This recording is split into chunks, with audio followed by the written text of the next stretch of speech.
The House will be in order.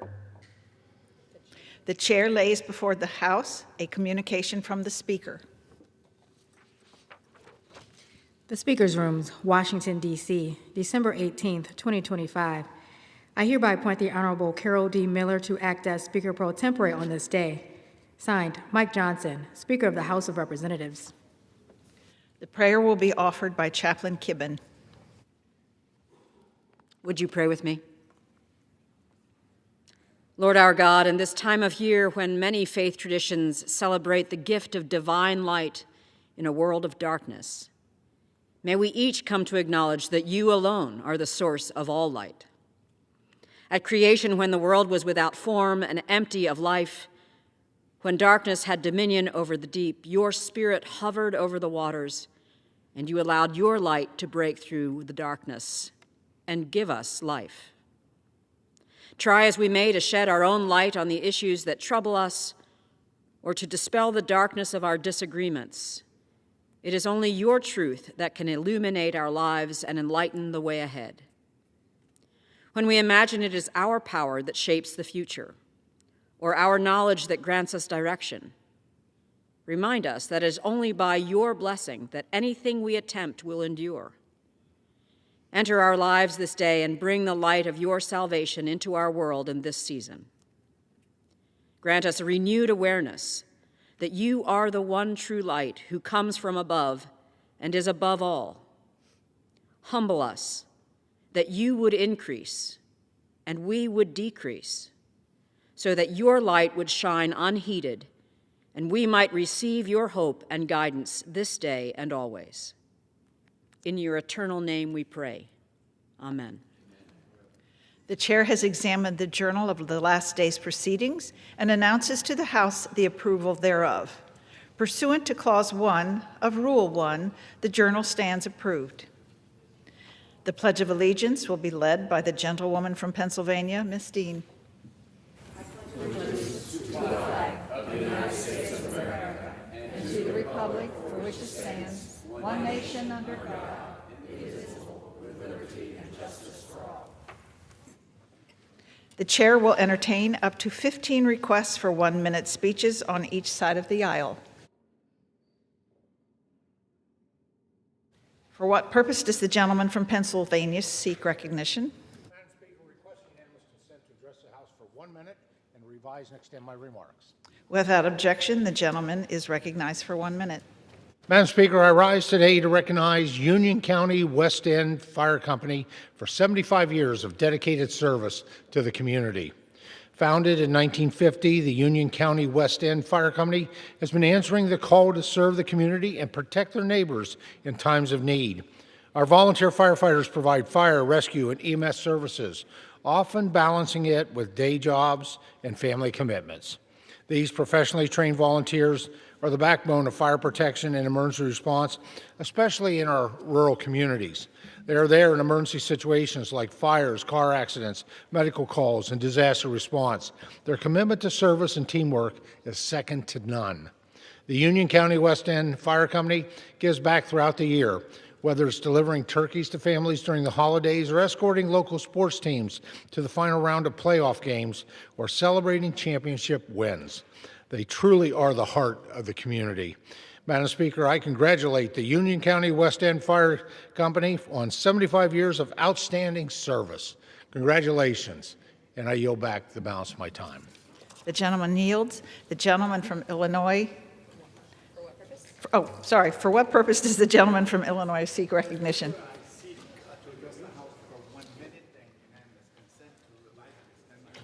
Without objection, the gentleman is recognized for 1 minute. I rise today to honor Carl Rosen, one of the legendary architects of working class power in Chicago. As president of the United Electrical Workers, Carl has always understood that power is never given. It is organized, disciplined, and won. From the shop floor to the ballot box, he has been instrumental in building real power for working class communities. A master tactician and negotiator, he knows when to apply pressure, when to build alliances, and when to move decisively.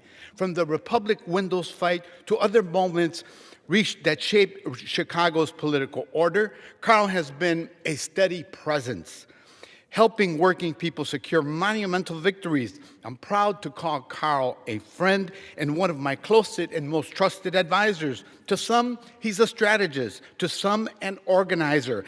I think he's a faithful interpreter of working class power and a whisperer of the proletariat. Thank you, Carl. Here is to our legacy years. I yield back. The gentleman yields. For what purpose does the gentlewoman from Iowa seek recognition? Without objection, the gentlewoman is recognized for 1 minute. Thank you, Madam Speaker. I rise today with a profound sense of loss. Sergeant William Nathaniel Howard of Marshalltown and Sergeant Edgar Brian Torres Tovar of Des Moines were killed in action by ISIS terrorists while serving on a counterterrorism mission in Syria. Yesterday, I had the solemn honor of attending the dignified transfer of these fallen heroes. No words can fully capture the weight of that moment or the depth of gratitude that we owe these families, these heroes. Mothers and fathers should never have to bury their children. Our hearts are broken for these Gold Star families. My husband Matt and I are mourning alongside you, and we join Americans across the country asking our Lord to hold close the families of the fallen. Watch over our troops and bless our military families. Sergeant Howard and Sergeant Torres Tovar represent the very best of Iowa, and they will forever be remembered as heroes.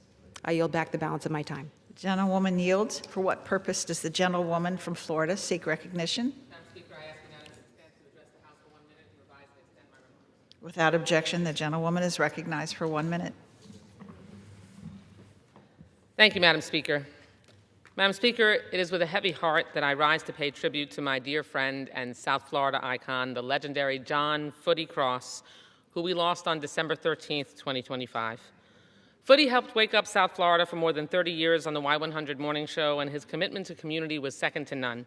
He was a mainstay in the South Florida community, a passionate anti-drug crusader, and an incurable chicken wing junkie. Originally, he created Footy's Wing Ding, a chicken wing eating competition, as a fundraiser to aid Here's Help, a not-for-profit organization that assists adults and children with substance abuse addictions.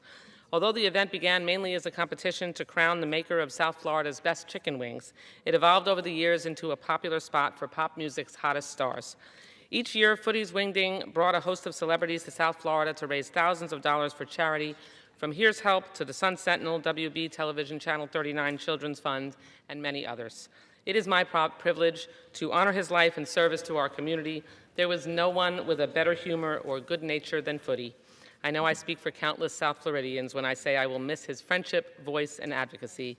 May his memory be for a blessing. Madam Speaker, I yield back. The gentlewoman yields. The gentleman from Florida is. For what purpose does the gentleman from Florida seek recognition? Madam Speaker, I seek unanimous consent to address this body for 1 minute and to revise and extend my remarks. Without objection, the gentleman is recognized for 1 minute. Madam Speaker, throughout history, Vikings were known as fearless explorers and warriors who never backed down from a challenge.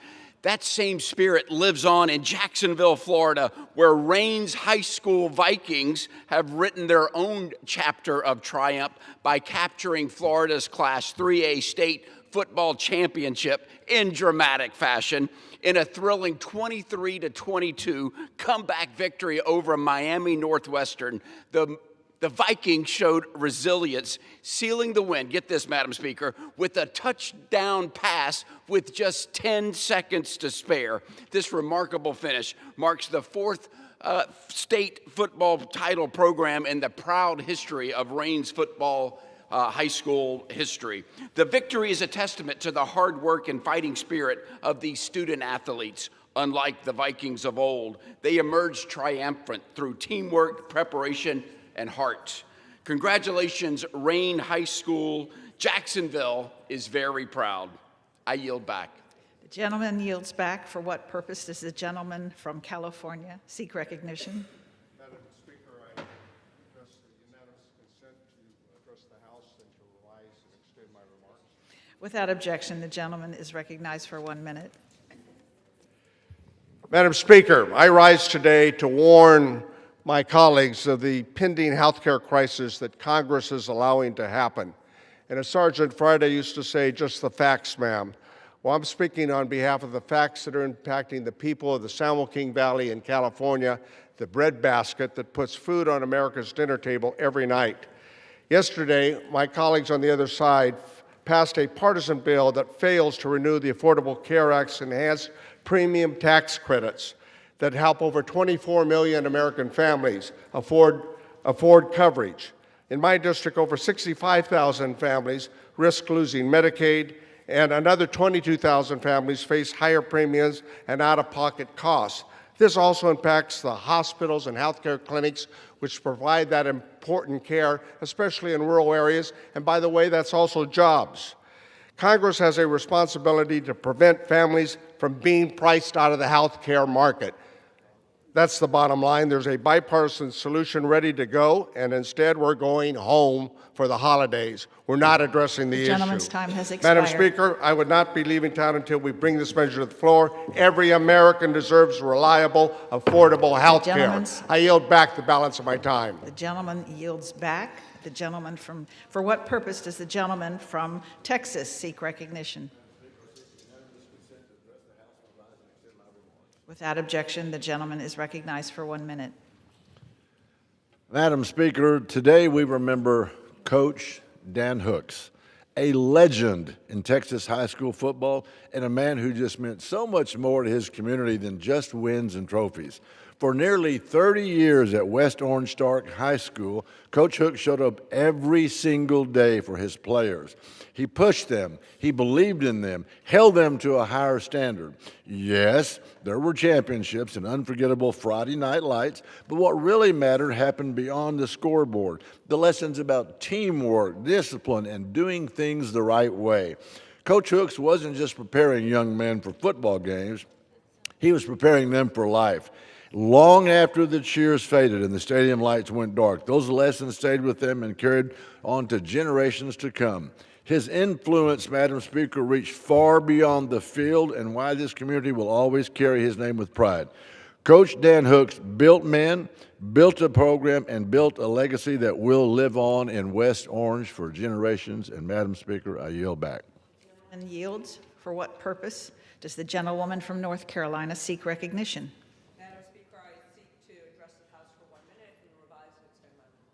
Without objection, the gentlewoman is recognized for 1 minute. Madam Speaker, this week I introduced the FEMA Administrative Reform Act to accelerate the delivery of federal disaster recovery aid to Western North Carolina. All year, President Trump and his administration have continued to withhold aid and politicize disaster relief.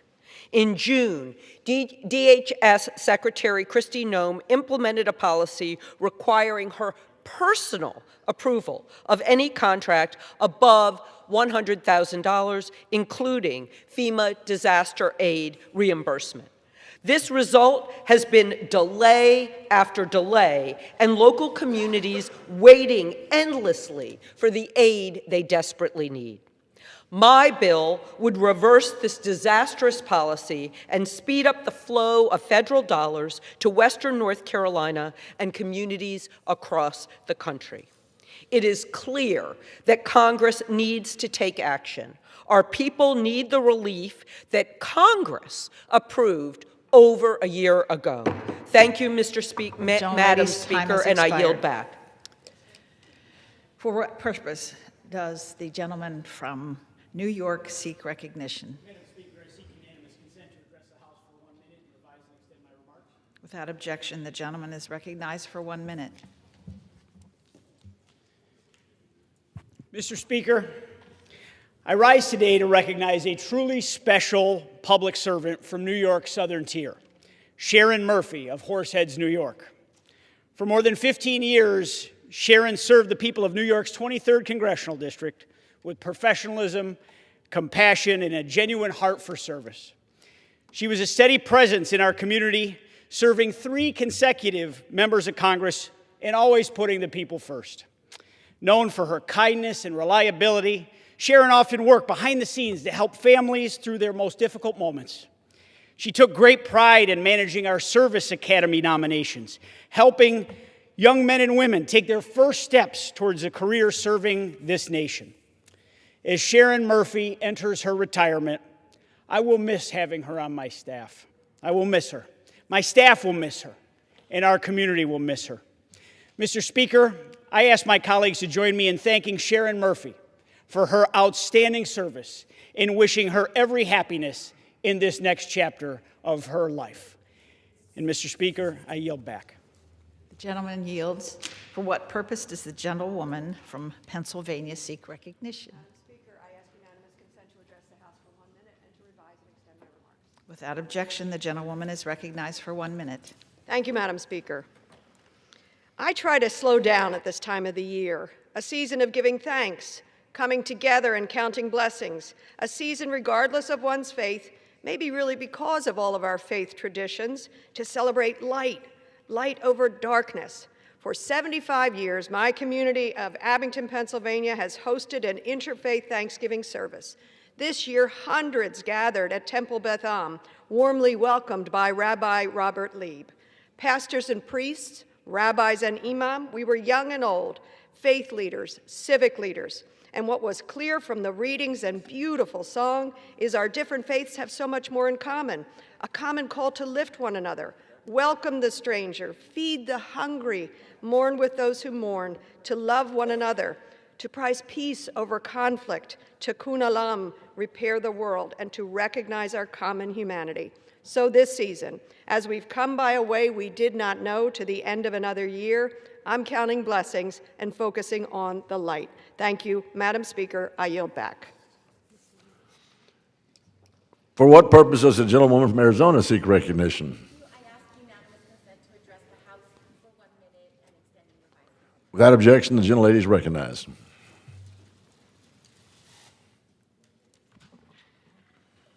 I rise today to honor a member of the Grijalva team that has served this great institution since 2003. Glenn Miller was a trusted source of wisdom, institutional knowledge, and a sounding board to my father, Congressman Raul Grijalva. Throughout his more than 2 decades of public service in Washington, Glenn brought a mix that's hard to find: brutal honesty and unrelenting compassion. His frank insight was instrumental for the House Natural Resources Committee, including flagship efforts such as the Donald McKeachin Environmental Justice for All Act and the Baj Nawe Jo Eta Kuk Vene Ancestral Footprints of the Grand Canyon National Monument. During complex negotiations, Glenn was the reason every voice was heard. His leadership produced enduring reforms that will impact generations and continue to inspire federal policies that promise a cleaner, fairer future where every community enjoys clean air, clean water, open space, and economic opportunity. Thank you, Glenn, for standing by my dad's side for 37 years and for all you've done for me and my entire family. We love you. I yield back.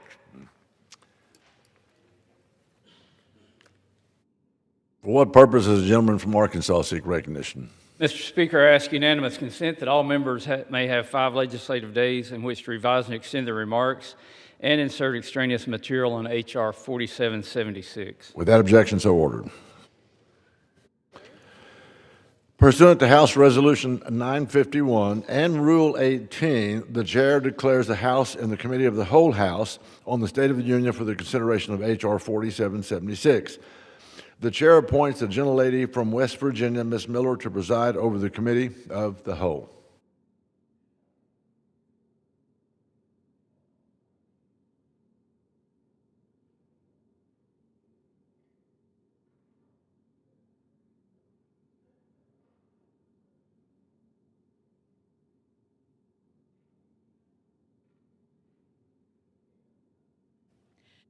House is in the Committee of the Whole House on the State of the Union for the consideration of H.R. 4776, which the clerk will report by title. A bill to amend the National Environmental Policy Act of 1969 to clarify ambiguous provisions and facilitate a more efficient, effective, and timely environmental review process. Pursuant to the rule, the bill is considered read the first time.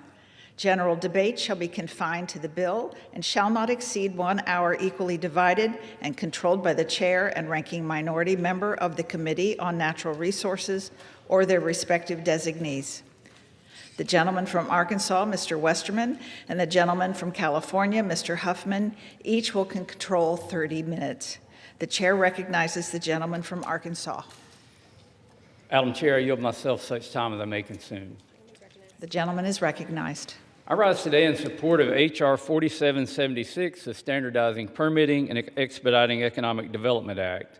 The SPEED Act is a focused, bipartisan effort to restore common sense and accountability to federal permitting by reforming the National Environmental Policy Act, or NEPA.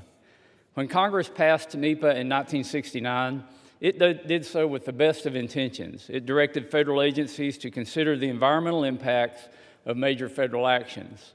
Unfortunately, what was meant to facilitate responsible development has been twisted into a bureaucratic bottleneck that delays investments in the infrastructure and technologies that make our country run. The first Trump administration found that the average NEPA environmental impact statement between 2013 and 2018 totaled 575 pages and took 4.7 years to complete. A quarter of them took 6 years or more, a glacial pace that cost the economy more than $100 billion a year. And what reward do project sponsors get for persevering through this slog? Too often, a gauntlet of premeditated, predatory lawsuits. Nationally, NEPA is the most litigated environmental statute.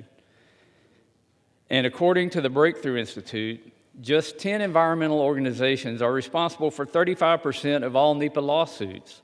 On average, it takes over 4 years to resolve NEPA-related litigation on EISs. I doubt there is a single member of the House who has not heard of a NEPA horror story from a family construction company or a local official back home. Today, the word NEPA is more synonymous with red tape and waste than genuine environmental protection. The SPEED Act would restore NEPA to its original aim of intentional, sustainable economic development. The legislation fixes 3 major problems that over the decades have turned NEPA into a bureaucratic black hole. First, it restricts NEPA lawsuits to parties that are actually impacted by a project, aligning judicial remedies with the procedural nature of NEPA while establishing reasonable filing deadlines to prevent litigation from being used as an indefinite delay tactic. Second, it clarifies what projects must go through NEPA, ensuring that only projects with significant federal involvement trigger review.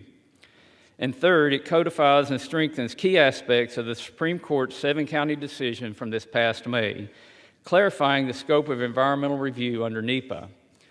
The SPEED Act is project neutral. Its reforms will ensure a fair, predictable process and a level playing field for federal projects across all agencies and industries. It's also timely. U.S. energy demand is projected to rise by 35 to 50% by 2040. Data centers alone could see their energy consumption triple in the next 5 years. The electricity we will need to power AI computing for civilian and military use is a national imperative. Every day, NEPA red tape is becoming more and more of an obstacle to American security and prosperity. By restoring NEPA to its original intent, the SPEED Act will expedite infrastructure projects, bring down prices, and help Americans realize the energy dominance and mineral abundance our natural resources promise. That's why a coalition of more than 300 industry associations, businesses, and trade groups from all 50 states and Puerto Rico support this legislation. They know the SPEED Act means jobs, fairness, growth, and a safer, more affordable future. I want to thank the gentleman from Maine, Mr. Golden, for his partnership in this effort. I would also like to thank the many members from across the aisle who have engaged in a productive manner to develop and improve this legislation. Madam Chair, the SPEED Act will deliver the energy and infrastructure Americans need. I urge my colleagues to support the bill, and I reserve the balance of my time. The gentleman from Arkansas reserves. The gentleman from California is recognized. Thank you, Madam Speaker. This is our last day in session before Republicans close up shop and send everyone home for a couple of weeks. The majority could be using this time to do something, provide actual solutions to the health care cliff the country is about to go off, address the affordable cost of all manner of goods and utilities that have been set in motion by their wrong-headed policies. But no, instead of doing anything to help Americans make ends meet, we are here on the floor giving more gifts to big oil, multi-billion-dollar foreign mining corporations and special interests like the NRA. So I guess Merry Christmas to all of them and a big lump of coal for everyone else. To no one's surprise, Republicans have been working all year on handouts to big oil that were written for and by the oil and gas industry. The first bill up on our Christmas list is for polluters. It has been at the top of their wish list for as long as I've been in this Congress. It is the SPEED Act, which is being sold to us as permitting reform, and a spoiler alert, it is not permitting reform. The bill takes a sledgehammer to the National Environmental Policy Act, one of our foundational environmental laws. NEPA was enacted in 1970 on a bipartisan basis to require federal agencies to do something that seems very basic, to understand the consequences of their actions and to listen to the affected American communities before approving major proposed projects. It's often described as telling agencies that they need to look before they leap. Now, I'm not opposed to reforms to make NEPA and other laws work better, to make them more efficient, especially for the build-out of the stuff we need, clean energy and essential infrastructure. But we can do that while maintaining appropriate environmental protections, respecting tribal consultation, and protecting community input. The SPEED Act does great damage to all of those things. Instead, it abandons transparency and accountability while ignoring the single biggest permitting problem facing the energy sector right now, the Trump administration's all-out war against wind and solar, which includes a total refusal to permit these projects. Now, from the beginning, Democrats across Capitol Hill have expressed a willingness to negotiate on permitting reform, including changes to NEPA. But the first thing we needed to see was an end to the crazy, arbitrary war on clean energy that is needlessly driving up energy costs for millions of Americans. And I hope you'll just take a look at this spaghetti mess behind me, because this is what Republicans have done to the permitting process for wind and solar projects. On July 15th, Secretary of Interior Doug Burgum signed a memo listing 69 individual actions that require his personal sign-off. Of course, this requirement only applies to wind and solar projects, not to fossil fuels. But I'll name just a few of the things that now require Secretary Burgum to pause his global tour promoting fossil fuels all over the world and give personal sign-off. If you need a temporary use permit for anything, if you need a national trails system impact evaluation, if you need visual impact analysis, the Secretary of Interior himself has to take a look at what you're proposing and sign off 69 times if you want to actually get a permit for a wind and solar project. This is madness. And since the memo's enactment, there has been only one single solar project all year long that has been approved. It was just yesterday, and it happened only after heavy lobbying from the Republican governor of Nevada, who told the Interior Department that it wasn't just that project. There are actually 33 gigawatts of solar and storage projects that are in limbo right now because of this logjam that they have created. And they're going to be key to supplying affordable, reliable energy to meet increased load growth. So to be clear, this is just one project that has made it through the gauntlet, and it was fully approved, by the way, under the Biden administration, but then the Trump folks came along and put the brakes on that project. That's where we are. That is the context for this conversation where my friends across the aisle claim to care so much about an efficient permitting process. I think most Republicans would agree that, at least privately, I think they would agree, that wind and solar are essential parts of the energy mix, despite the president's war against them. And that is why at markup, Chair Westerman did incorporate a few Democratic ideas that at least attempted to provide some permitting certainty for projects of all kinds. Now, those amendments didn't come anywhere close to actually providing certainty for wind and solar projects in the face of the administration's crazy war on clean energy. The amendment would not get clean energy permits moving again, and it did nothing to help projects that the administration had already pulled the plug on. But even that largely cosmetic step was too much for the Freedom Caucus, and so they struck again. They demanded that the Rules Committee attach language to further stall clean energy permitting and to make it even easier for the Trump administration to continue blocking wind and solar projects in order to bring the SPEED Act to the floor today. That was the condition for our being here debating this bill on the floor right now. So a bad bill got worse. So bad that the American Clean Power Association pulled its support, joining the Solar Energy Industries Association in opposing the bill. And for months, we heard from Chair Westerman, Exhibit A for why Democrats should feel comfortable supporting this bill. The American Clean Power Association supports it. Well, that support has now curdled into opposition. But you know who still supports it?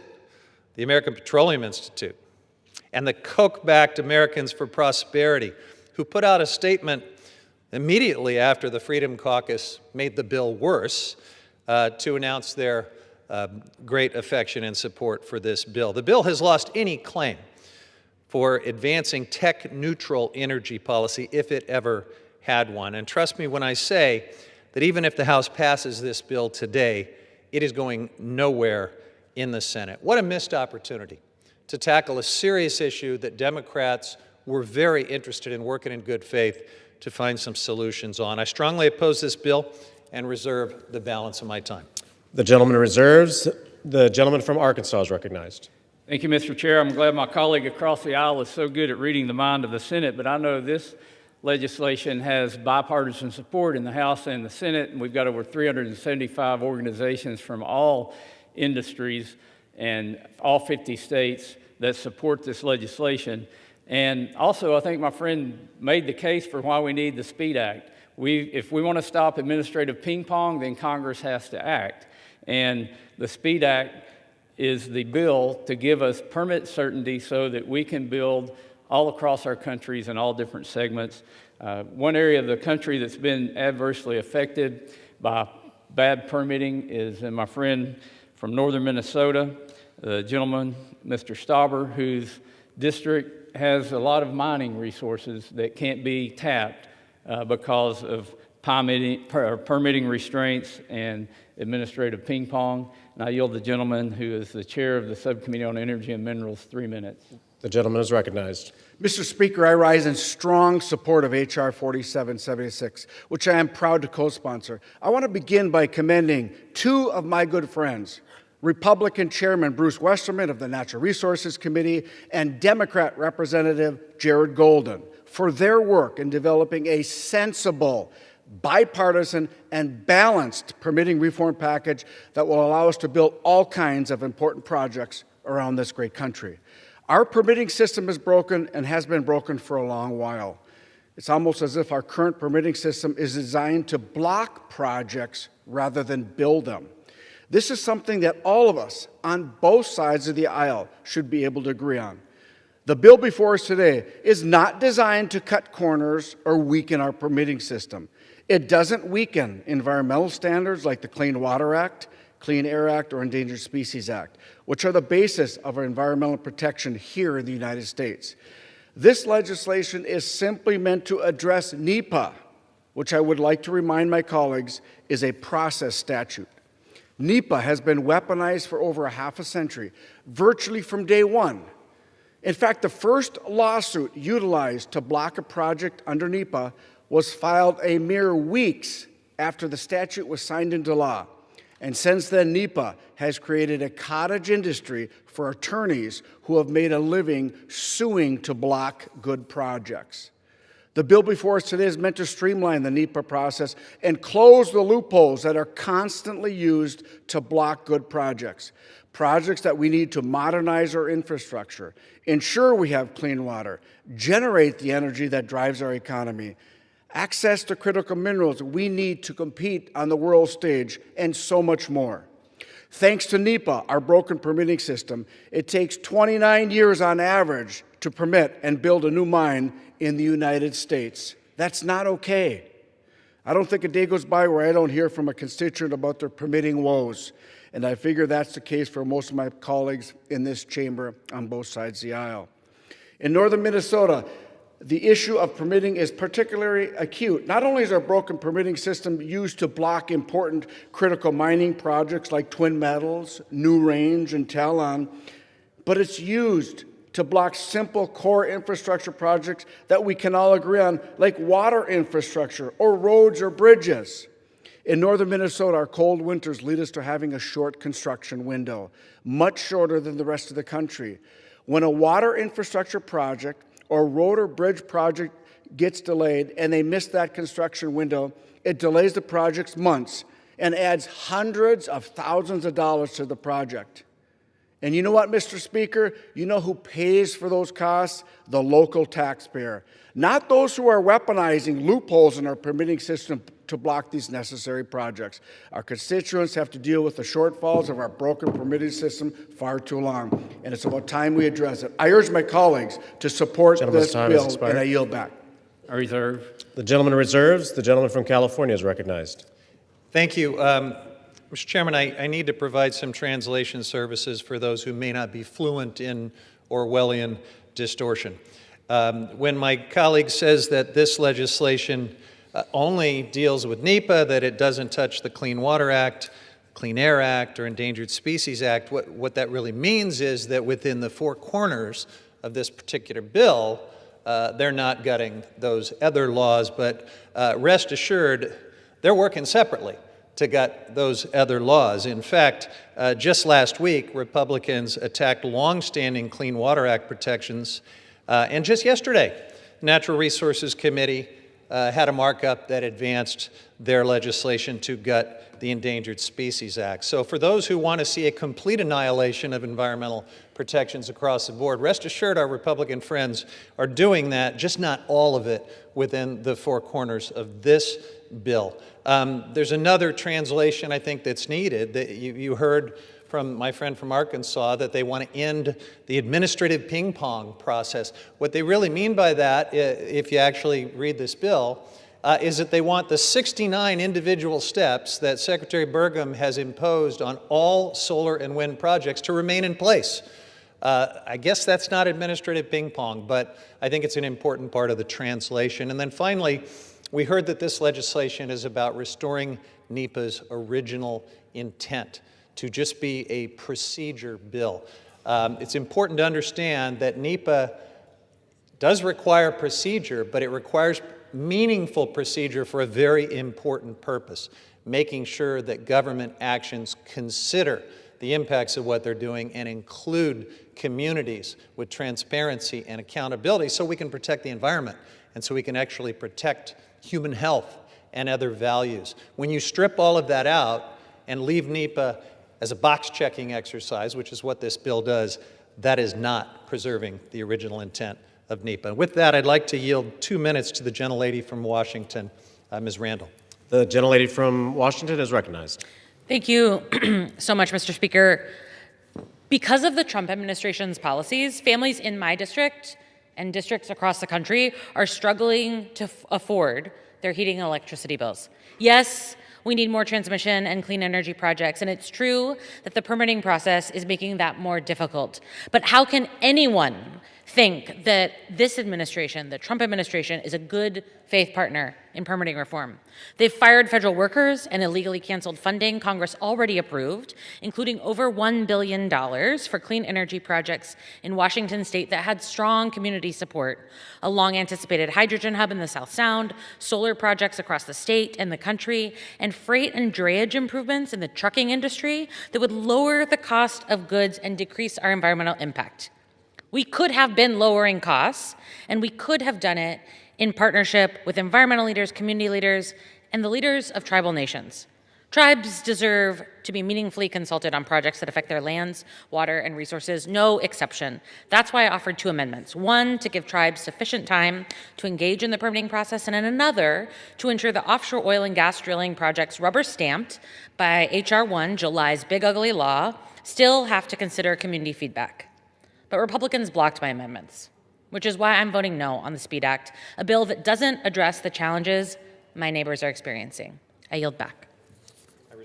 The gentleman reserves. The gentleman from Arkansas is recognized.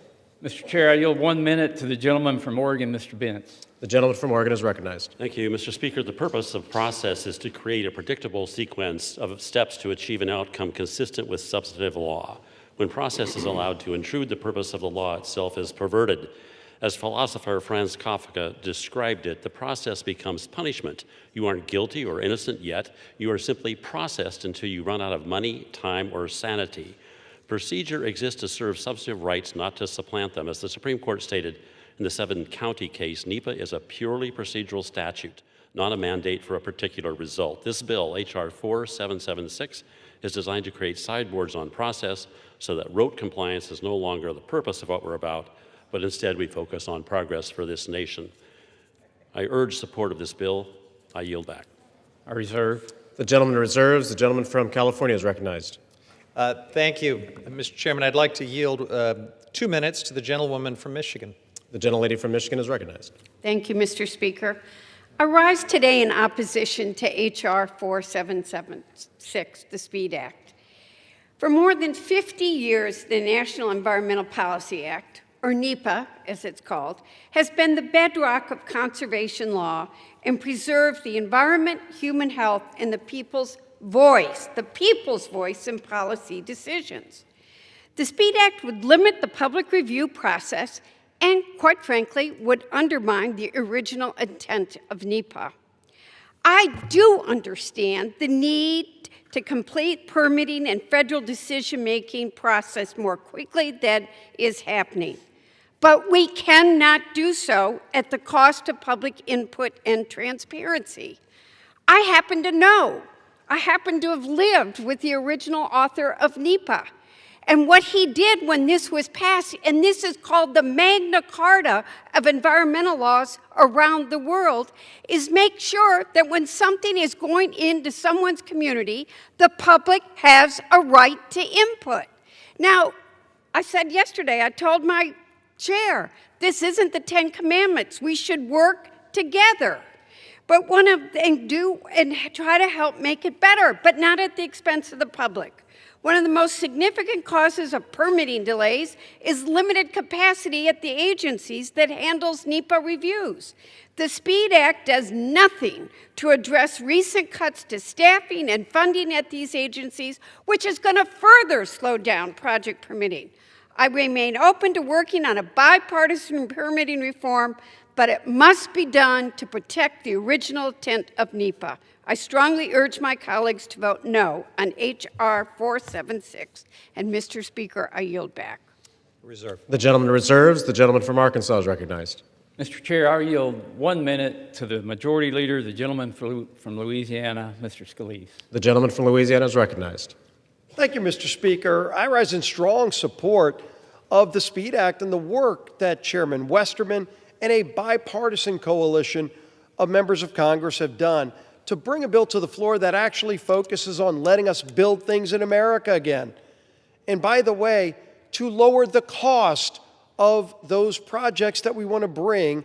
In the past, you would see in years recently, it takes 10 years or longer to build things that used to take only 2 years. Why? Not because of trying to push things to the side. This bill still requires, by the way, Mr. Speaker, that we comply with all the state and local laws that are in place. We still would have to comply with federal laws that are in place.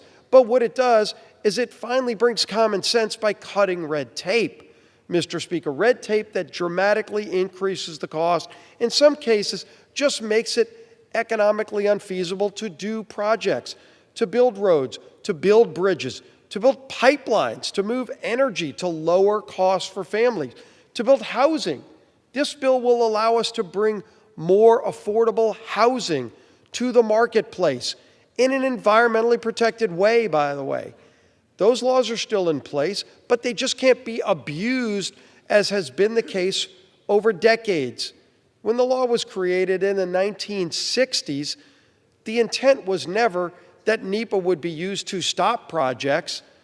It would be that you would review these projects like you review any other laws. Endangered Species Act, which unfortunately has been heavily abused too. And we're going to reform that as well. All the other laws that are so abused to stop projects from being built in America. Some people say, why can some of these other countries build a road or a bridge in 16 months and it takes us 10 years to do it in America? It's because we have allowed these laws like NEPA to become so heavily abused, where people that have no relation to the project can file lawsuit after lawsuit that have nothing to do with the project. They just want to slow down and stop the project. How about we bring common sense back into permitting? That's what the SPEED Act does. Again, do these people not trust the states that still have to permit at the local and state level, along with all the other federal permits that need to take place? You know, we used to build things in America at rapid speed. We can do it again, and we will do it again with the SPEED Act.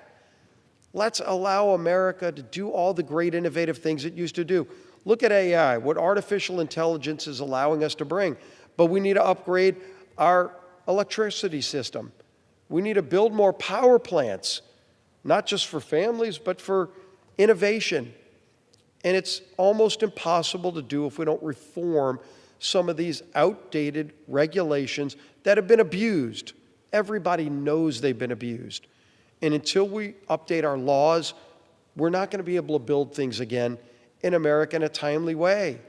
Let's get things done in 2 years, not 10 years, or never.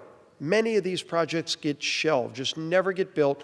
Really, they do get built. They get built in other countries because our laws haven't been updated the way they need to allow us to build things again in an economical way.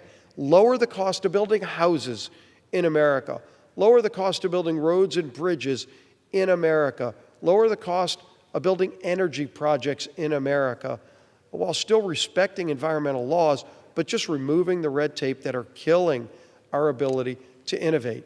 This is a great bill that needs to happen. I'm so glad Chairman Westerman did the work to build a bipartisan coalition to get things done in America again. Let's get the SPEED Act passed, Mr. Speaker. With that, I yield back the balance of my time. I reserve. The gentleman reserves. The gentleman from California is recognized. Mr. Chairman, I'd like to yield 3 minutes to the gentleman from San Diego, Mr. Peters. The gentleman from California is recognized. Thank you, Mr. Chairman. For nearly 20 years, electricity demand in the U.S. has barely moved, but that era is over. Today, we're facing the potential for electricity demand to grow up to 5-fold. Meeting this energy demand will be a challenge, and the environmental laws of the 1970s were built for defense. But the environmental imperative of today is to build, and that's why we need permitting reform. But that doesn't just mean building pipelines and gas plants, but also wind, utility-scale solar, and interregional high-voltage electric transmission. All of the above, like President Obama used to say, all of the above, like my Republican colleagues used to openly say, at least before November of last year. I was glad to see Chair Westerman introduce and advance the SPEED Act, because reforming NEPA, the most litigated environmental law in the books, is necessary if we're going to make America competitive and if we're going to protect our environment. And there are many important reforms in this bill, and I want to note that. That's why earlier this month, I led a letter with 30 of my Democratic colleagues, outnumbering the members of the Freedom Caucus we saw on the floor this week, but explaining our support for reform and exactly what we needed to get more Democrats to yes on speed. At the top of that list is permit certainty, which the ranking member has already mentioned. If you apply for a permit for a project that complies with the law, you should be able to get that permit and you should be able to rely on it. Thoughtful permitting reforms, many of which are in the SPEED Act, are meaningless if the executive branch is allowed to revoke issued permits for no good reason, or if the permitting process can be subjected to political gamesmanship. The language added to the SPEED Act at markup would have restricted some of the political interference with issued permits, and that was a great start to solving the problem. It wasn't everything we needed, but it was a lot, and I was confident that a bipartisan bill was well within reach. And I was really disappointed this week that some of my colleagues on the other side of the aisle, after seeing that good bipartisan progress, decided to force this bill in the other direction this week to satisfy grievances and score political points instead of what's best for the country. An all-of-the-above energy strategy is what we were after. That took a big hit this week. Giving Donald Trump or any president the ability to decide what gets permitting reform, which would be the effect of the partisan amendment added to the SPEED Act, behind closed doors, significantly reduces certainty for investment in America. That provision codifies a broken permitting status quo instead of setting a level playing field for everyone. Energy producers, investors, and communities want to know that investment in America, regardless of the electrons powering that investment, is safe from the swing of the political pendulum, and unfortunately that goal has not yet been achieved. We need to get permitting reform done in this Congress. I look forward to working with my colleagues across the aisle in the Senate to craft a bipartisan product that can become law. This is not the final draft, and there's more work to do. I yield back. Reserve. The gentleman reserves. The gentleman from Arkansas is recognized. Mr. Chair, I recognize the gentleman from Michigan who's on the Natural Resources Committee and also the chair of the Education and Workforce Committee, Mr. Wahlberg, for 2 minutes. The gentleman from Michigan is recognized. Thank you, Mr. Speaker, and thank you, Chairman. As the member who represents half of NEPA's original authors district, I rise in strong support of the SPEED Act. This bipartisan common sense legislation will streamline our permitting process, making it faster, more predictable, and more accountable. Currently, our broken permitting process delays critical energy, infrastructure, and manufacturing projects for years. This not only hurts workers, but raises costs for hardworking families and makes us more dependent on foreign countries, including our adversaries. In Michigan, we need access to reliable energy to meet our growing demands, increase affordability, and help us compete. However, these essential projects can't move forward if our permitting process is holding us back. The SPEED Act addresses these issues by streamlining reviews, setting clear timelines, and improving coordination across agencies. Mr. Speaker, this legislation helps us build again in this country, from energy projects to manufacturing facilities. America is entering a golden age of energy dominance thanks to President Trump's policies and the working families tax cuts that Republicans passed earlier this year. The SPEED Act builds on this progress by cutting bureaucratic red tape, bringing back good-paying jobs, and revitalizing our infrastructure and our energy sectors. We must restore common sense to our permitting process so we can unleash American energy and lower costs for hardworking Michiganders. For all those reasons, Mr. Speaker, I urge my colleagues to vote yes. Michigan will thank you, and I yield back. Reserve. The gentleman reserves. The gentleman from California is recognized. Thank you, Mr. Chairman. I yield 2 minutes to the gentlelady from Colorado, Ms. DeGette. The gentlelady from Colorado is recognized. Thank you so much, Mr. Chairman. Mr. Chairman, I'm a strong proponent of elimination of unnecessary regulations and a permitting reform. But this bill doesn't streamline permitting. It blindfolds the agencies meant to protect us and our natural resources. Under this legislation, the agencies could not consider new science, even for the project applicant, conduct new environmental reviews, or assess indirect, let alone cumulative impacts. This anti-fact, anti-science administration would rather live in denial than understand the full impact that these projects could have on our health. Earlier this year, the Supreme Court ruled on a case in my home state of Colorado. A 100-mile crude oil train route along the Colorado River was approved despite local objections and federal estimates that spills would occur once every 5 years.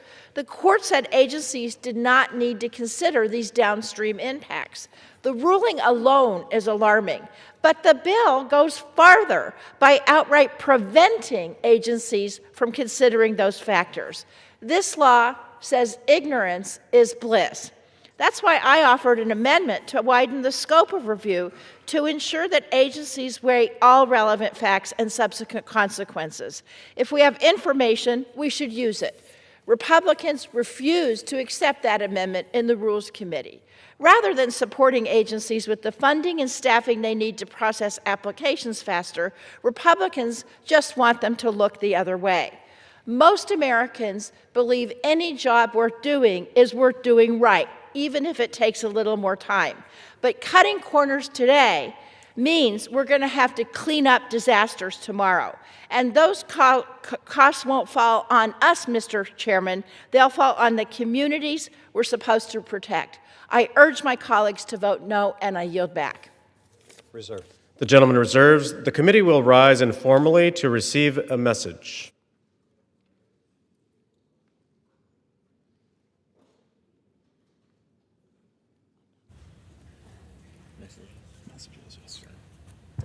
The House will be in order. The chair will receive a message. Mr. Speaker, messages from the Senate. Mr. Speaker. Mr. Secretary. I have been directed by the Senate to inform the House that the Senate has agreed to the House amendment to the bill S-1071, an act to require the Secretary of Veterans Affairs to disinter the remains of Fernando V. Cotta from Fort Sam Houston National Cemetery, Texas, and for other purposes. The committee will resume its sitting.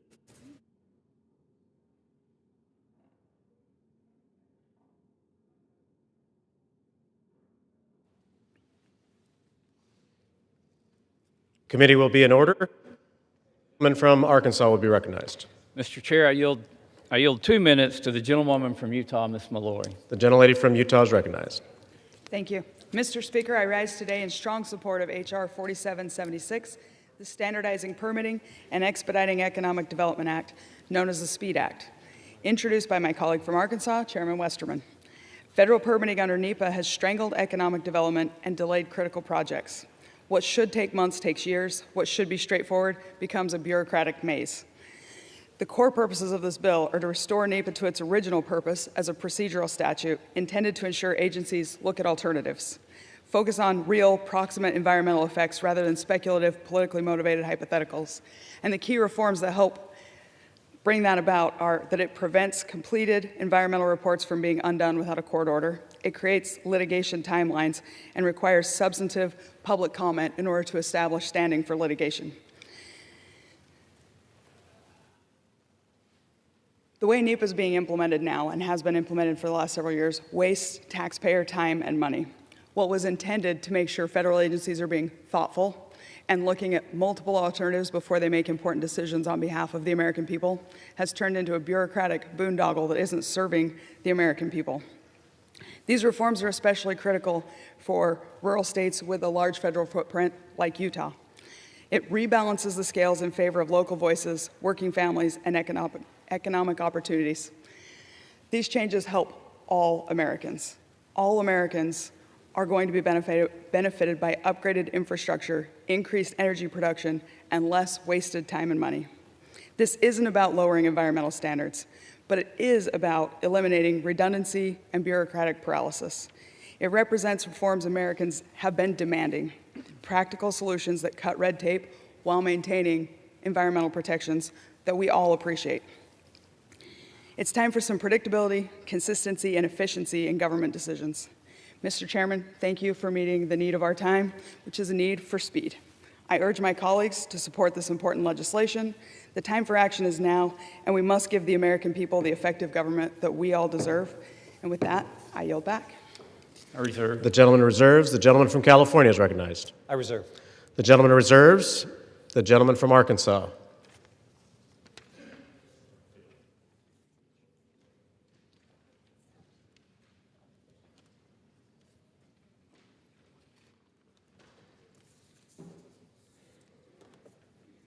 Mr. Chair, I yield 1 minute to the gentleman from Colorado, Mr. Hurd. The gentleman from Colorado is recognized. Thank you, Mr. Chairman. I support the SPEED Act because it fixes something that people back home understand instinctively. It takes too long to build anything in this country. Water infrastructure, roads, power lines, housing, energy projects. When it takes just a decade to get a permit, families pay more and America falls behind. NEPA was meant to ensure that agencies look before they act, not to function as a litigation strategy to stop reasonable projects. But today, it too often stalls projects and advantages competitors like China. The SPEED Act restores common sense. It focuses on real impacts, ends endless delays, and brings predictability back to permitting. Just as important for me as chairman of the Subcommittee on Indian and Insular Affairs, it respects tribal reviews and was developed with tribal consultation to ensure that NEPA does not block tribal economic development. This isn't about weakening environmental protections, it's about ending unreasonable delays so America can build again.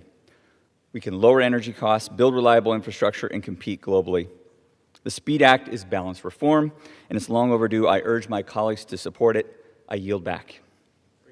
The gentleman reserves. The gentleman from California is recognized. Thank you, Mr. Chairman. So we have heard over and over again in this debate that this bill is not about lowering environmental standards. And this is another one of those rather remarkable inversions when you actually look at what the bill does. Entire classes of projects are simply eliminated from environmental review. Entire classes of impacts no longer count in an environmental review under this proposed legislation. Certain types of comments that allow people to take part in the public review process and potentially challenge a project are no longer qualifying for them to be part of the public review and legal challenge process. If that is not lowering environmental standards, I don't know what is. But another aspect of this bill should be considered specifically, allowing broad exemptions for grants, loans, and other financial assistance, which this bill does, means that large federally backed projects could avoid triggering a NEPA review, even when those impacts could be very significant. And this includes projects like many federal highways, which were one of the reasons, the original reasons that NEPA was passed, because they often ran right through disadvantaged communities, and those communities didn't even know about the proposed projects, let alone have an ability to require consideration of environmental impacts. So if you just take a look at this image here, this is what happens to transportation projects without NEPA. And so when we hear that this is not about lowering environmental standards, I think it's important to bring it back to the reality of what this bill would do. This is what this bill would do. No environmental review process at all for many of these projects. I reserve. Gentleman reserves. The gentleman from Arkansas. Mr. Chair, I yield 3 minutes to the gentlelady from Wyoming, Ms. Hageman. The gentlelady from Wyoming is recognized. Thank you, Mr. Chairman. I rise today in strong support of modernizing our permitting system through the SPEED Act. While other nations are rushing to win the AI race, build out energy generation, and modernize infrastructure, America is stuck in the 20th century. Our nation's permitting process has been corrupted, morphing from what NEPA was crafted to do into a leviathan designed to do what activists and courts want it to do, transforming from a procedural statute into a hammer to block development and innovation. The resulting lawlessness in the permitting system finally culminated in the 7 counties Supreme Court decision, which provided much-needed relief. Simply stated, and as the court found, there is no reason a rail project should fail because project opponents don't like the commodity that will be shipped on that rail line. An examination of other lawsuits filed under NEPA confirms the frivolous nature of many of them. In the last decade, circuit courts witnessed a 56% increase in NEPA appeals. NGOs instigated over 70% of these challenges, with just 10 organizations filing many of those cases. In these cases, agencies won roughly 80% of the challenges to both environmental assessments and EISs. In other words, agencies are seldom faulted for inadequate environmental review, yet NGOs capitalize on the 6-year statute of limitations to file a lawsuit to slow projects down, increase costs, and finance their organizations through EAJA funds. In recognition of this reality and in line with the 7 counties' decision, this bill clarifies the role of the court over this purely procedural statute and places shot clocks on when lawsuits must be filed and decided. The SPEED Act is project agnostic, which I believe is well reflected in its bipartisan nature, and I am proud to be one of its co-sponsors. Permitting impacts every aspect of our economy. When the system is broken, it is broken for everyone. The SPEED Act will provide the certainty that the system currently lacks and which American industries need. Thank you, Chairman Westerman, for your strong leadership on this crucial piece of legislation. I urge all my colleagues to support it, and I yield back. The gentleman reserves. The gentleman from California.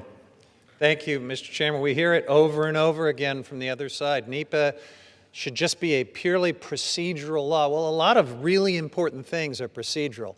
MRIs, X-rays, any number of things. Those are procedures, but you don't turn the power off and reduce that very important procedure to a meaningless exercise. That's what this legislation would do. And with that, Mr. Chairman, I'd like to yield 3 minutes to the gentlelady from Nevada, Ms. Lee. The gentlelady from Nevada is recognized. Thank you, Mr. Chair. In Nevada, the sun shines more than 300 days a year, and solar is among the cheapest and most abundant sources of energy, not only in my state, but around the country. That's why I'm leading 30 of my colleagues in championing the most supported amendment to the SPEED Act by far to save solar and wind from this administration's war on clean energy. On July 15th, President Trump's Interior Department actively chose to wrap the biggest piece of permitting red tape around the neck of renewable energy sector that we've ever seen, directing the Interior Secretary to personally sign off on every permit to solar and wind energy. In just one example from my state, what would have been the largest solar facility in North America, the administration is making that project jump through 69 hoops 7 times. That's the opposite of efficient. Even my state's Republican government has said that, Republican governor has said that these actions, quote, have not only stopped solar development on federal lands in Nevada, but also on private land where federal approvals are required. More broadly, the administration's attack on solar energy and storage industry are threatening over 500 projects that could be powering 16 million homes. Together, these projects represent half of all new plant capacity in the United States. And for this reason, at the appropriate time, I will offer a motion to recommit this bill back to the committee. If the House rules permitted, I would have offered the motion with my important amendment to this bill. Quite simply, my amendment to the SPEED Act would put an end to this nonsensical political tit-for-tat and ensure equal treatment for all energy sources as part of the DOI permitting process moving forward. If we're going to bring down energy bills for everyone, the path forward is obvious. Solar and wind are the clear cheapest choice.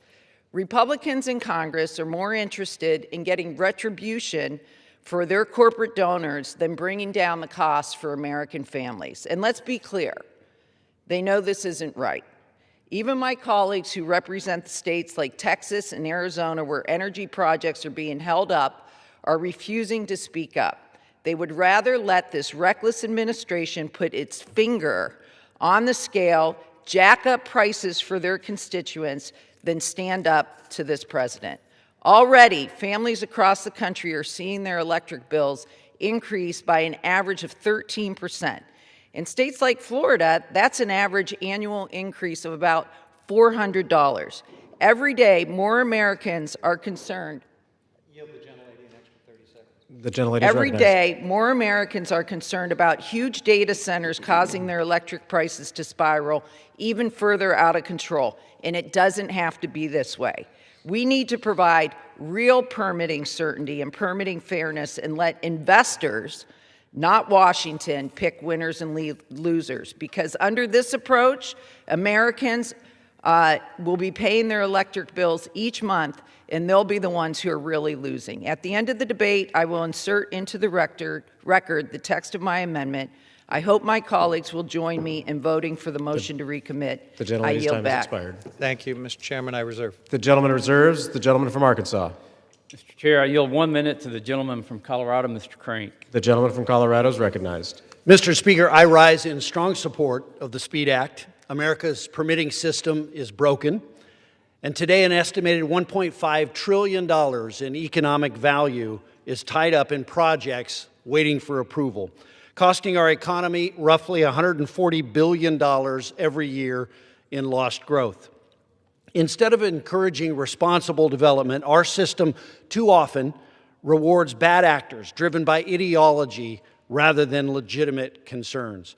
Endless litigations become the single biggest obstacle to building energy, infrastructure, and critical projects in this country.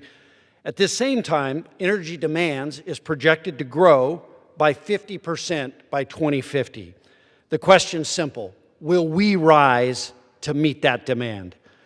Not with our current permitting process. The SPEED Act brings common sense reform. It limits judicial review under NEPA to 150 days. It directs stakeholders to engage during the public comment process and tightens the scope of review so agencies take a hard look at expected impacts. Permitting reform unleashes American energy. Yield the gentleman 30 seconds. The gentleman is recognized. Thank you. The bill allows America to build again, produce energy again, and stop being held hostage by litigious groups content to see jobs and investment move overseas. Permitting reform unleashes American energy and the American economy. I urge my colleagues to support the SPEED Act, and I yield back.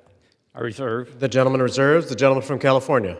Thank you, Mr. Chairman. I am glad to hear the gentleman's concern for projects that are awaiting approval, but for the past year, we have seen huge projects that were already approved, that were under construction. In one case, the Revolution Wind project in Rhode Island that was 80% complete, thousands of jobs, some of the cheapest electricity that New England would see to bring down these soaring utility bills, and President Trump stepped in and stopped it. They had to go to court to get a court to release the hostage, to allow this already approved project to simply move forward. So I'm always grateful to hear concern for projects awaiting approval. What this bill does, though, unfortunately, is nothing at all to end the crazy war on clean energy that's killing off projects that have already been approved. Our colleagues really should care about that, too. And with that, I reserve. The gentleman reserves. The gentleman from Arkansas. Mr. Chair, if we want to talk about projects that have been killed by an administration, let's go back to the Biden administration, go back to the Obama administration. Let's look at projects like the Resolution Copper Mine in Superior, Arizona, where they got a permit, they spent $2 billion, and they've yet to mine an ounce of copper because of NEPA holdups. Let's look at the Twin Metals project in northern Minnesota, where we have one of the largest deposits of copper, nickel, cobalt, platinum, and palladium, all things that we need, that has been going back and forth from one administration to the next. Let's look at the Keystone XL pipeline that was stopped after billions of dollars were spent and not one drop of oil went through it. My colleagues are making the case for permitting reform. It just happens to be that we're in a Republican administration now, and they turned a blind eye to what was happening during a Democrat administration. This is why we need permitting reform, and I'm glad to yield 1 minute to my friend from Georgia, Mr. Carter. The gentleman from Georgia is recognized. I thank the gentleman for yielding. Mr. Speaker, I rise today in support of H.R. 4776, the SPEED Act. Mr. Speaker, regardless of what sector our economy you're talking about, whether it be healthcare, technology, energy, it's always the same when groups come into my office: permitting, regulations, crushing us, crushing us. The SPEED Act is a critical step towards unleashing American energy dominance, bringing supply chains home, and much more. The National Environmental Policy Act is a well-intentioned piece of legislation, but it's created a costly, cumbersome process that has crippled our permitting system. The SPEED Act will modernize NEPA, and it will help permitting in the U.S. return to what it was originally intended to be. The SPEED Act will establish permitting timelines, and it will cut down on frivolous litigation that is simply meant to delay projects. Under SPEED, American development will no longer be held hostage by activist environmental groups simply seeking to profit off of lawsuits. America needs to update its infrastructure, create new sources of energy, and deploy more broadband and transmission lines. The SPEED Act will help power a new generation of growth in our nation. Thank you, Mr. Speaker. I urge the passage of this legislation, and I yield back. I reserve. The gentleman reserves. The gentleman from California. Thank you, Mr. Speaker. We just heard a list of projects that were allegedly halted by frivolous litigation, a case study for the SPEED Act. Well, in fact, many of these are really bad projects, and the examples are often examples of the environmental review process working to protect the environment and protect people. The Dakota Access Pipeline decision was challenged by the Standing Rock Sioux tribe, who won in court because the Army Corps of Engineers had failed to consider the impact of catastrophic oil spills on the tribe's water supply and culturally sacred sites. The Resolution Copper Mine was delayed because the proposed mine would in fact destroy Oak Flat, the most sacred site for the San Carlos Apache tribe. Micron chose to build its semiconductor manufacturing facility near federally regulated wetlands and endangered bat habitat. So I think what we're hearing, unfortunately, is that permitting reform, to my friends across the aisle, means a green light even for bad and destructive projects. That's not something the American people want to see. I reserve. The gentleman reserves. The gentleman from Arkansas. Mr. Chairman, how about the last runway that was built at the Atlanta airport? It only took 11 years to build it. Actually, only took 18 months. It took 9.5 years to go through the NEPA permitting process. These are the kinds of projects we're talking about all across the country. They're being adversely affected by a cumbersome permitting process. It's not doing anything extra to help the environment or protect our resources. It's just simply a way to stop progress and stop projects from happening. I'm glad to yield 1 minute to the gentleman from Colorado, Mr. Evans. The gentleman from Colorado is recognized. Thank you, Mr. Speaker, and I'm proud to support the bipartisan SPEED Act today, of which I'm a co-sponsor, because in part my home state of Colorado is the 6th most heavily regulated state in the country. From affordable housing to affordable energy, it has become virtually impossible to build anything, and the overburdensome federal permitting process layered with state regulations passes on extraordinary costs to Coloradans by adding years of unnecessary delays and millions of dollars to new projects that communities need. In fact, many of the projects require more money to navigate the bureaucratic permitting process than they do for actual construction. Today, the House will change that and take a significant step toward comprehensive permitting reform by passing this bill. Americans who are worried about the high cost of living should pay attention, and if my colleagues are serious about lowering the cost for their constituents, they should support the SPEED Act. Thank you. Yield back. The gentleman reserves. The gentleman from California. Reserve. The gentleman reserves. The gentleman from Arkansas. Mr. Chair, what about the $12 billion we put in the reconciliation bill to upgrade our air traffic control system? We're not talking about just permitting energy. We're talking about permitting safety.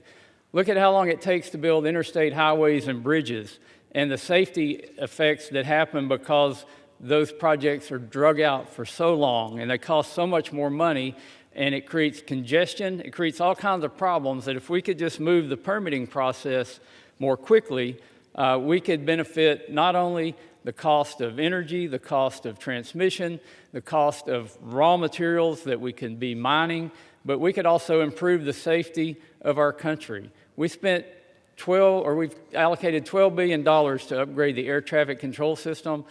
The Department of Transportation tells me the problem is they can't get a NEPA permit to put fiber optics cables in air traffic control towers. That's insane when something like an outdated air traffic control system that has funding can't be implemented because we can't get through the NEPA process to run a fiber optics cable. Mr. Chairman, I'm prepared to close and reserve the balance of my time. The gentleman reserves. The gentleman from California. Mr. Chairman, could I ask a balance of time? The gentleman has 4 minutes. 4 minutes? Arkansas. Yeah. Okay. And the gentleman from Arkansas has 7 minutes. Thank you. I'm prepared to close. Yeah. The gentleman from California. Mr. Chairman, a lot of numbers have been thrown around on how NEPA takes so very, very long. Much of this is looking deep into the past and extrapolating from that. I want to correct the record because as of January 2025, $1 billion in the Inflation Reduction Act for permitting was actually doing its job quite well. It had helped reduce the median time it takes to complete an environmental impact statement, the most complex environmental review, by 28%, and that's compared to times under the first Trump administration. The time was down to a little over 2 years in 2024 compared to over 3.5 in 2019. That is 1.5 years of improvement, and unfortunately, these steps forward have been taken away by our friends across the aisle. We are going in the wrong direction. So, Mr. Chairman, in closing, the majority had a great opportunity here. Democrats were ready to work with them on meaningful bipartisan permitting reform, and they chose to reject our efforts to engage in good faith. And instead, what we have here is another Christmas giveaway to the wealthiest, most powerful people and companies in the country. These are, I guess this is the golden age. These are wonderful times. You can throw great Gatsby parties if you're a billionaire, if you're one of these very, very rich interest groups. But we should be thinking about everyday Americans right now. Many overburdened communities that are saddled with significant pollution. We should be thinking about helping them instead of making it harder for them to challenge projects that threaten their health and environmental damage visited upon their community. We should also be thinking about rising utility bills, something we're hearing more and more about in this affordability crisis driven by Republican policies. And yet our friends across the aisle look the other way as President Trump's crazy war on clean energy drives utility bills higher and higher. We should be working towards a level playing field for clean energy instead of another handout for big oil. Now, the American Clean Power Association has pulled its support for this legislation. The bill is opposed by the Solar Industry Association and, of course, countless environmental and environmental justice organizations who know that this bill will take a wrecking ball to government transparency, to community engagement, and to health and environmental protections. It didn't have to be this way. This was a terrible missed opportunity, but a bad bill has actually gotten worse through the process, not better. I strongly oppose the SPEED Act, and I urge all of my colleagues on both sides of the aisle, regardless of whether you may have supported this in the past, the bill has gotten worse. I urge everyone to vote no, and I yield back. The gentleman yields back. The gentleman from Arkansas. Mr. Chairman, permitting reform in the SPEED Act will help every American by lowering cost and increasing affordability. That's a word that's talked about a lot today, but I think we sometimes forget the question, why are things not affordable? You know, when we have to import all of our products, when we can't build new energy plants, when we can't build public infrastructure projects on budget and on time, things become unaffordable. Now is the time for Congress not just to talk about how we need permitting reform, but to actually walk the walk when it comes to helping the families in their districts keep the lights on. An analysis by Common Good showed that a 6-year delay in construction on public projects like building roads, something I think we all can agree on, costs the U.S. economy $3.7 trillion. The SPEED Act is supported by over 375 industry leaders ranging from utility companies and energy producers to home builders and domestic manufacturers. These are the industries that will lower everyday costs if we simply allow them to build here in America again. A vote for the SPEED Act is a vote for affordability. As we close, I want to return to the core principle at the heart of this debate and this legislation. The federal permitting process should serve our natural interest, not obstruct them. Let me say that again. Permitting should serve our natural interest, not obstruct our national interest. NEPA no longer passes the test. It is currently a source of waste, abuse, and predatory litigation. Its unpredictability is fundamentally unfair to the local communities, to working families, and to taxpayers who depend on the infrastructure projects that NEPA obstructs. This has never been more true than today when demand for energy is dramatically spiking. America is blessed with resources we need for a future of energy dominance and critical mineral abundance. God has blessed America with minerals and with energy. We're just refusing to use them. Mr. Chairman, we are dependent on China for 90% of our rare earths and critical minerals. That's not just economic insecurity, that's a national defense issue. They mine 70% of those around the world and process and control 90% of them.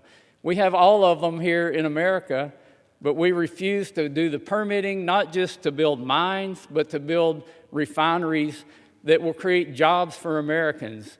When we take mined materials out of the ground and we process them and put them into manufactured goods, there's a multiplier effect by 28. It's what USGS and the Department of Commerce says, that we multiply that value by 28. Think of the jobs Americans could have, good paying jobs, if we not only mined here in America, but if we refined and manufactured products from those things that we mine. The SPEED Act is a targeted, bipartisan solution that will restore balance and accountability to the federal permitting process. It will streamline administrative review and curtail open-ended dilatory litigation.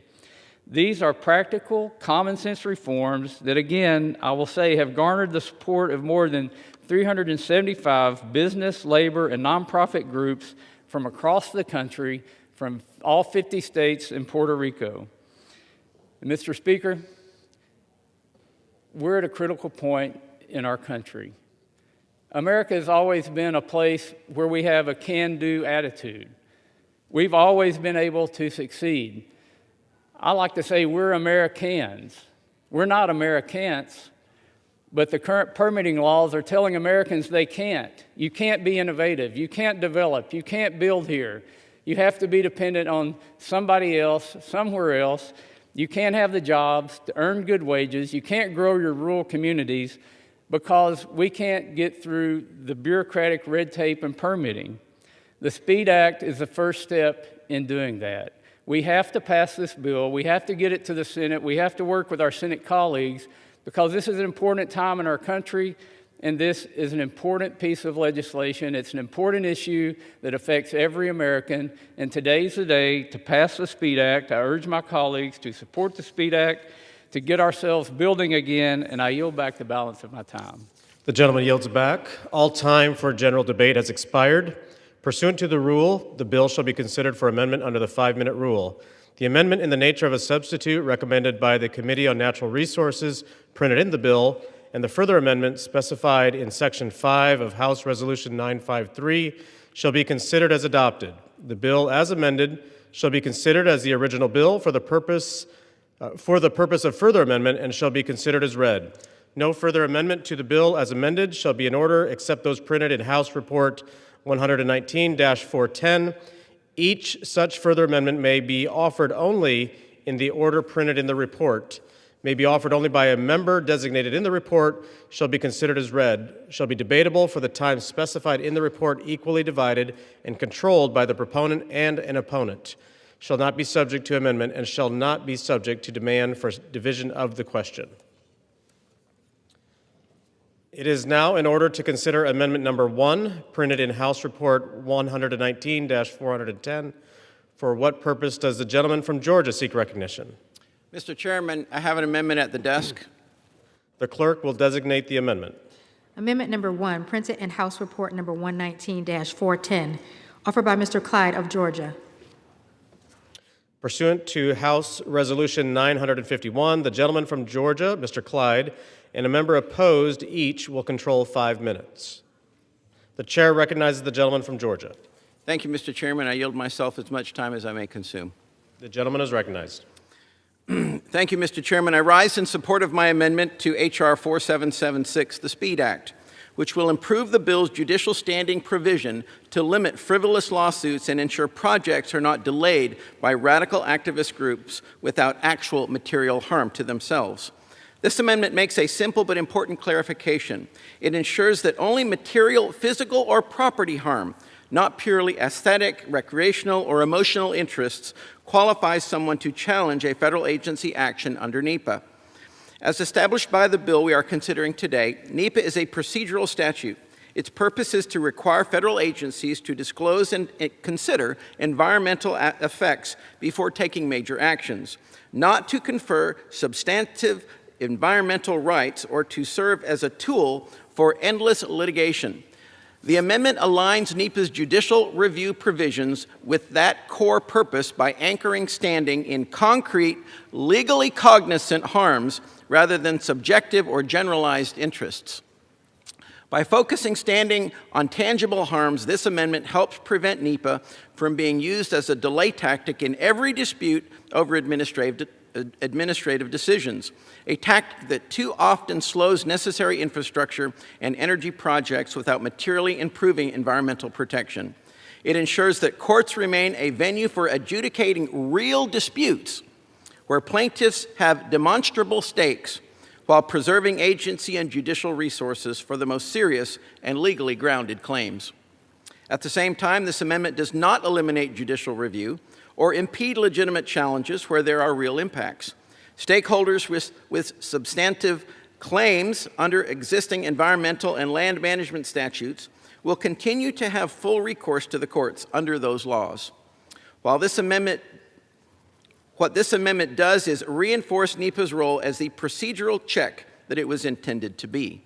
For these reasons, I urge my colleagues to support my amendment to bring greater clarity and balance to NEPA standing and to promote a more efficient and predictable permitting process consistent with both environmental disclosure and responsible development.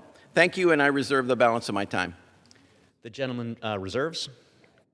For what purpose does the gentleman from California seek recognition? Thank you, Mr. Chairman. This is a pretty good example of how even when Team Extreme puts together the most dramatic rollback of America's most important, yes.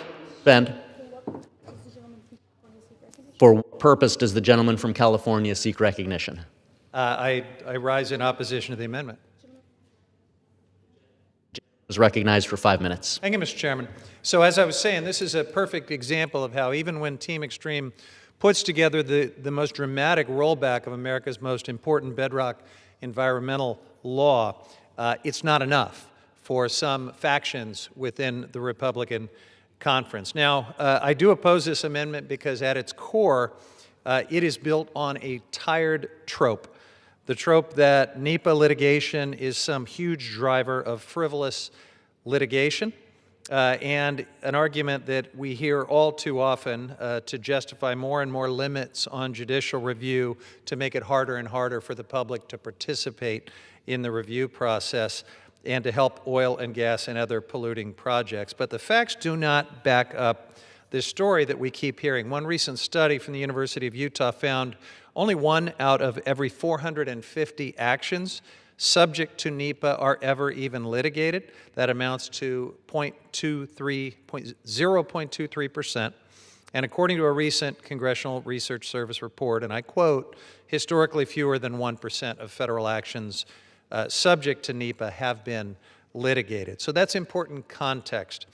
The idea behind this amendment that we need to keep layering on more and more restrictions to shut out the public, to eliminate legal challenges, to stop frivolous litigation is overblown, especially in the context of an underlying bill which already imposes dramatic new barriers that make it almost impossible to bring a case to court. Among other hurdles, the underlying bill says you have to have commented during a comment period, even as the Trump administration is restricting the opportunity to comment. It also requires that your comment has to be unique. Now, this is a new term of art. It doesn't exist in current law. We don't even know what it really means. But presumably, if anyone else has submitted the same comment, has flagged the same problem with a federal action, you're out because your comment is no longer unique.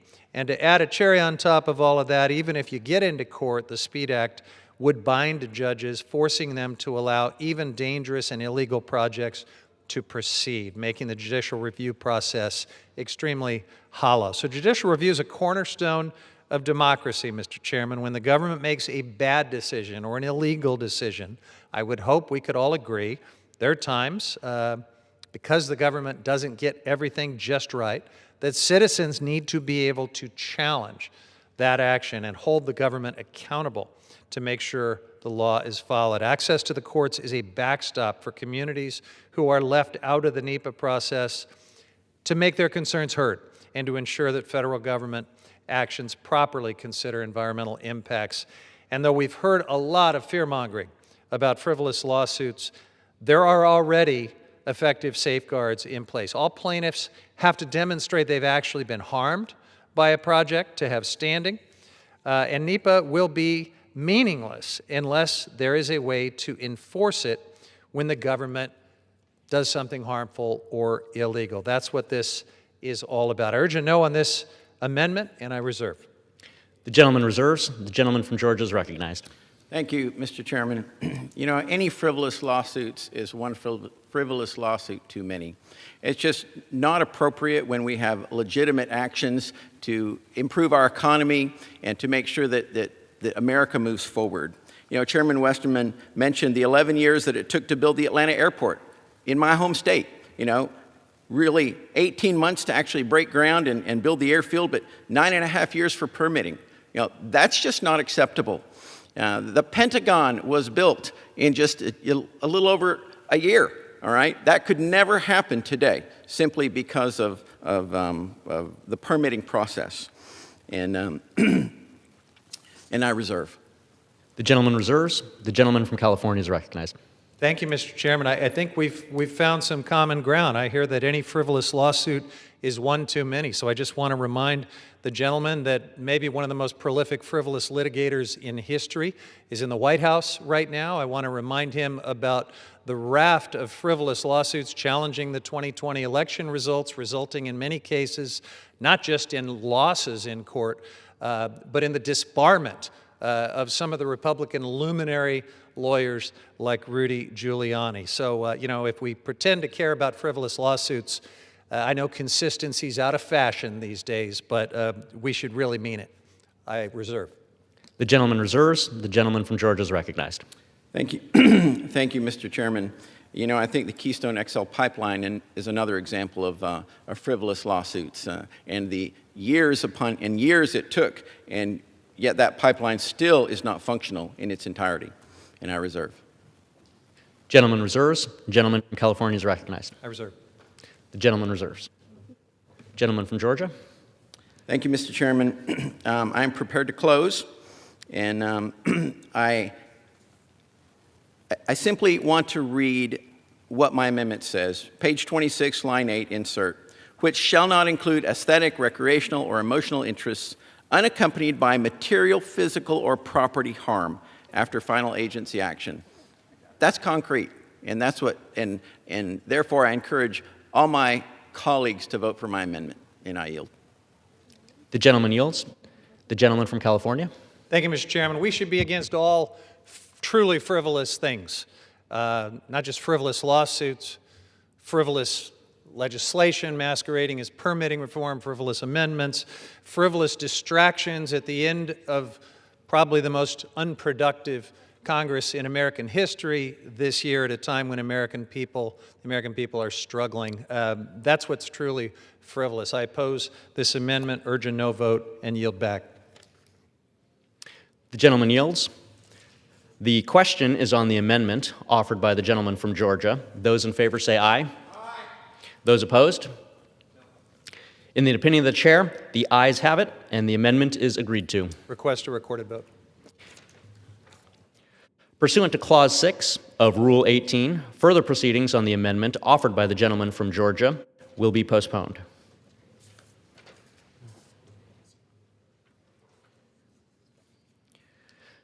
The chair understands that Amendments 2, 3, and 4 printed in the House Report 119-410, will not be offered.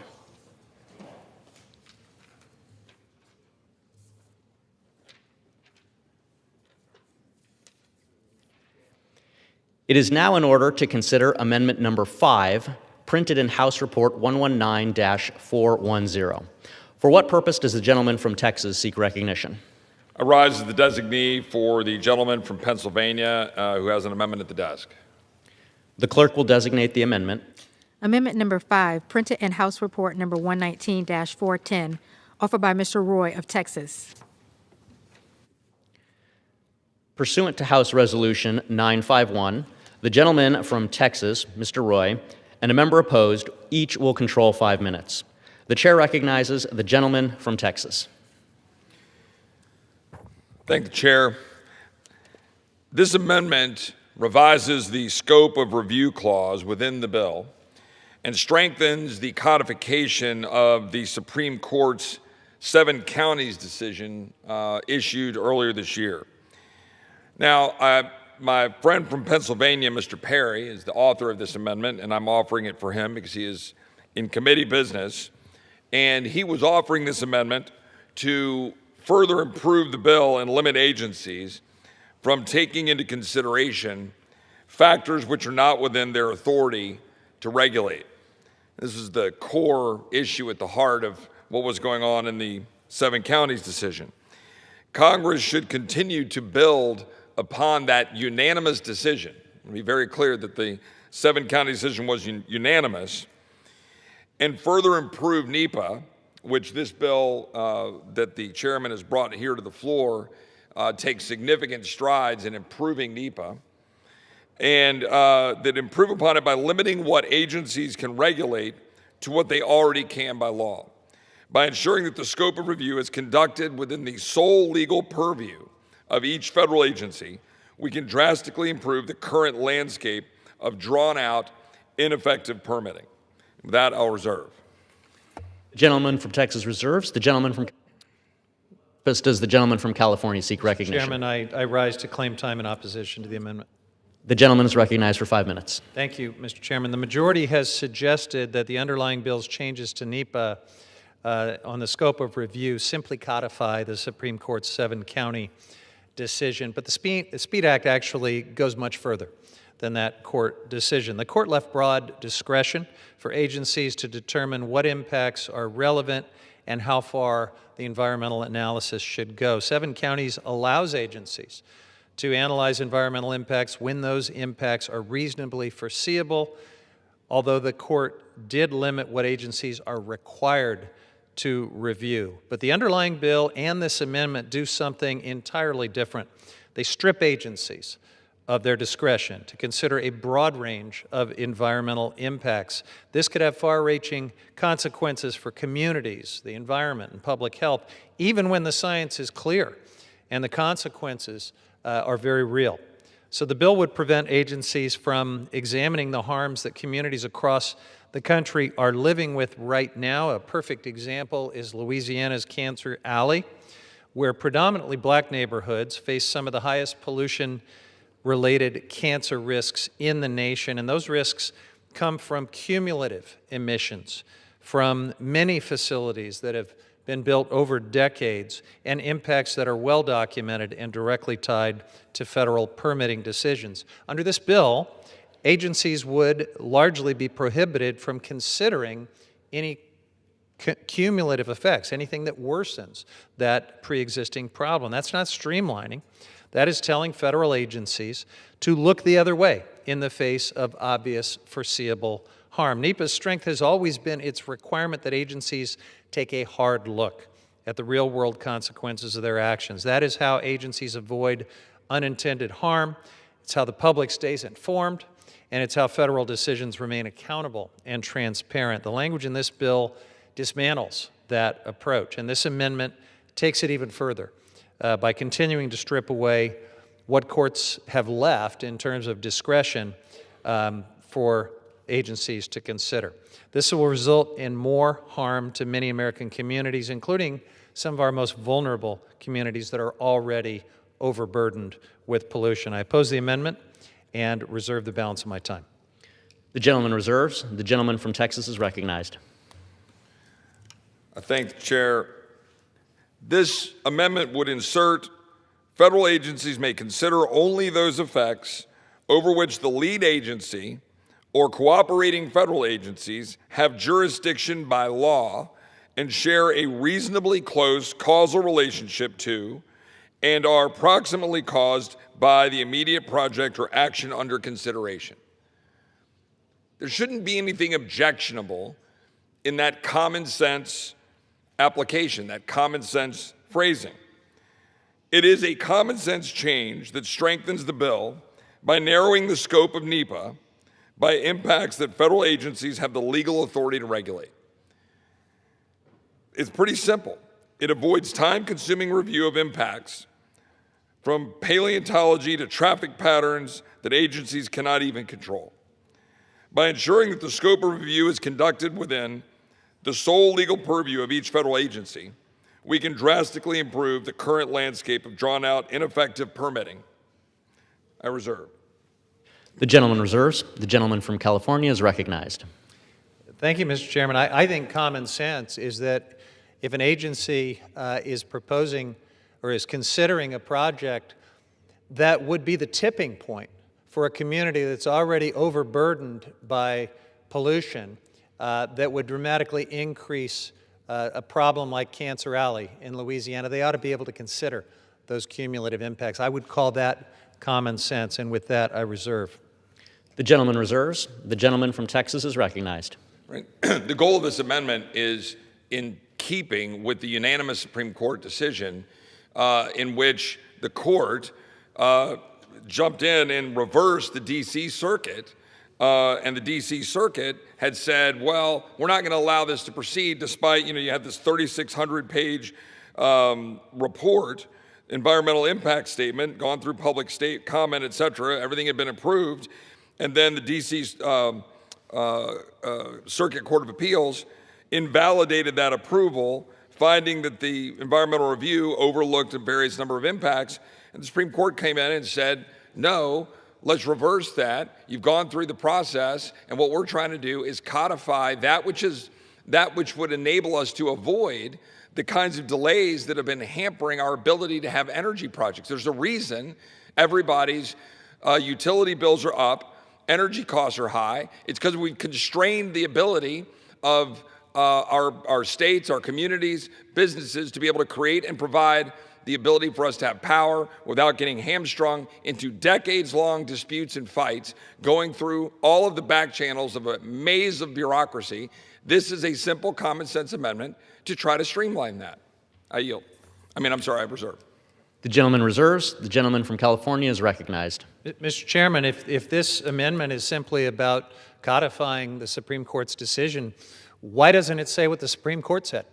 The Supreme Court said that agencies would be able to have discretion to consider cumulative impacts, traffic patterns, and other things in circumstances where those were very compelling factors.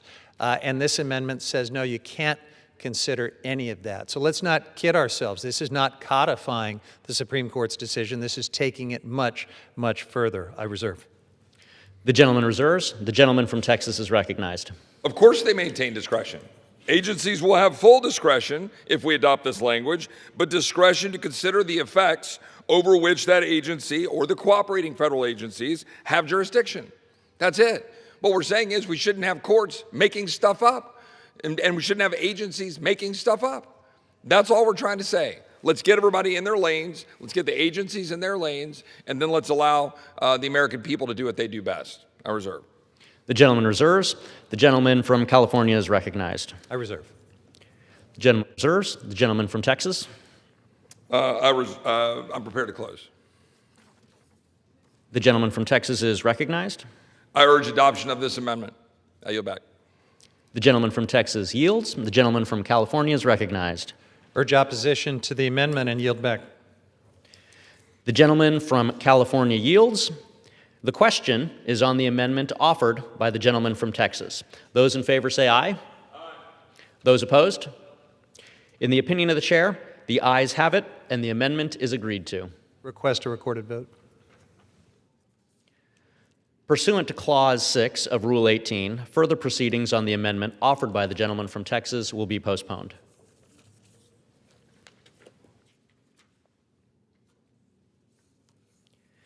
It is now in order to consider Amendment Number 6, printed in House Report 119-410. For what purpose does the gentleman from Texas seek recognition? I have an amendment at the desk. The clerk will designate the amendment. Amendment number 6, printed in House Report number 119-410, offered by Mr. Roy of Texas. Pursuant to House Resolution 951, the gentleman from Texas, Mr. Roy, and a member opposed will each control 5 minutes. The chair recognizes the gentleman from Texas. Thank you, Chair. My amendment shores up and strengthens the definition of what triggers an environmental impact statement. I offer this amendment to further improve the bill and prevent agencies from keeping projects in permitting limbo. I mean, again, the driving force here is to try to free up the American people and free up free enterprise to be able to produce adequate and abundant energy for the American people, to be able to produce and create and develop projects that create and provide jobs, and to be able to make sure the American people can prosper without being hamstrung by the bureaucracy of a federal government that has been limiting our ability to keep up and produce. While the base text of the bill makes a great effort to reduce the length of NEPA review by placing caps on all parts of the process, further defining what constitutes a significant effect that triggers an environmental impact statement will make the bill stronger. Performing an environmental impact statement is the lengthiest and most expensive part of the permitting process. The Government Accountability Office estimates the lengthy EIS process costs between $250,000 and $2 million every time there's a project. My amendment inserts common sense language that requires at least one significant effect be triggered before an agency subjects a project to the lengthy EIS process. Specifically, my amendment defines a significant effect as having, quote, a proximate and concrete harm that is directly caused by the proposed agency action and that materially impairs human health or property, end quote. By adopting this amendment, House Republicans can actually demonstrate their promise to get Washington's bureaucracies out of the way of progress and fulfill, I think, the great intent of this legislation that the chairman has put together and my colleagues on the committee have brought to the floor. And with that, I reserve. The gentleman from Texas reserves. For what purpose does the gentleman from California seek recognition? Mr. Chairman, I rise to claim time in opposition to the amendment. The gentleman is recognized for 5 minutes.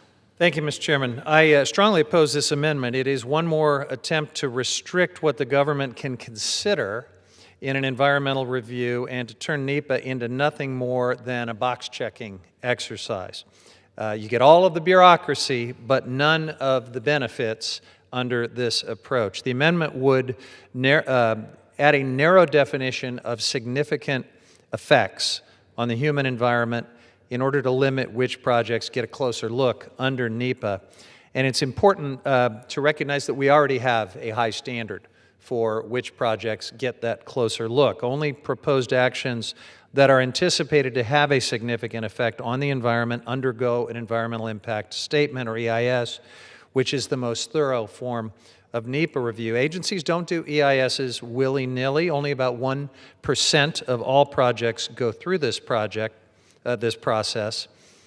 And these are the types of large-scale, complex projects that can have serious, long-lasting impacts on the environment. Things like mines that remove entire mountaintops. Things like the construction of a new nuclear power plant. Exactly the type of things that should get close scrutiny and that the public deserves to have a chance to weigh in on. Now, this amendment redefines significant effect on the environment to mean only concrete harms that are directly caused by the proposed agency action and materially impair human health or property. That is a drastic narrowing of how we think about the impacts of federal actions. And to use a public lands example, I will just quote from the Federal Land Policy and Management Act of 1976. It says, quote, The policy of the United States is to manage public lands in a manner that will protect the quality of scientific, scenic, historic, ecological, environmental, air and atmospheric, water resources, and archaeological values. Now, the courts have backed up this spectrum of values for decades. The Supreme Court has held that NEPA should analyze a broad range of harms, including recreational and aesthetic enjoyment of the environment. Who here really thinks that there's no significant effect on the environment of a proposed refinery that would only light up a protected dark sky all night, every night, next to a neighborhood?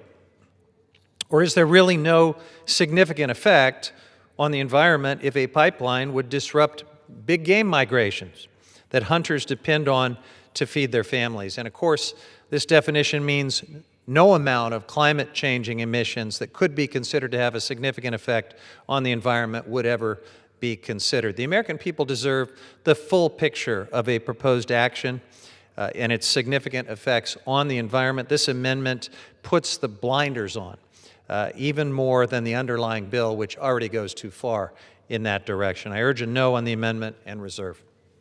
The gentleman from California reserves. The gentleman from Texas is recognized. Thank the chair. And the reason we're here, the reason that we have this legislation on the floor, is that NEPA is egregiously broken. Speed, which has been brought to the floor by the chairman, places common sense caps on how long an EIS can take, and this amendment goes further to restrict what triggers this lengthy, onerous process. Under the current runaway practice, NEPA reviews delay reliable energy projects by 3.9 years. Think about that. You want to know why we have a difficulty in getting affordable energy? All of these reviews, all of this cumbersome process has delayed the ability for people to come together and produce energy for themselves. The energy that allows us to be in a heated facility and lit and living and have the benefits of modern life and have hospitals powered and have cars that function and homes that are heated and cooled. And you add this 4-year lengthy addition with an EIS, an environmental impact statement, and you make it more difficult. America must be able to get energy projects up and running and on the grid if we're going to compete on the global stage and be able to continue to live the benefits of modern life. This amendment addresses the most onerous part of the currently bloated NEPA process. I reserve. The gentleman from Texas reserves. The gentleman from California is recognized. Mr. Chairman, we have a major disagreement on what common sense means in this Congress. To me, and I think really to most Americans, it's just common sense that you have a project that would destroy hunting access to some vital part of our public lands that generations have depended on. If you have a project that would cause a sacred tribal site to no longer be enjoyed by folks who've depended on it for millennia, that should undergo an environmental review. That seems like common sense to most people, but in this strange Congress, I guess common sense means just do those projects anyway and don't even consider alternatives, don't even consider the impacts. That's why I oppose this amendment and reserve. The gentleman reserves. The gentleman from Texas is recognized. Well, I'll remind my colleagues that what this amendment does is defines a significant effect as having, quote, a proximate and concrete harm that is directly caused by the proposed agency action and that materially impairs human health or property. Fairly common sense. I reserve. The gentleman reserves. The gentleman from California is recognized. Reserve. The gentleman reserves. The gentleman from Texas. Prepare to close. Gentleman is recognized.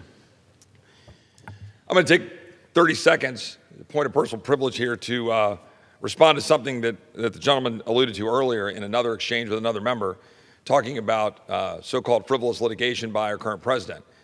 I find it absolutely extraordinary that in the same week that we found out that the FBI literally told higher-ups at the Department of Justice and the White House that there was not probable cause to engage in a raid at Mar-a-Lago, on the former President of the United States, that we are somehow going to enter that fray and not acknowledge the extent to which the abuse of power, the abuse of authority by the Biden administration and by his Department of Justice was extraordinary, historic, corrupt, and worthy of note. And that if my colleagues want to venture into a debate about lawfare, we will be happy to talk about the Manhattan DA. We'll be happy to talk about Fani Willis. We'll be happy to talk about Jack Smith. We will be happy to talk about Arctic frost, not because we're happy that they occurred, because the American people are offended at the assault on President Trump, on the members of this body, and on the people of the United States. I urge adoption of my amendment, and I yield back. The gentleman from Texas yields. The gentleman from California is recognized. Yeah, Mr. Chairman, I thought we were debating a bill that proposes permitting reform, and of course we have lots of disagreements about how it impacts our bedrock environmental laws, but I guess we never want to miss an opportunity to go into the fever swamp of conspiracism that is the Kash Patel FBI these days. I will bring it back to the subject at hand. This is a bad amendment. I urge my colleagues to oppose it, and I yield back. The gentleman has yielded. The question is on the amendment offered by the gentleman from Texas. Those in favor say aye. Aye. Those opposed say no. In the opinion of the chair, the ayes have it, and the amendment is agreed to. Request to record a vote. Pursuant to Clause 6 of Rule 18, further proceedings on the amendment offered by the gentleman from Texas will be postponed.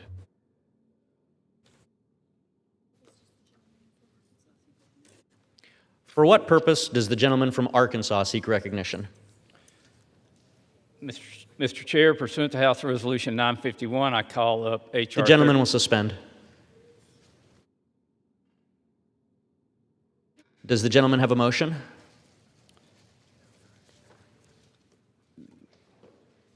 The committee do now rise. The question is on the motion that the committee rise. All those in favor say aye. All those opposed say no. The ayes have it, and the motion is adopted. Accordingly, the committee rises.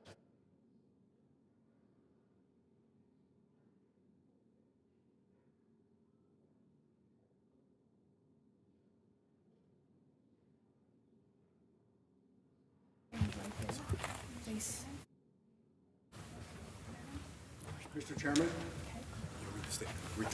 Mr. Chairman?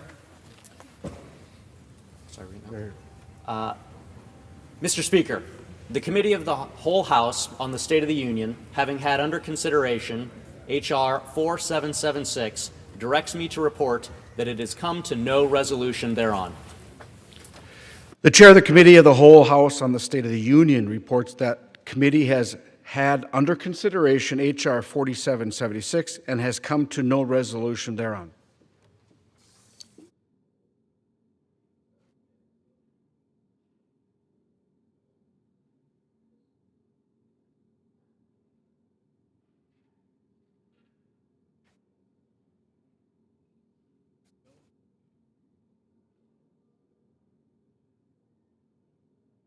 What purpose does the gentleman from Arkansas seek recognition? Mr. Speaker, pursuant to House Resolution 951, I call up H.R. 1366 and ask for its immediate consideration in the House. The clerk will report the title of the bill. Union Calendar Number 336, H.R. 1366, a bill to provide for the location of multiple hard rock mining mill sites to establish the Abandoned Hard Rock Mine Fund and for other purposes. Pursuant to House Resolution 951, the amendment in the nature of a substitute recommended by the Committee on Natural Resources, printed in the bill, is adopted, and the bill, as amended, is considered read. The bill, as amended, shall be debatable for 1 hour, equally divided and controlled by the chair and ranking minority member of the Committee on Natural Resources or their respective designees. The gentleman from Arkansas, Mr. Westerman, and the gentleman from California, Mr. Huffman, each will control 30 minutes.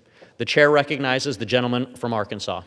Mr. Speaker, I ask unanimous consent that all members be given 5 legislative days to revise and extend their remarks and to include extraneous material on H.R. 1366. Without objection. Mr. Speaker, I yield myself such time as I may consume. The gentleman is recognized. I rise today in support of H.R. 1366 to restore clarity and stability to mining operations and support reclamation of abandoned hard rock mine lands. First, I'd like to thank my colleague from Nevada, Representative Amadei, for his work on this bipartisan legislation. In 2022, the Ninth Circuit Court of Appeals revoked an approved mine plan of operation for the Rosemont copper mine in Arizona. The ruling, known as the Rosemont decision, limited the Forest Service's ability to approve support activities necessary for conducting mining operations on federal land. This decision upended over 40 years of regulatory and legal precedent. Before developing a mine on federal lands, an operator must obtain a mine plan of operations from the Forest Service or the Bureau of Land Management. This plan must detail the intended uses of the surface of the mining claim, including waste rock placement, mills, offices, and roads. Under the Rosemont decision, however, operators must prove the existence of a commercially developable deposit on a claim before a plan of operations can be approved. This obvious problem is that the economic viability of a site cannot be determined until after the mine plan of operations is approved by the federal government. The ramifications of the Ninth Circuit's decision are substantial.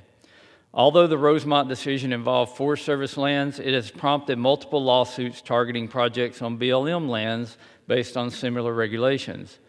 If allowed to stand, the Rosemont decision will thwart hard rock mining projects across federal lands, further jeopardizing domestic mineral supply chains, energy security, and national security. Mr. Amadei's bill provides needed regulatory clarity by creating a new category of mill sites for activities ancillary to mining that operators can include within the boundaries of an approved plan of operations. The legislation also creates an abandoned hard rock mine fund to support the reclamation program by using claim maintenance fees to inventory, assess, and remediate abandoned hard rock mines. Simply put, our reliance on foreign critical minerals is one of the greatest strategic vulnerabilities facing our nation today. America has been truly blessed with vast natural resources. This bill will create the regulatory clarity and stability that companies need to attract investment and responsibly develop these resources. With mineral demand expected to grow exponentially in the coming decades, Congress must safeguard and defend the country's ability to access its own resources. Again, I applaud my colleague, Mr. Amadei, for this common sense but urgently needed bill. I ask my colleagues to join me in supporting this legislation, and I reserve the balance of my time. The gentleman reserves. The gentleman from California is recognized. Thank you, Mr. Speaker. So I want to remind everyone that we're at the end of this year. We're running out of time to fix the healthcare crisis that Republicans have created. Christmas break is right around the corner, and hardworking Americans are struggling. They are being crushed under the weight of rising costs. And what do our Republican friends have us voting on? Well, the next bill that we have up today, H.R. 1366, the so-called Mining Regulatory Clarity Act, is just a gift for folks who really ought to be on the naughty list this time of year, foreign mining companies. I strongly oppose this bill. According to its sponsors, it is a legislative fix to the Rosemont court decision, a court case that determined that a mining company was not allowed to dump its toxic mine waste on public lands based on an invalid mining claim. You see, for years, mining companies were allowed to dump their waste wherever they wanted, without paying fair market value for that land, without public land managers having any real option to say no, regardless of which precious public lands might be destroyed forever. But in the Rosemont decision, the court held that under current law, a mining claim is only valid when it actually contains valuable minerals. That makes sense. That's common sense, if we want some common sense. But the mining industry didn't like that. They were not happy that they could no longer dump their toxic waste on phony, invalid claims anymore. And so here we are today, passing a so-called fix for the industry. Now let's remember that enormous benefit is stacked on another one. Mining companies don't pay back the American people a cent in royalties for the minerals that belong to the people of the United States. The antiquated Mining Act of 1872 essentially gives away America's valuable mineral resources for free, often to foreign-owned mining companies, even companies controlled by our adversaries. Even so, the industry calls the Rosemont decision an existential threat. Give me a break. You know what happened to the Rosemont mine after that court decision came down? The next day, the company paid for private lands for its waste disposal. Zero problem. The mine wasn't stopped. It's just the industry would prefer to use the public lands, your lands, and to be able to dump for free. Industry argues that this bill would provide certainty and clarity for mining and exploration. In practice, this fix would just allow mining companies to use a different type of claim called a mill site for unlimited mine waste dumping. They could use it for pipelines and processing, whatever else they would like, again, at cut rate prices. And for the record, I have found no evidence that any mines are currently being held up because of the Rosemont decision. Anywhere in America, this is a solution in search of a problem. Time and time again, Democrats have raised legitimate concerns with this legislation, and we've offered good faith amendments to address those concerns. I offered an amendment to strike the broad definition of operations in the bill, which effectively means that mining operations don't need a mining claim at all.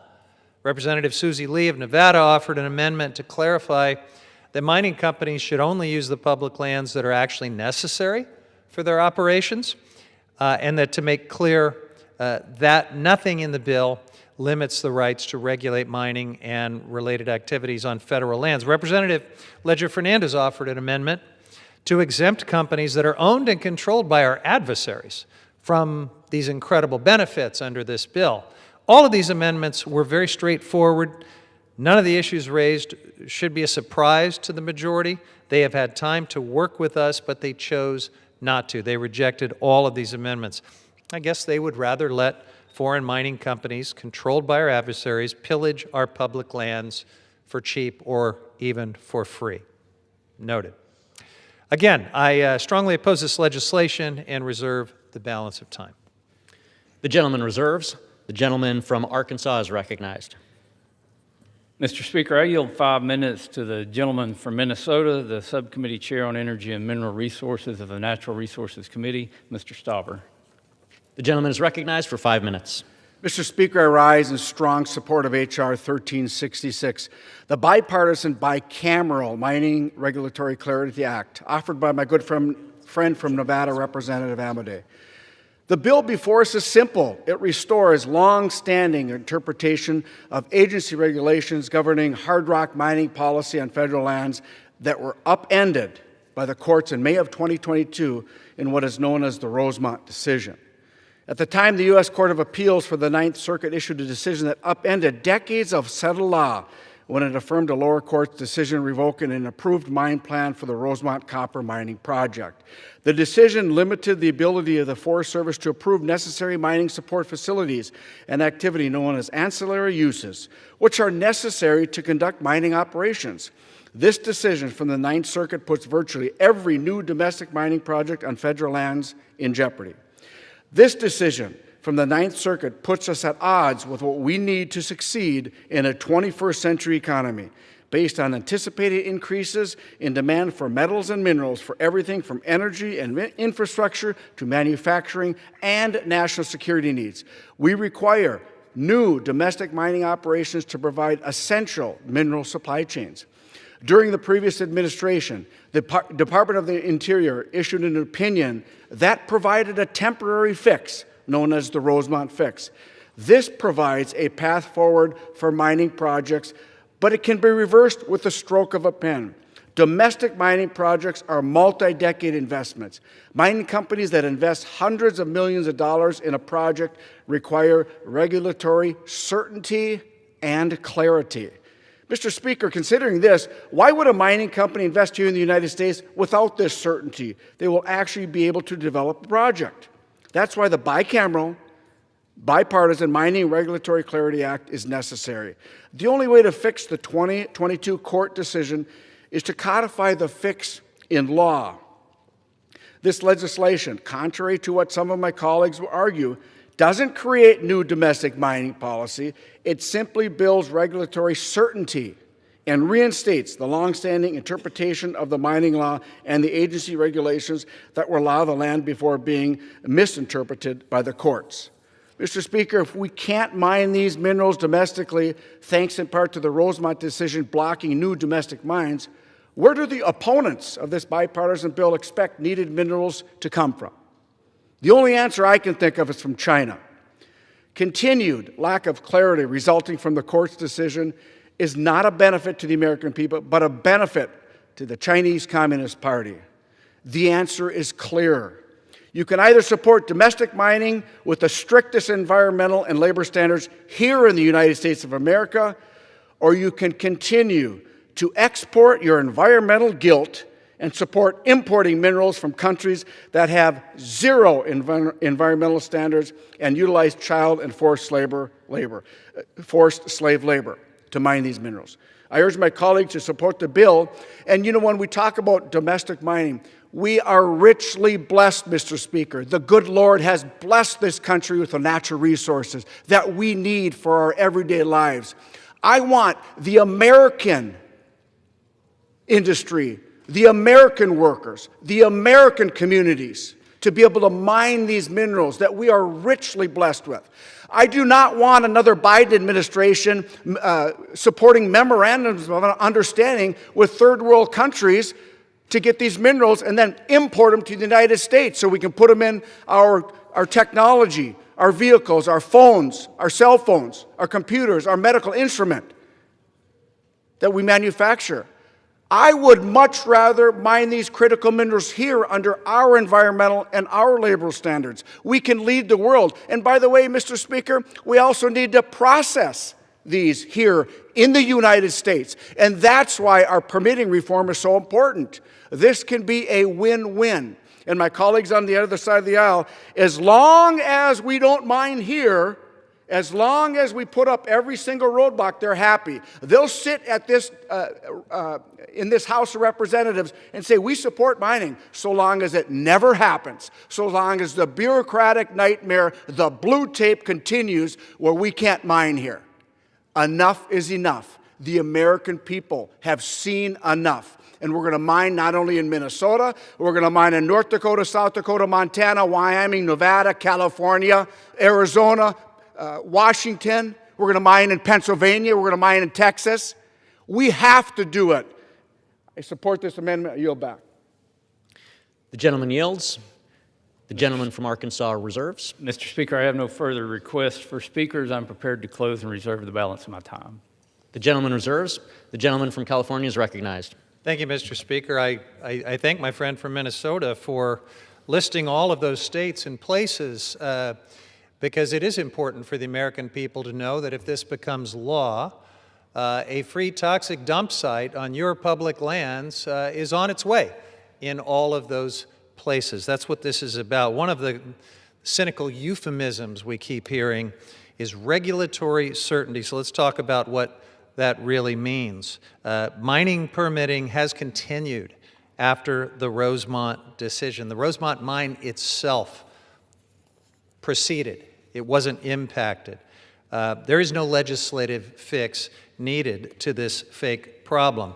This bill would codify only the most industry-friendly interpretations of the mining law and introduce additional uncertainty around the government's ability to enact basic common sense regulations on mining on public lands. To expand on that, the bill's current definition says that mining operations include, and I quote, all functions, work, facilities, and activities in connection with the prospecting, development, extraction, and processing of mineral deposits and all uses reasonably incident to, including the construction and maintenance of means of access, whether the operations take place on or off the claim. This is sweeping. Effectively, this means that mining operations don't need a mining claim at all to conduct operations on your public lands. And while this definition is currently in regulation. The Interior Department and the leading public land law treatise have found that off-site mining activities do not currently get the same rights and priority use as mining claims. So that is what is at stake in this legislation. Permanently codifying this into law would further put mining over other uses of our public lands, doing an end run around the multiple use balancing requirements that are foundational to public land management. While our land managers have limited discretion right now to deny a mine on public lands, they do at least have some authority over their roads, pipelines, and toxic waste dumping. That would all be taken away by this legislation. This is not regulatory clarity. It is regulatory charity to an industry that has already gotten 150 years of giveaway. I urge my colleagues to vote no and reserve the balance of my time. The gentleman from California reserves. Gentleman from Arkansas is recognized. I reserve. The gentleman reserves. The gentleman from California. Mr. Speaker, I ask unanimous consent to enter a letter of opposition into the record from 189 organizations, tribes, companies, and local elected officials. Without objection.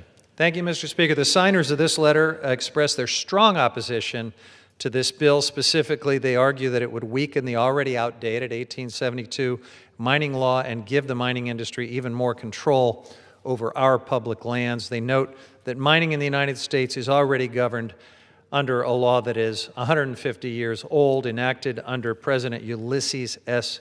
Grant. These organizations, tribes, and leaders remind us that the 1872 law has no environmental guardrails, that the mining industry is already the only industry that doesn't have to pay any royalty when it extracts our minerals on public lands, and that 40% of headwaters and 50% of lakes have been polluted by mining activity. They also raise specific concerns within the Mining Regulatory Clarity Act. First, the bill would allow multinational companies to claim an indefinite number of mill sites to permanently dump toxic waste on our public lands for free.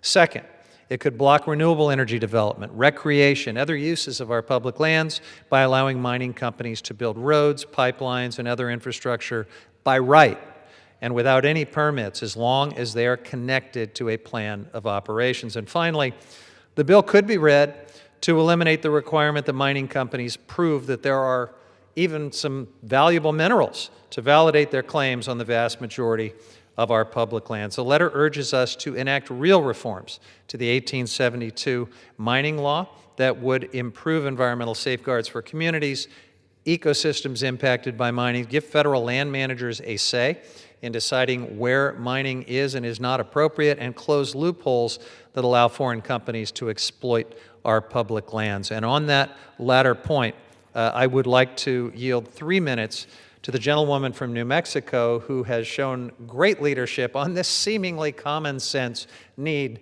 to put some guardrails in place to make sure that foreign-owned mining companies, including those owned and controlled by our adversaries, don't have the benefit of all these lavish giveaways. I yield the gentlelady 3 minutes. The gentlelady from New Mexico is recognized for 3 minutes. Thank you, Mr. Speaker, and thank you. Mr. Speaker, mining corporations, including foreign-owned, pay nothing in royalties when they take our publicly owned minerals on our federal lands. The American people get nada, zero, for our copper or gold or critical minerals. H.R. 1366, the Mining Regulatory Clarity Act, is yet another giveaway to big mining companies by making it easier for them to dump their waste on more of our public lands. At the appropriate time, I will offer a motion to recommit this bill back to committee.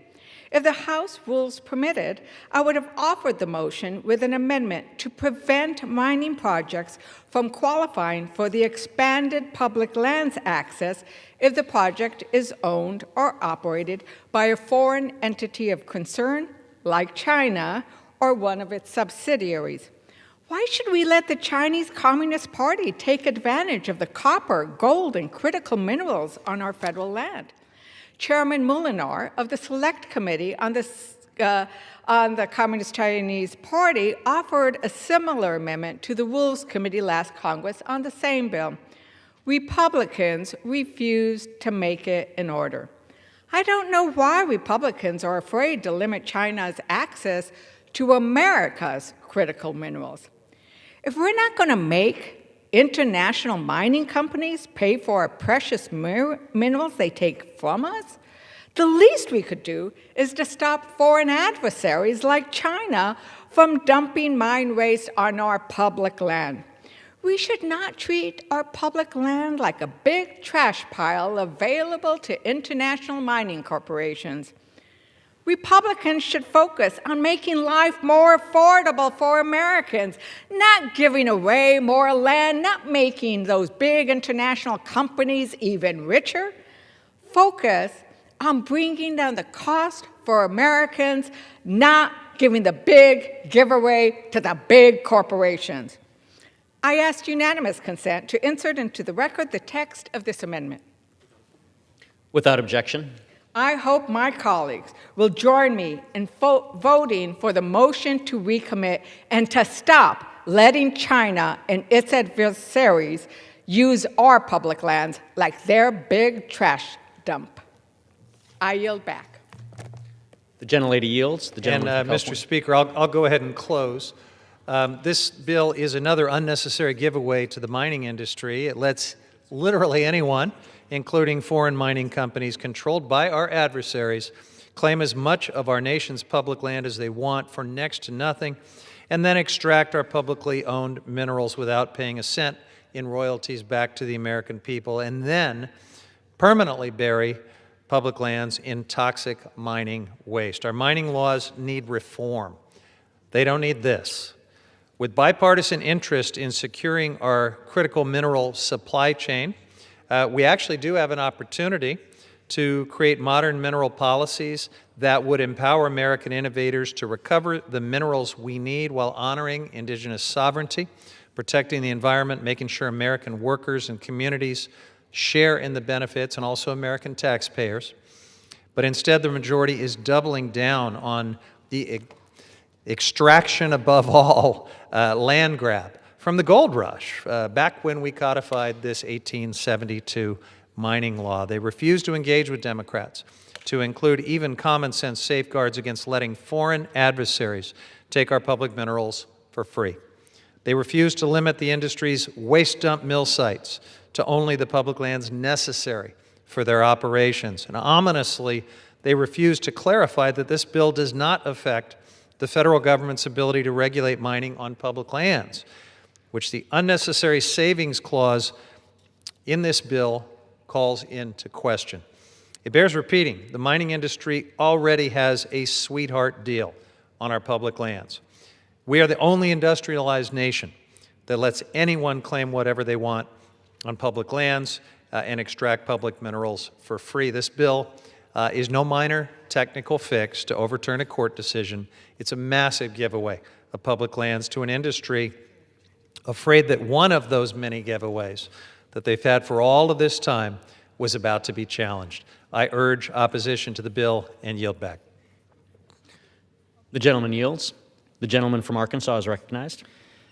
Mr. Speaker, let's talk about some of the issues that were just brought up. First, the foreign entity of concern restrictions. Now, I agree, and I think everybody would agree, that we should scrutinize foreign direct investment to ensure that it does not pose a threat to the United States.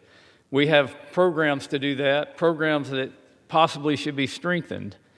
But imposing arbitrary standards could prevent publicly traded non-Chinese companies from mining domestically. Doing what? It would force a continued reliance on China. We all know that China is already doing whatever they can to prevent us from building out secure domestic supplies of critical minerals. The CCP has repeatedly used its dominant market position to strategically flood markets and make U.S. projects uneconomic. When they see a project announced in the United States, they dump product on the global market, lowering the prices and making our mining operations uneconomic to investors. If we create an arbitrary standard, they'll continue to play even more dirty. They will CCP will simply buy shares of publicly traded companies to disqualify the companies from mining on federal lands. We're being naive if we think that China won't use any tool and loophole at their disposal to stop mining in the U.S. In any event, this bill is about regulatory certainty so that we can start mining again in America. Now, I've already mentioned this, but we are blessed with resources here in America. And we have a lot of those resources are on federal lands. And this issue's come up about royalties. It continually comes up, and people say this bill would allow mining companies to extract valuable public assets without paying any royalties to Americans. I want to remind everybody of something. U.S. mining companies already pay between 40 and 50% of earnings in federal, state, and local taxes and other fees. These taxes are vital to funding school systems, roads, and other infrastructure projects, especially in rural communities. And now, thanks to the Rosemont decision, on top of paying those taxes, companies must pay millions more dollars in litigation. Developers would be required to pay fees for any mill sites established under this bill. These fees would go towards remediating abandoned hard rock mine lands, something that my Democrat colleagues have repeatedly pushed for. If we want to encourage investment in safe, responsible, and cutting-edge mining practices that provide billions to the public's coffers and essential materials to the American people, then we need to support H.R. 1366. I also want to call attention to a letter we received signed by 28 organizations from A to Z, literally from A to Z, starting with A, the Alaska Miners Association, the American Critical Minerals Association, American Exploration and Mining Association, Bipartisan Policy Center Action, Battery Materials and Technology Coalition, Colorado Mining Association, National Mining Association, U.S. Chamber of Commerce, Women's Mining Coalition, Wyoming Mining Association, and to round it out with Z, the Zero Emission Transportation Association. These organizations stress the importance of Congress enacting this bipartisan legislation, and they stated, and I quote, "This legislation will ensure the U.S. can utilize its vast domestic resources to build essential mineral supply chains. Your efforts to enhance mineral supply chain security while upholding our leading safety and environmental standards are crucial. The passage of H.R. 1366 will support the trajectory of innovation in the U.S. and maintain the nation's economic leadership," end quote. Mr. Speaker, this bill is common sense, supporting American industries that are working to bolster our domestic mineral supplies. I also want to draw attention to a letter we received from Nevada Democratic Governor Joe Lombardo in support of the Mining Regulatory Clarity Act, and his letter states, quote, "Advancement of this bipartisan bicameral legislation is indispensable to the long-term economic resilience of our rural communities and Nevada's ability to help achieve domestic mineral security." Again, this bill is common sense, it's bipartisan, it's bicameral, it supports a key industry for states like Nevada, and it should be strongly bipartisan. When we look at the abundant minerals that we're blessed with across the United States, I think of the claim that our colleague, Mr. Begich from Alaska, also says when he talks about the Ambler Road District.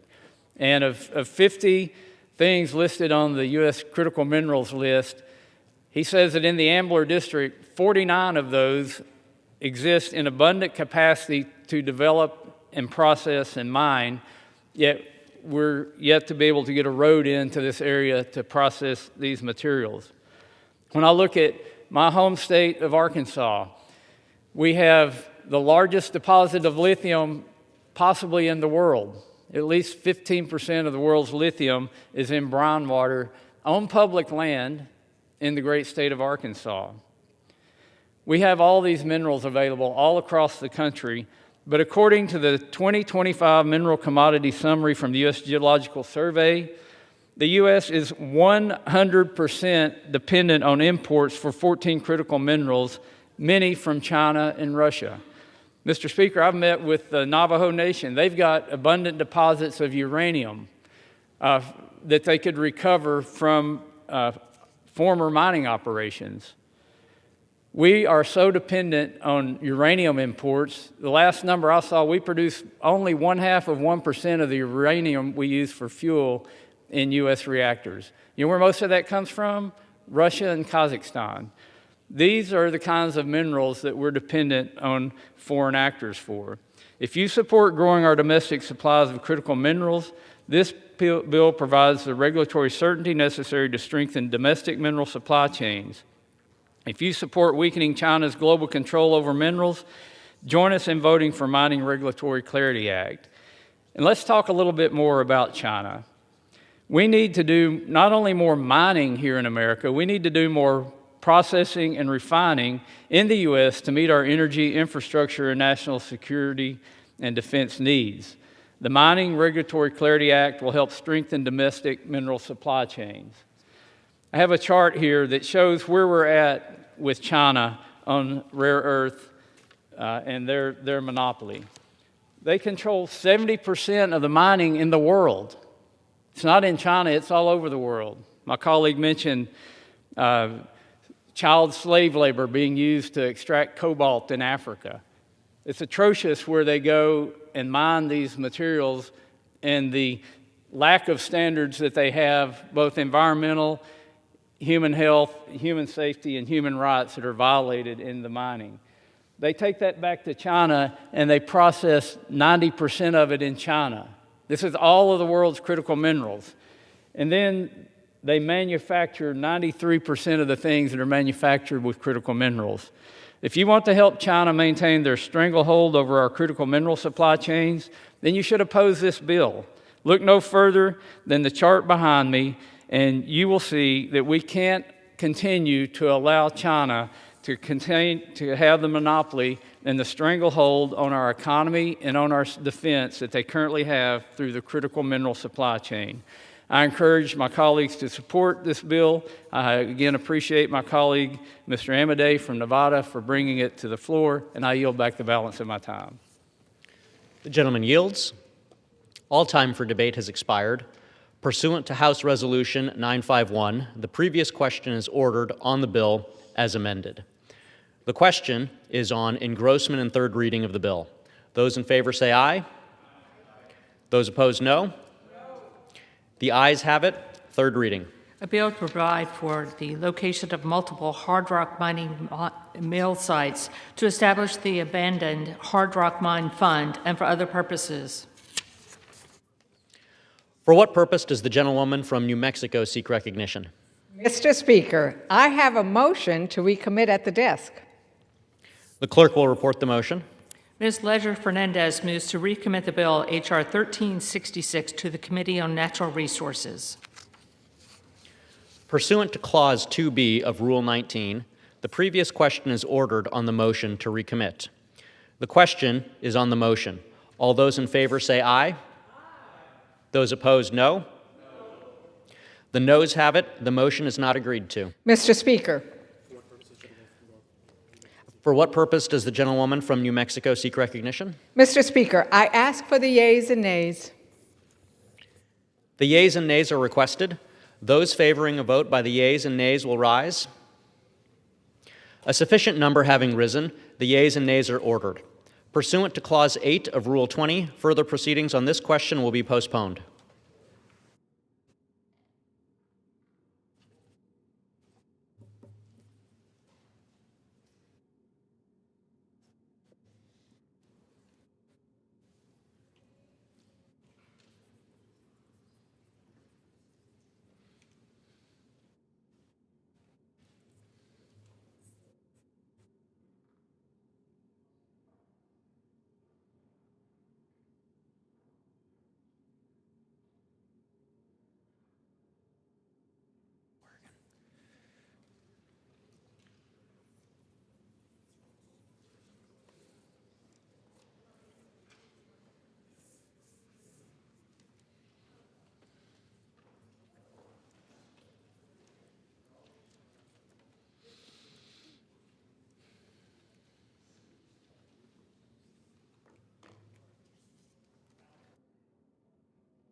For what purpose does the gentleman from Arkansas, Mr. Westerman, seek recognition?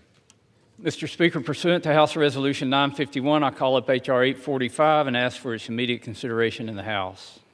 The clerk will report the title of the bill. Union Calendar Number 285, H.R. 845, a bill to require the Secretary of the Interior to reissue regulations removing the gray wolf from the list of endangered and threatened wildlife under the Endangered Species Act of 1973. Pursuant to House Resolution 951, the amendment in the nature of a substitute recommended by the Committee on Natural Resources, printed in the bill, is adopted, and the bill, as amended, is considered read.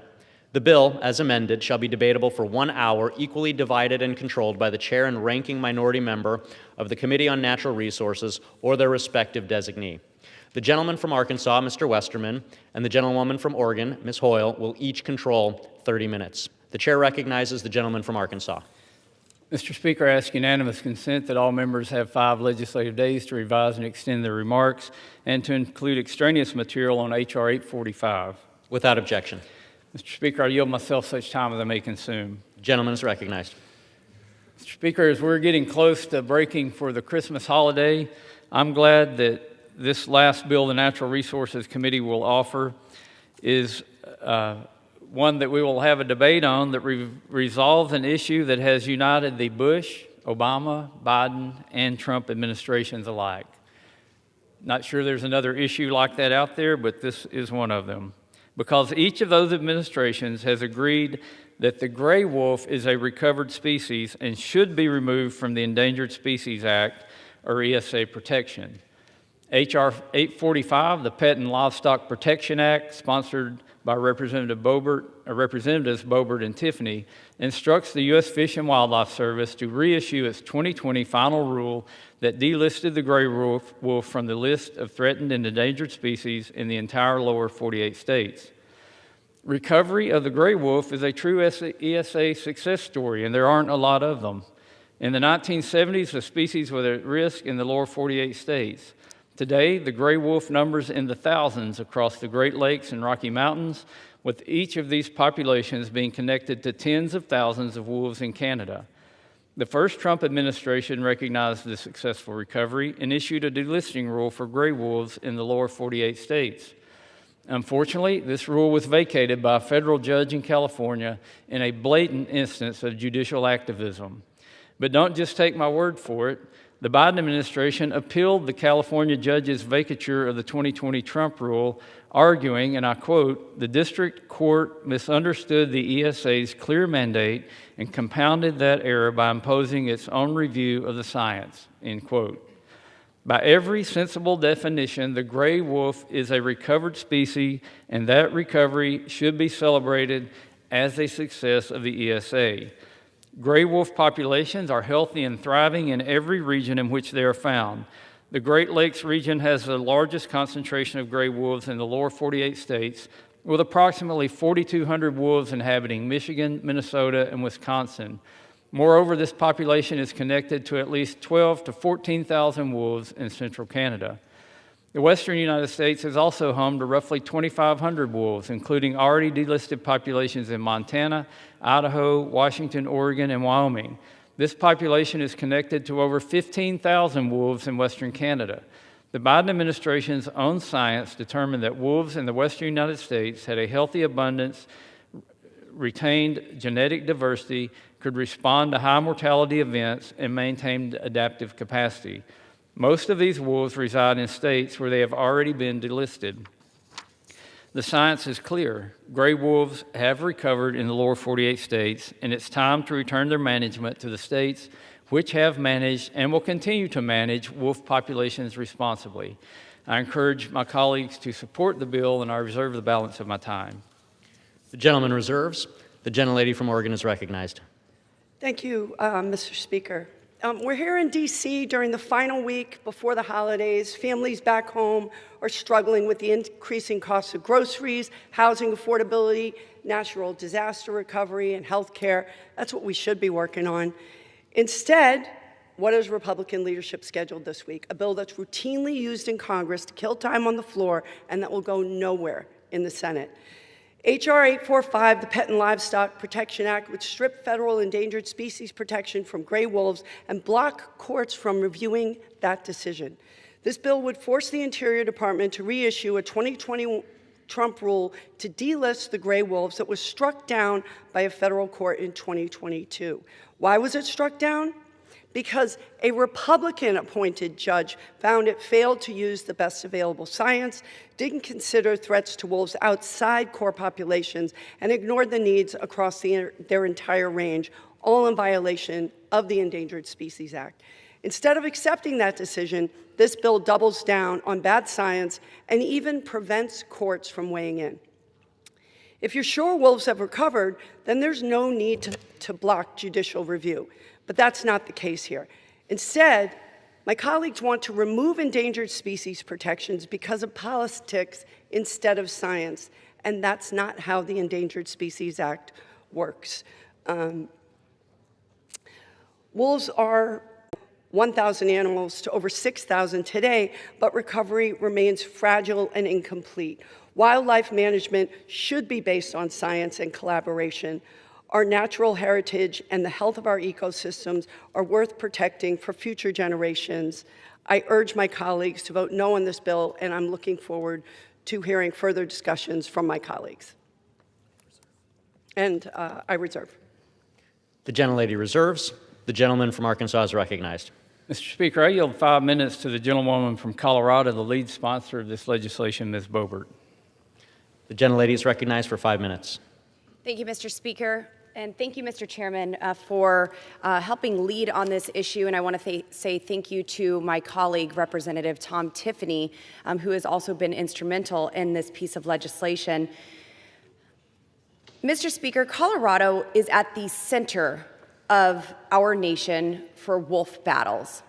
That's why Congressman Tom Tiffany and I introduced H.R. 845, the Pet and Livestock Protection Act. My bill delists the gray wolf from the federal endangered species list and returns the issue of wolf management to the states and tribal wildlife agencies. This doesn't mean that wolves will not be managed. It just means that the federal government will step aside and we will have proper state management. I think we believe in federalism here in the 10th Amendment and trust our states to do the right thing. Leftists want to eliminate hunting, lock up our lands, further restrict gun rights, and pander to the interests of extreme environmentalists who don't understand our rural way of life. In 2020, in Colorado, Denver and Boulder voted to reintroduce gray wolves west of the Continental Divide. This ballot box biology has led Colorado to rush through the importation of Canadian gray wolves and has set them loose in our state despite numerous protests and questions about the legality of this dysfunctional and chaotic approach, putting predators over people. And these predators do not obey arbitrary boundaries. Sure, Colorado may say they will be introduced west of the Continental Divide, but that doesn't keep them west, and that doesn't necessarily keep them in Colorado either, as we have seen. Importing foreign predators into our state has received pushback from our tribes, energy operators, and our farmers and ranchers. ESA restrictions prohibit ranchers and pet owners from protecting their livestock and pets, as ranchers who shoot at, injure, or kill protected wolves stalking sheep or cattle face potential prosecution. Unfortunately, wolves, again, don't see state lines. They don't know the difference between state, federal, tribal, or private land. It's in their nature to travel great distances in pursuit of prey, whether that's deer, elk, sheep, cattle, or even our pets. And it's been well documented that wolves don't only hunt to satisfy their need, to satisfy their hunger. They also hunt for sport. In March of this year, one of the Canadian wolves attacked and killed a working cattle dog in Jackson County, Colorado, neighboring one of the counties that I represent in my district. Last year, a gray wolf from the Great Lakes region was found over 1,000 miles away in Elbert County, east of the Continental Divide, in Colorado's 4th District, where I represent. Colorado's agricultural producers have lost $580,000 in just 1 year from wolves already introduced. We should listen to our farmers and ranchers and finally delist the gray wolf. Gray wolves were first listed under the ESA in 1967. That's 58 years ago. Since then, delisting the gray wolves has been supported by the Obama, Trump, and even Biden administrations. In November 2020, scientists and nonpartisan career employees at the Department of Interior once again found gray wolves were fully recovered and once again issued a rule that returned management of the gray wolf populations to state and tribal wildlife agencies, as it should be. Unfortunately, frivolous litigation was filed by environmental extremists, and an activist California judge pandered to them by vacating the 2020 rule and unilaterally relisting the gray wolf by judicial fiat. Mr. Speaker, the science is crystal clear on this issue. Gray wolves should no longer be on the endangered species list. We can no longer put farmers, ranchers, and even our pets in harm's way by using taxpayer dollars to protect a species that has been fully recovered. It's time for the federal government to get out of the way and allow the state and tribal wildlife agencies to manage this species. Again, just as my colleague on the other side of the aisle agrees, this is an Endangered Species Act success story, and I urge support in my bill. I yield. The gentlelady yields. The gentleman reserves. The chair lays before the House the following enrolled bill. Senate 1071, an act to authorize appropriations for fiscal year 2026 for military activities of the Department of Defense, for military construction, and for defense activities of the Department of Energy to prescribe military personnel strengths for such fiscal year and for other purposes. The gentlelady from Oregon is recognized. Thank you, Mr. Speaker. When my colleagues say an activist judge overturned this, it was a Republican-appointed judge that found, again, that it failed to use the best available science. I also want to say that the U.S. Fish and Wildlife Service just canceled the first ever nationwide gray wolf recovery plan, which was due this month. This comprehensive science-based plan would have finally provided a holistic approach to wolf recovery with all stakeholders at the table. This is the type of solution that the courts have been seeking after invalidating 5 of the 6 previous attempts to delist wolves. Unfortunately, H.R. 845 is part of a pattern. Instead of investing time and money into supporting proven paths of success, we're voting on far-reaching and unscientific proposals that don't actually solve the problem and won't make it into law. H.R. 845 would also fragment and make wolf management harder. So with that, I would like to yield 4 minutes to the gentlewoman from Michigan. The gentlelady from Michigan is recognized for 4 minutes. Thank you, Mr. Speaker. Today, we are witnessing an unprecedented extinction crisis with 1 million species at risk of disappearing forever in coming decades. As the co-chair of the Endangered Species Act, protecting our nation's wildlife is one of my top priorities. I am deeply concerned that the provisions included in this bill will cause our country to backtrack on the progress we made, and that's why I have to be opposed today to the bill on the floor, the so-called Pet and Livestock Protection Act. There's been a lot of discussion about the gray wolf. Well, let's talk about the delisting of the gray wolf under the Endangered Species Act. While progress has been made in certain regions, the reality is clear. Gray wolves have not yet achieved full recovery, and removing federal protections would be premature and dangerous. Today, wolves occupy only a fraction of their historic range. Large areas of suitable habitat remain unoccupied, and many existing populations are small, isolated, and genetically vulnerable. True recovery under the Endangered Species Act requires not just survival in a few regions, but long-term security across a significant portion of the species range. We also know from experience what happens when protections are lifted too soon. After previous delisting efforts, several states moved quickly to authorize aggressive hunting and trapping seasons. And in some cases, wolf populations declined sharply within one single year. These setbacks erase decades of conservation progress and create instability rather than sound wildlife management. Gray wolves play a vital role in maintaining healthy ecosystems. As apex predators, they help regulate prey populations, they reduce overgrazing, and promote the recovery of forests and watersheds. These ecological benefits support biodiversity and contribute to healthier landscapes that benefit hunters, farmers, outdoor recreation, and rural communities alike.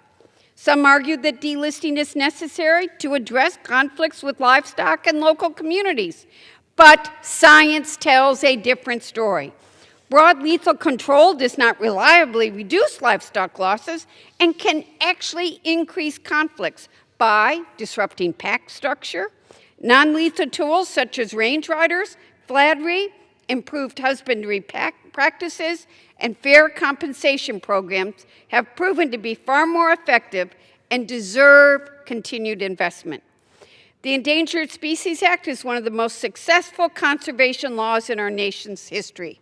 It sets clear, science-based standard for recovery and requires that threats be adequately addressed before protections are removed. Delisting gray wolves without enforceable, science-based state management plans undermines both the intent of the law and public trust. And this decision is about more than one species. It's about whether we let politics override science, or whether we uphold our responsibility to protect wildlife for future generations. Until gray wolves are truly recovered, connected across the range, and protected by durable management plans, federal protections must remain in place.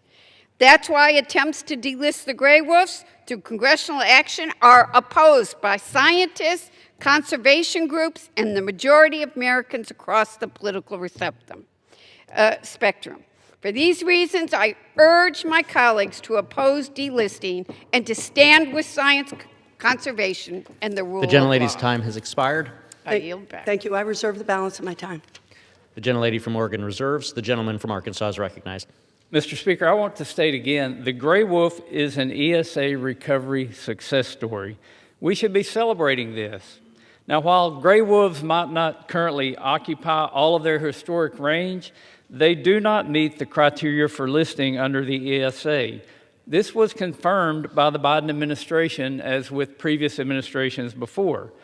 Now, most species are not found throughout their historic range. Elk and black bears, for example, are still absent from much of their historic range, but they are not listed under the ESA. According to my colleague's argument, the wolf can't be recovered until it's back into its entire historic range. Mr. Speaker, the Northeast United States is part of the historic range of the gray wolf. If what I'm hearing right is correct, are we promoting restoring the wolf to the northeastern United States with the metropolitan and suburban areas where packs of wolves can range 100 miles a day? Is that what we want to make the criteria before we say gray wolves are recovered? The scientists at the U.S. Fish and Wildlife Service in the Biden administration, along with the ones in the Trump administration, the Obama administration, and the Bush administration, have said the gray wolf is recovered. This is just another push to continue a top-down federal approach to wildlife management that does little to actually help wildlife. Mr. Speaker, I yield 3 minutes to the gentleman from Wisconsin, Mr. Tiffany. The gentleman from Wisconsin is recognized for 3 minutes. Thank you, Mr. Speaker, and I would like to suggest to the gentle lady from Michigan if she wants to do a ride-along with me and deliver wolves to Madison, Wisconsin, part of their previous range. I would be happy to do that if she would join along in that process. I just want to address one thing in regards to the gentle lady from Oregon. We've got really good news, what she talked about in regards to inflation. I urge her to watch CNN this morning with the inflation numbers that have come out that are the lowest since 2021. Good news as we end 2025, and it is really good news as we go into 2026 that the Pet and Livestock Protection Act is going to pass out of the House of Representatives today. Federal protections were established a couple decades ago, and there were hundreds of wolves in Wisconsin, Minnesota, and Michigan. Now there are over 4,000 wolves. Talk about inflation. It has hit the wolf population. Also, if you go back to 2015, 26 of the most eminent wildlife biologists in the upper Midwest urged these judges to delist the wolf, take them off the Endangered Species Act because the wolf is recovered, as the data has shown. Populations have been bouncing back and forth between being listed and delisted, and this bill provides a permanent solution, returning the population management back to the states. As everyone in Wisconsin knows, this is something we've seen far too often. Most recently, when the judge in Oakland, California, vacated the 2020 delisting rule and unilaterally put it back on the ESA list by judicial fiat. Wisconsinites know best when it comes to managing Wisconsin's wolf population, and it's long past time we empowered Wisconsinites to be able to manage the gray wolf population once again. The chairman handled it in a very positive manner. This is a recovery success under the Endangered Species Act. This is the graphic representation of what is happening, the carnage that is happening across our states in rural areas where pets and livestock are being slaughtered because the wolf is not being managed. You talk to any sportsman, and they will tell you the wolf belongs on the landscape. But when you do not manage a wildlife population, this is what happens. The slaughter continues of people's pets and livestock. Gray wolf delisting has been supported by 4 presidents. Even the Biden administration's Fish and Wildlife Service asked a federal appeals court last fall to reinstate the rule. The gray wolf has been the latest recovery success, with significant populations in the Rocky Mountains and western Great Lakes. There's something else we should all remember. When a species is removed from the ESA list, it's something we should celebrate. From farmers to pet owners to sportsmen and women, delisting the great wolf is of paramount importance to rural America and maintain. 30 seconds. Thank you very much, Mr. Chairman. In order to maintain our rural way of life, the wolf needs to be delisted. It's past time to return management to the states. This is a legislative fix we can do. I urge my colleagues to vote yes. I urge the United States Senate to pass this bill when it comes over to them, and I yield back. Reserve. Gentleman from Arkansas reserves. The gentlelady from Oregon is recognized. Thank you, Mr. Speaker. I appreciate the words of my good friend from Wisconsin. I invite him to come to my district, where the manufacturers of my district are paying more for goods that they have to import to build things in the U.S., and my farmers and wine producers and exporters are losing their markets, so have less money to pay for the things where the prices have risen for their Thanksgiving, Christmas dinner, and presents. But you are welcome to come. Also, the issue with H.R. 45, after the 2020 delisting, in Wisconsin, 30% of its wolf population was killed in just 4 days. Idaho passed a law allowing the killing of up to 90% of wolves, including the pups. Montana removed wolf protections around Yellowstone, raising bag limits and expanded trapping, killing many of the beloved wolves that tourists travel from around the world to see. And the ecological consequences matter. Wolves are a keystone species critical to healthy ecosystems. When reintroduced to Yellowstone in 1995, they provided benefits throughout the entire ecosystem. Wolves changed elk behavior, allowing willows and aspens to recover. They brought back beaver, whose dams created habitats for fish, amphibians, and birds. One study found a 1,500% increase in the willow growth, surpassing 82% of tropic cascades in global analysis. And recently, we've seen evidence that wolves are helping to protect deer and elk populations from the spread of chronic wasting disease, a horrifying neurological disease rampaging through the states and causing real problems for hunters. The state of Oregon has worked to lead the way in wolf recovery, but there's only so much we can do if neighboring wolf populations are wiped out. We want to see recovery, get the environmental benefits, and also make sure that our ranchers are compensated for any losses that occur. And with that, I would like to yield 4 minutes to the gentleman from Virginia, my good friend, Representative Beyer. The gentleman from Virginia is recognized for 4 minutes. Mr. Speaker, thank you very much. As co-chair of this House Endangered Species Caucus, I rise today in strong opposition to H.R. 845. This bill, formerly called the Trust in Science Act, has gone under a rebrand since the best available science contradicts this politically motivated bill. I'm here to remind the American people of some key facts underlying this bill. First, a small reminder, people are predators too. In fact, we're the most successful apex predator of all time.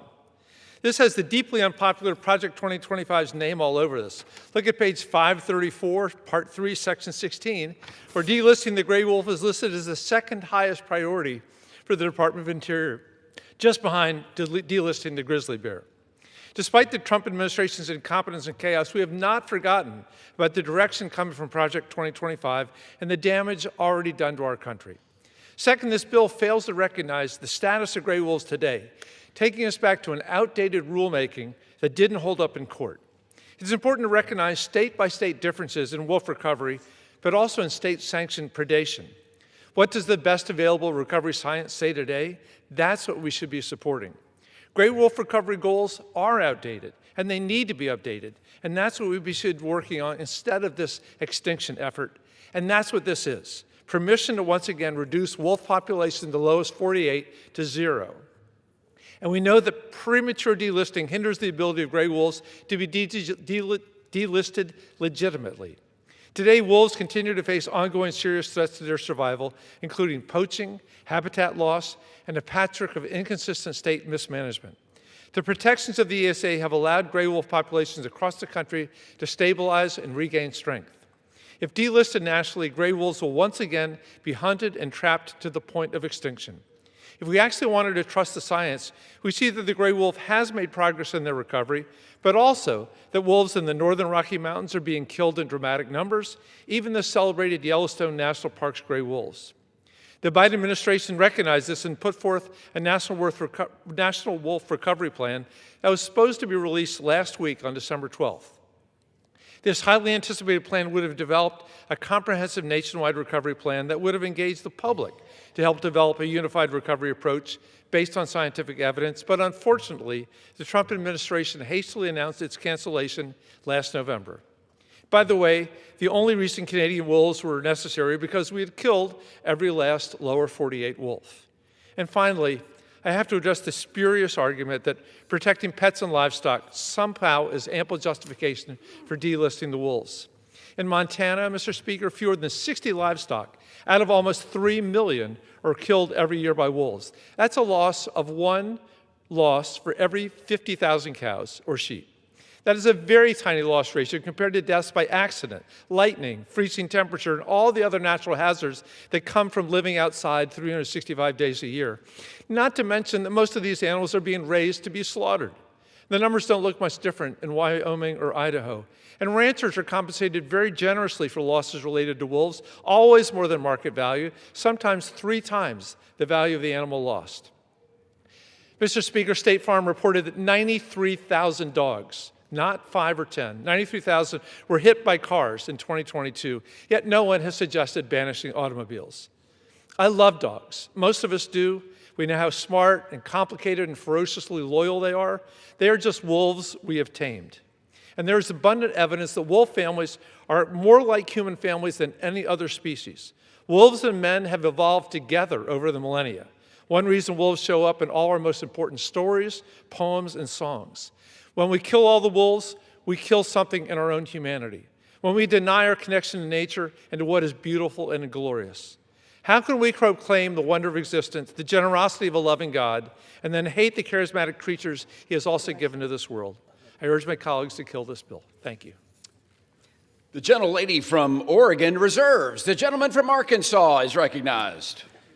Mr. Speaker, the whole state of Virginia was at one time gray wolf habitat. Washington, D.C. had gray wolves. When are we going to turn them loose here on the Mall or in Old Town or whatever part of Virginia? This is a problem that seems to get exported to rural areas, and people turn a blind eye to what happens in the rural areas. Also, there's a difference between desiring fewer wolves and desiring no wolves. States where wolves have already been delisted have a proven track record of success, which has been confirmed by the U.S. Fish and Wildlife Service. This bill does not prohibit the U.S. Fish and Wildlife Service from listing the wolf in the future if it determines a listing is warranted. However, as the service has confirmed multiple times, the gray wolf currently does not meet those criteria. With that, Mr. Speaker, I yield 4 minutes to the gentleman from Minnesota, Mr. Stauber. The gentleman is recognized for 4 minutes. Thank you, Mr. Speaker. As a member of the newly formed Follow the Science Caucus, I rise today in strong support of a bill I am proud to co-sponsor, H.R. 845, the Pet and Livestock Protection Act.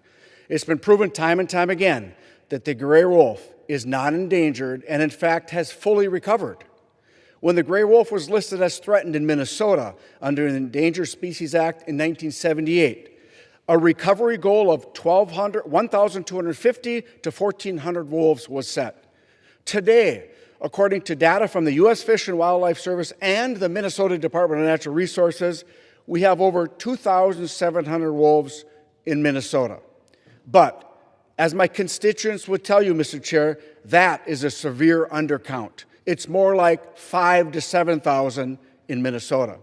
Over half of the gray wolves across the lower 48 are in Minnesota, and most of them can be found in my district. The gray wolf might be one of the greatest success stories of the ESA, and one that should be celebrated. Now that the species has recovered, it's time to delist.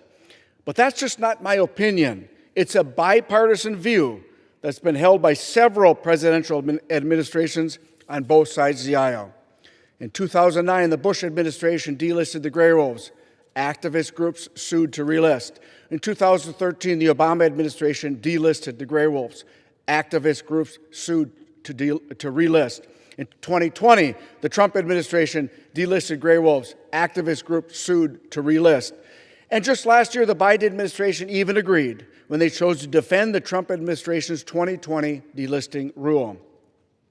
Presidents Bush, Obama, Trump, and even Biden trusted the science and sought to do the right thing. It's activist groups, with the help of activist judges, who continue to choose to disregard the science and fight to keep these unnecessary protections in place. As a result, my constituents have to face growing wolf populations in their backyards each and every day. Look at this photo right here to my right. Just last month in Ely, Minnesota, a wolf was seen in a school parking lot in the middle of the day, just feet from the schoolhouse door. And because of the gray wolf's listing status, nothing could be done to protect the lives of the students there. The broken ESA is putting my constituents' lives at risk. Simply said, it's beyond time that the gray wolf is delisted under the ESA. Unfortunately, as long as activists are willing to abuse our federal court system to weaponize the ESA, I'm afraid an administrative delisting will never be possible. There's only one alternative, Mr. Chair. Congress needs to act and finally vote in legislation to delist the gray wolves.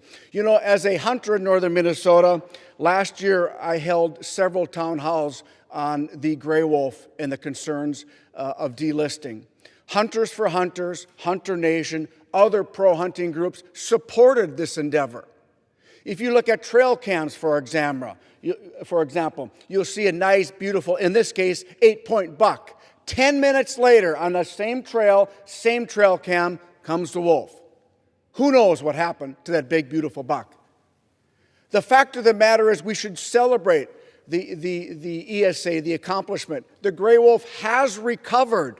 Let the states manage it. They can be more nimble than the federal government. I urge my colleagues to join me in support of this important piece of legislation, and I yield back. The gentleman from Arkansas reserves. The gentlelady from Oregon is recognized. Thank you, Mr. Speaker. Now, look, I want to acknowledge that wolf livestock conflicts do happen, and ranchers deserve to be support when there's wolf problem. And we already have tools that work to address these conflicts, but this bill does nothing to improve them or to help our ranchers. H.R. 845 has no funding for conflict mitigation, no support for non-lethal deterrence, no additional compensation from losses. And if we want to delist wolves responsibly, we need to give Fish and Wildlife Service the resources and direction it needs to work collaboratively, respond to science, and invest in conflict prevention. And with that, I yield as much time as he may consume to the gentleman from California, the ranking member, Representative Huffman. The gentleman is recognized. Thank you, Mr. Chair. I thank the gentlelady from Oregon. The gentlelady is right. If we want to talk about the occasional conflicts that exist between livestock and pets and any predators, that's a legitimate conversation. But what we are hearing from across the aisle is really jumping the shark, if you'll forgive another predator metaphor. We are being led to believe that packs of wolves are about to descend on urban areas in New England and Madison, Wisconsin, and that they are looming outside of schools. And you know, I think my colleagues across the aisle need to understand the American people are a little smarter than that. They're kind of going to see through this Little Red Riding Hood meets Chupacabra narrative that you were trying to spin to scare people about wolves. But let me tell you the way it actually works. The Endangered Species Act does not prevent wildlife managers from intervening anytime a wolf or any other predator threatens property or human beings. In fact, just a few weeks ago in Northern California, I believe it was the Sierra Valley, a pack of wolves from one of our packs there had begun preying on cattle in an area where they're concentrated because of the way they move through the state. And the California Department of Fish and Wildlife came in and took some. I think they took 5 or 6 of them, killed them. There was no ESA lawsuit. There was no violation of the law. So a little reality check on what we just heard from my colleague from Minnesota, that there was nothing anyone could do about this scary Chupacabra wolf in the school parking lot. That's nonsense. That's not the way the ESA works. Now, let's be clear. This bill is not it's not about protecting pets or livestock. It's about politics overriding science. And the consequences of doing that are disastrous. The precedent set by this bill would be very troubling. It would tell wildlife scientists that their expertise doesn't matter. It tells tribal nations that their voices can be ignored, and it tells the American people they no longer have the right to challenge unlawful government actions. The ESA is simple and effective. It ensures decisions are grounded in science. That's the heart of it. And this bill throws that principle out the window. It mandates a nationwide delisting of gray wolves and explicitly blocks judicial review. It would prevent courts from doing their job to determine whether a government action even complies with the law. Now, we don't have to speculate about what happens when protections for gray wolves are lifted, because we've seen it play out in the state of Wisconsin, where hunters like the group Hunter Nation, which is led by Ted Nugent and Don Jr. on the board, swept in as soon as the wolf hunting season was open. Quickly, they did that despite objections from tribes in the region, and the result was devastating. 218 wolves, about 20% of the state's population, were wiped out. And by the end of the season, 30% were killed, nearly twice as many wolves as the state had authorized. And over the course of about 60 hours, thousands of hunters, including some unlicensed hunters, participated in coordinating hunting groups. They engaged in a dangerous, terrorizing campaign against the wolves using bait and wolf calls. They hunted at night. They used dogs. 188 wolves were taken by dogs. They killed 130 wolf pups that were less than 2 years old. This is not thoughtful, science-based management of the state's wolf population. This is not celebrating the recovery of the wolf, as we keep hearing in this debate. This week, we received a letter from the Wisconsin tribes who had sued to try to stop that hunt. And in the letter, they object to this bill today. They point out the inadequacy of existing state-level regulatory mechanisms that led to that disaster in Wisconsin. I ask unanimous consent to enter that letter into the record. Without objection. Thank you, Mr. Speaker. Tribes support continued protection for wolves. 78% of Americans support continued protection for wolves. They want to see living wolf pups in Yellowstone, not news stories about tortured wolves in bars or wolf hunts with dogs. So I urge my colleagues to vote no on this bill. And I would also like to just move to some additional remarks that are part of our motion to recommit. The entire debate so far has shown why members of Congress have no business in listing and delisting decisions. We are not scientific experts. We are not objective scientists tasked with assessing population numbers, recovery goals, and continued threats to the species, and that is why the ESA properly leaves those questions to actual experts, not politicians. For that reason, we shouldn't be passing this bill at all, but if Republicans are going to go down this road, then there should at least be some guardrails in place that are based on actual science. So for this reason, at the appropriate time, I'll offer a motion to recommit this bill back to committee, and if the House rules permitted, I would have offered this motion with an important amendment to this bill. We were not allowed to do that. My amendment is straightforward. The NRA gets to have this bill and its little hunting spree, but if Ted Nugent and Don Jr.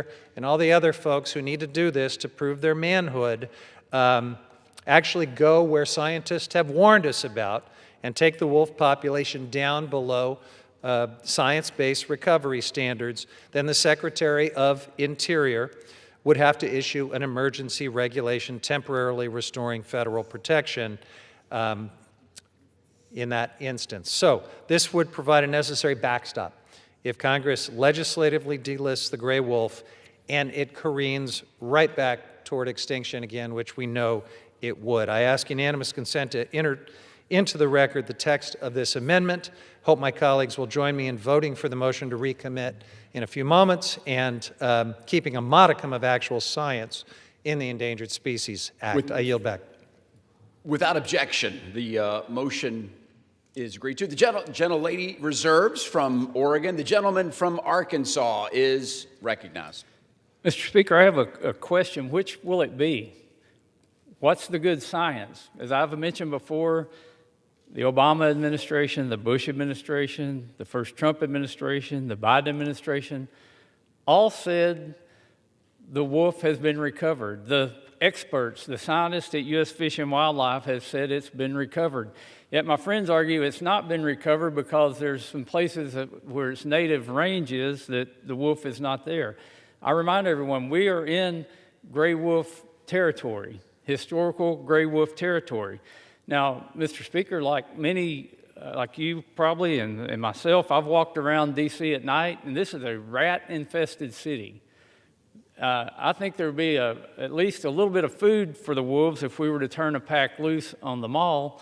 But what happens when they eat all the rats? What do they go after next? Now, this is a preposterous situation because I don't think anybody really wants a pack of wolves on the mall. But if you go down the logic trail that my colleagues are making, the wolf is not recovered until it's back in its historic range. So why do we want to say sit in a big city where wolves once were and say, we want wolves just not in our backyard. We want them out in the Midwest or the West where it's somebody else's problem, but we don't want those problems here because it makes no sense to put wolves back here in the big cities and across the Northeast.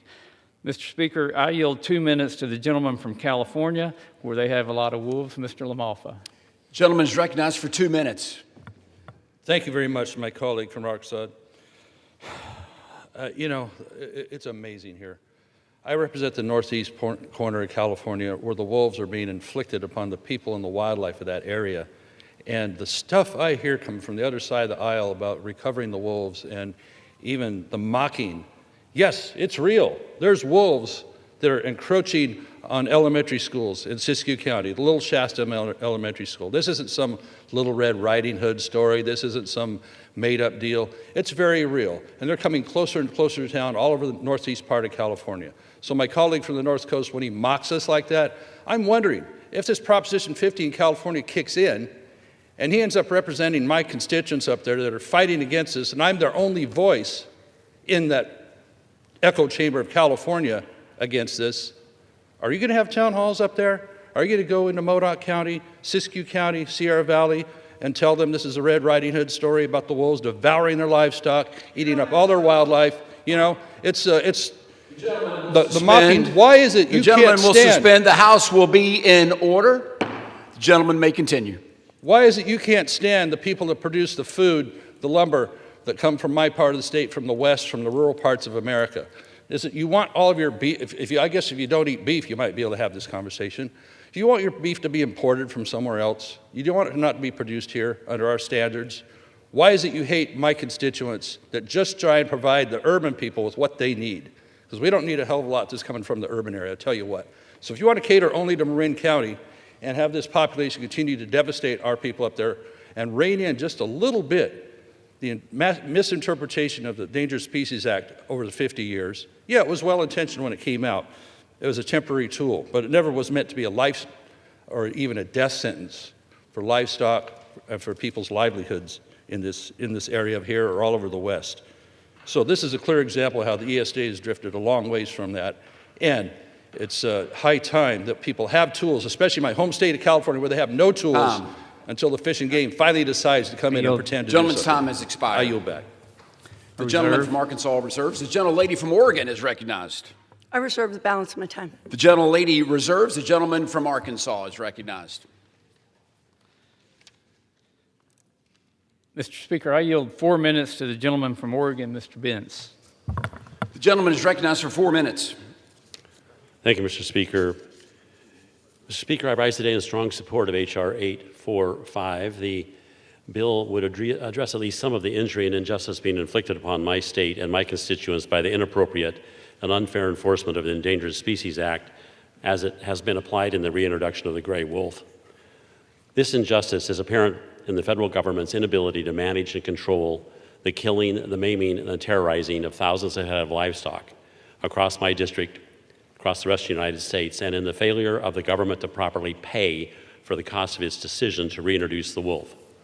I will address the lack of management first. Let me begin my discussion of failed management by showing several pictures which are graphic illustrations of the lurking reality that many of my ranching families must deal with every single day. As you can see, there's nothing refined about how a wolf goes about feeding itself. You can only imagine the feelings of the rancher when he or she finds their livestock torn apart or dying. You can try to imagine the anger they feel knowing that they are legally prevented from stopping that wolf before it causes this pain and horror to their cattle and calves, and stopping these animals from doing, the wolves, this over and over again and again. I've held meeting after meeting across my district listening over and over to stories about wolves attacking herds, scattering to the four winds terrified cattle and calves, and ignoring the sad hazing efforts that we heard about earlier from across the aisle that livestock owners are reduced to using under the law to try to protect their livelihoods. The fury, the anger, the frustration, the fear of wolf that may at some point attack a child, which it came close to doing earlier last year while children in my district were waiting for a school bus, is totally understandable, and why we're on this floor sharing the reality of the wolf in America today. If we're to protect those who are trying their best to feed this country, to make a living, to keep their communities viable and safe, to put out range fires, to pay their taxes, and continue to be productive parts of this nation, we must manage the wolf, and this means we must delist the wolf and move management of these creatures back to the states. Remember, this is exactly what the Democrat, Obama and Biden administration, and Republican, Bush and Trump administrations have agreed needed to be done literally years ago. The wolf listed status continues only because of judicial fiat. Let me turn to the actual cost of reintroduction of the wolf and the need for those who have created this cost to be responsible for paying for it. University studies show that the annual cost of the wolf to the cattle business as of a few years ago is estimated to be $128 million. That's each year. This number far higher now that cattle prices are higher. Many think the only cost of the wolf is the killing of the livestock. But the impact of the primal fear and terror cattle understandably feel when a wolf is near has dramatic and serious impacts on weight gain and on pregnancy rates. These losses in production are real and they are serious. In a time when even the president is concerned about beef prices, these losses affect everyone by causing a reduction in the size of America's cattle herd and, of course, their productivity. In recognition of this damage caused by the wolf, laws have been enacted some in the Big Beautiful Bill and some at the state level to try to bring at least some ESA reimbursement equity into play by providing some payment to the owners for the death of cattle caused by wolves.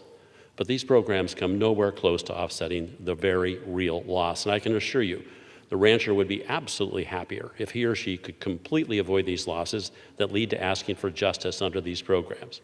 If we are to properly and fairly and logically manage the wolf, we must pass Congresswoman Boebert's and Tom Tiffany's bill, H.R. 845, the Pet and Livestock Protection Act. This bill would federally delist the wolf and allow states to actually manage wolf populations, not exterminate, manage. And if we are to properly allocate responsibility for the monetary cost of the wolf, that is, for the cost of the Endangered Species Act, America itself must pay for the consequences of this law, and this means Congress must manage the problem and then appropriate dollars to pay for it. Let's begin by passing this bill. Thank you, Mr. Speaker. Yield back. Reserve. The gentleman from Arkansas reserves. The gentlelady from Oregon is recognized. I reserve the balance of my time. The gentlelady reserves. The gentleman from Arkansas. Mr. Speaker, I yield 2 minutes to the gentleman from Colorado, Mr. Crank. The gentleman is recognized for 2 minutes. Thank you, Mr. Speaker. I rise in support of the Pet and Livestock Protection Act, which I'm a co-sponsor of, led by my friends Representative Boebert and Representative Tiffany. The truth is, Congress should not have to step in to delist the gray wolf here, but here we are. That's because the Endangered Species Act listing process no longer works as it was intended to do. The gray wolf has exceeded recovery goals, and the U.S. Fish and Wildlife Service, under both Republican and Democrat administrations, has repeatedly concluded that the species should be delisted. Yet every time, radical groups, litigious groups, step in to block that decision. They ignore science, they ignore facts, and they ignore the law. They don't want recovery, they want permanent federal control. And meanwhile, wolves are wreaking unchecked havoc on ranchers, on farmers, on wildlife, and on rural communities who are paying the price. In the state of Wyoming, since they reintroduced the wolf, their moose population has decreased by 80%. So why are we choosing wolves over moose in the state of Wyoming? I spend more time in wolf country than probably many of the members on this House floor. The elk populations are being decimated. They're starved. They are, I hear my colleagues on the other side talking about in 4 days they killed 30 wolves. You know what? That's called wildlife management. You can do that. You know, when you have a hunting season for deer and you set a goal to kill 200 deer, there's 200 deer killed in a week. It's wildlife management. That's what we do. And that's what the professionals do and do exceedingly well. I find it interesting that it's the people in this chamber who don't have wolves in their district who want wolves in other people's districts. Thank you. I yield back. Thank you. I reserve. The gentleman from Arkansas reserves. The gentlelady from Oregon is recognized. Thank you, Mr. Speaker. I will just clarify, I said in 4 days, 30% of the wolf population was killed. 30%, not 30 wolves. And with that, I reserve the balance of my time. The gentlelady reserves. The gentleman from Arkansas is recognized. Mr. Speaker, may I inquire of how much time we have remaining? The gentleman from Arkansas has 3 minutes remaining. Mr. Speaker, I yield 2 minutes to the gentleman from Colorado, Mr. Hurd. The gentleman is recognized for 2 minutes. Thank you, Mr. Speaker. I am an original co-sponsor of the Pet and Livestock Protection Act because it delists the gray wolf under the Endangered Species Act. This gives wildlife managers more control in states while protecting domestic animals from wolf attacks. For years, Republican and Democratic administrations alike under Presidents Bush, Obama, Trump, and Biden have all reached the same conclusion. The gray wolf population is healthy, has exceeded all recovery goals, and can sustain life from a variety of threats and should be delisted. The Endangered Species Act was never meant to be a permanent listing statute. It was designed to recover species, and once recovery is achieved, to step back. But that's not what's happening. Environmental groups have repeatedly run to courts to block delisting, ignoring the science, and overriding bipartisan agency findings. The cost is regulatory whiplash, uncertainty, and paralysis, while ranchers, landowners, and rural communities pay the price. Mr. Speaker, I want to respond to something that was said at the beginning of this debate. One of my colleagues on the other side of the aisle criticized this Congress for discussing wolves and said we should be focused on affordability. Well, first of all, we have been and are voting on bills that improve life and make it more affordable for every American. But here's the thing. For the ranchers and outfitters in rural Coloradans that I represent, this is affordability. This is their livelihood. This is how food gets to tables across America, whether you live in a small town or in the largest city. This is a way of life that America depends on, and it deserves respect, not dismissal. H.R. 845 is supported by science. It respects each state's circumstances, and it delivers protection for rural America. I urge support and yield back. I reserve. The gentleman from Arkansas reserves. The gentlelady from Oregon is recognized. Thank you, Mr. Speaker. H.R. 845 delists the gray wolf across the United States and blocks judicial review of the delisting. This is an anti-science bill that prioritizes politics ahead of species conservation. This bill will result in hundreds of unnecessary and indiscriminate wolf kills while doing very little to address the legitimate conflicts between some wolves and livestock, and I'll work with anyone on addressing those legitimate conflicts.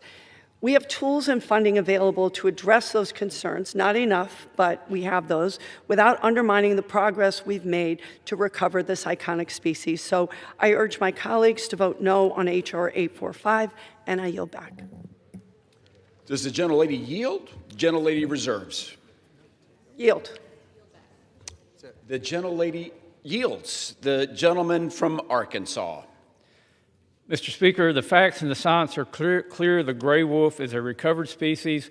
It's time for America to celebrate that, and Congress needs to act to make that happen. By passing this bill, Congress would be celebrating an ESA success story and endorsing the bipartisan policy of 4 successive presidential administrations, namely to trust the science and delist the gray wolf. I again want to thank Congresswoman Boebert and Congressman Tiffany for their strong leadership on this important legislation. I urge my colleagues to support the bill, and I yield back the balance of my time. All time for debate has expired. Pursuant to House Resolution 951, the previous question is ordered on the bill as amended. The question is on grossment and third reading of the bill. Those in favor say aye. Those opposed say no. In the opinion of the chair, the ayes have it. Third reading. Union Calendar Number 285, H.R. 845, a bill to require the Secretary of the Interior to reissue regulations removing the gray wolf from the list of endangered and threatened wildlife under the Endangered Species Act of 1973. For what purpose does the gentleman from California seek recognition? Mr. Speaker, I have a motion to recommit at the desk. The clerk will report the motion. Mr. Huffman of California moves to recommit the bill H.R. 845 to the Committee on Natural Resources. Pursuant to Clause 2B of Rule 19, the previous question is ordered on the motion to recommit. The question is on the motion. Those in favor, please signify by saying aye. Those opposed say no. The noes have it. The motion is not agreed to. For what purpose does the gentleman from California seek recognition? Mr. Speaker, I ask the yeas and nays. The yeas and nays are requested. Those in favor of vote by yeas and nays will rise. A sufficient number having risen, the yeas and nays are ordered. Pursuant to Clause 8 of Rule 20, further proceedings on this question will be postponed.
For what purpose does the gentleman from Kentucky, Mr. Guthrie, seek recognition? Mr. Speaker, pursuant to House Resolution 953, I call up Bill H.R. 498 and ask for its immediate consideration in the House. The clerk will report the title of the bill. H.R. 498, a bill to amend Title 19 of the Social Security Act to prohibit federal Medicaid funding for gender transition procedures for minors. Pursuant to House Resolution 953, the bill will be considered read. The bill shall be debatable for 1 hour, equally divided, controlled by the chair and ranking minority of the Committee on Energy and Commerce or their respective designees. The gentleman from Kentucky, Mr. Guthrie, and the gentleman from New Jersey, Mr. Pallone, will each control 30 minutes. The chair now recognizes the gentleman from Kentucky, Mr. Guthrie. Thank you, Mr. Speaker. I use unanimous consent that all members may have 5 legislative days to revise and extend their remarks on the legislation and exert extraneous material on H.R. 498. Without objection. Mr. Speaker, I yield myself as much time as I may consume.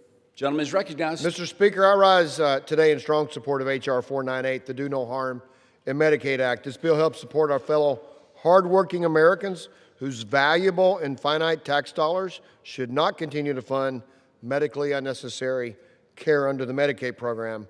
It is our duties as members of Congress to focus hard-earned taxpayer dollars on care that is medically necessary to improve the health of Americans.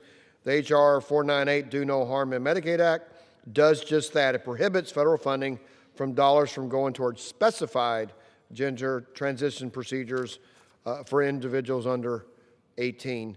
My fellow House Republicans, particularly my colleagues on the Energy and Commerce Committee, have worked diligently this Congress to eliminate waste, fraud, and abuse in the Medicaid program and Working Families Tax Cut Act.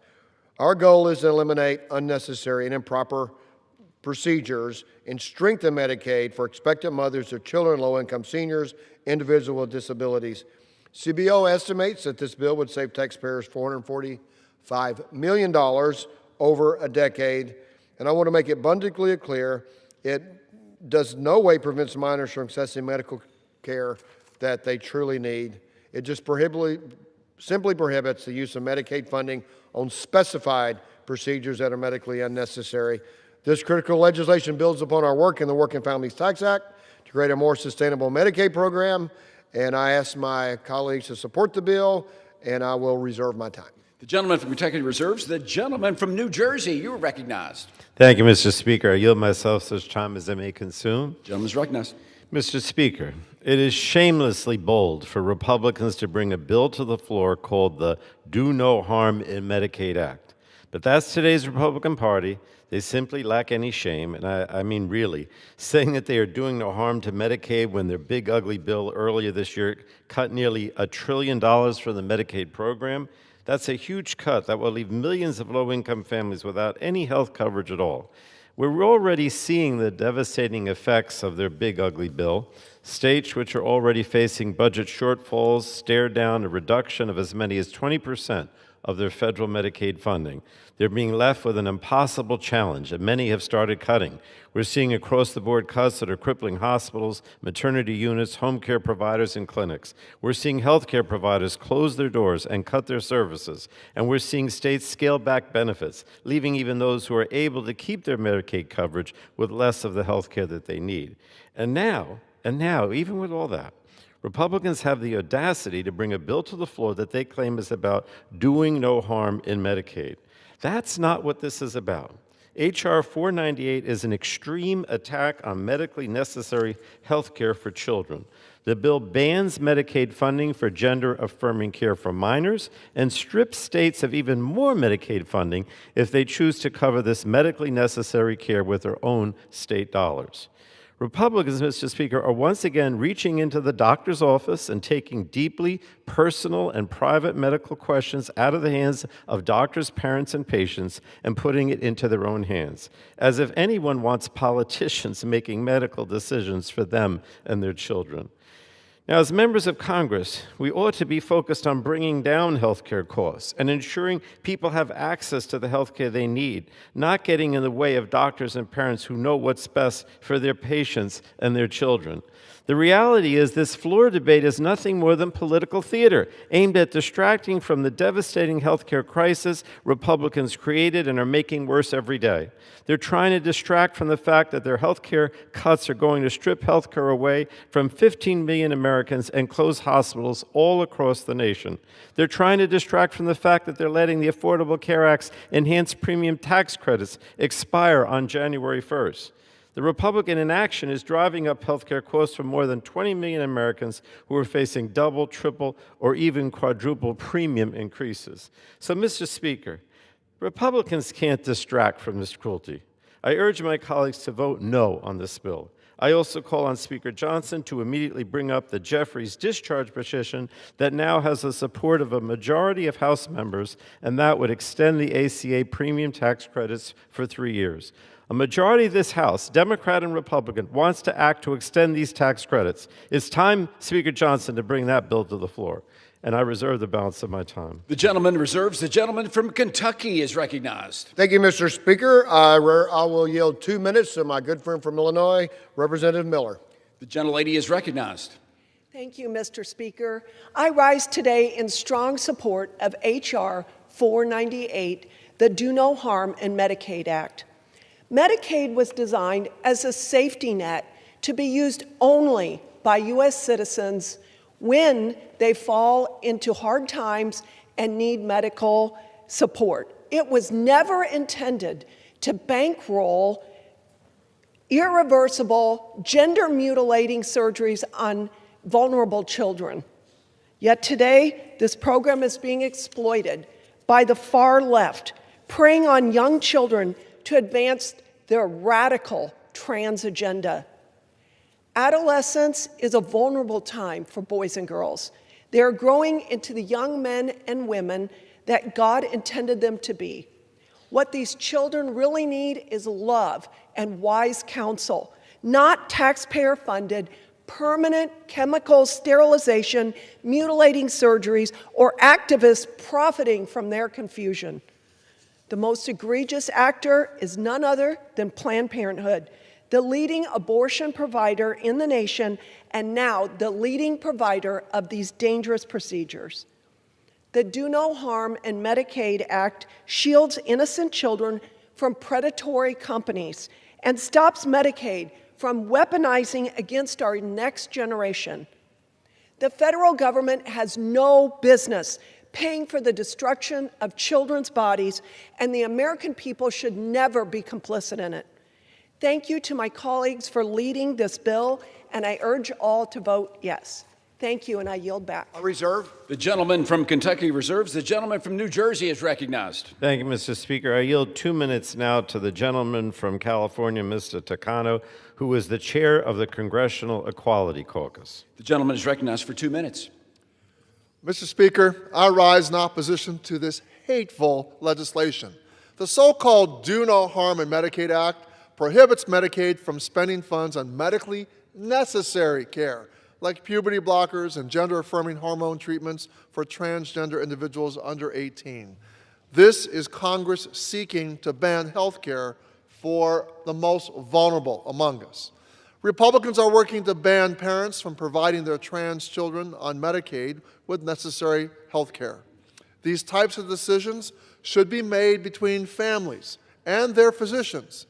Yet, here we are, having politicians in Washington, D.C. telling parents across America that they know how to raise their trans youth. Transgender people need consistent access to essential and medically necessary care like everyone else. And this care makes possible for transgender people to live safely and authentically as themselves. I've spoken with countless families about the impact of this life-saving care and what it has done for their children. I have also spoken with doctors that have provided this safe and effective care. The health care that trans youth receive is a decision that they should be able to make in consultation with their parents, therapists, doctors, not by politicians. Medical care for transgender youth is safe and effective and is supported by every major medical association representing more than 1.3 million U.S. doctors. The hypocrisy of this legislation is staggering. The bill bans Medicaid from covering medical care for transgender youth, but allows for the same exact care for non-transgender youth. The proof is here in black and white. Republicans are seeking specifically to target transgender youth, and trans people are less than 1% of the population.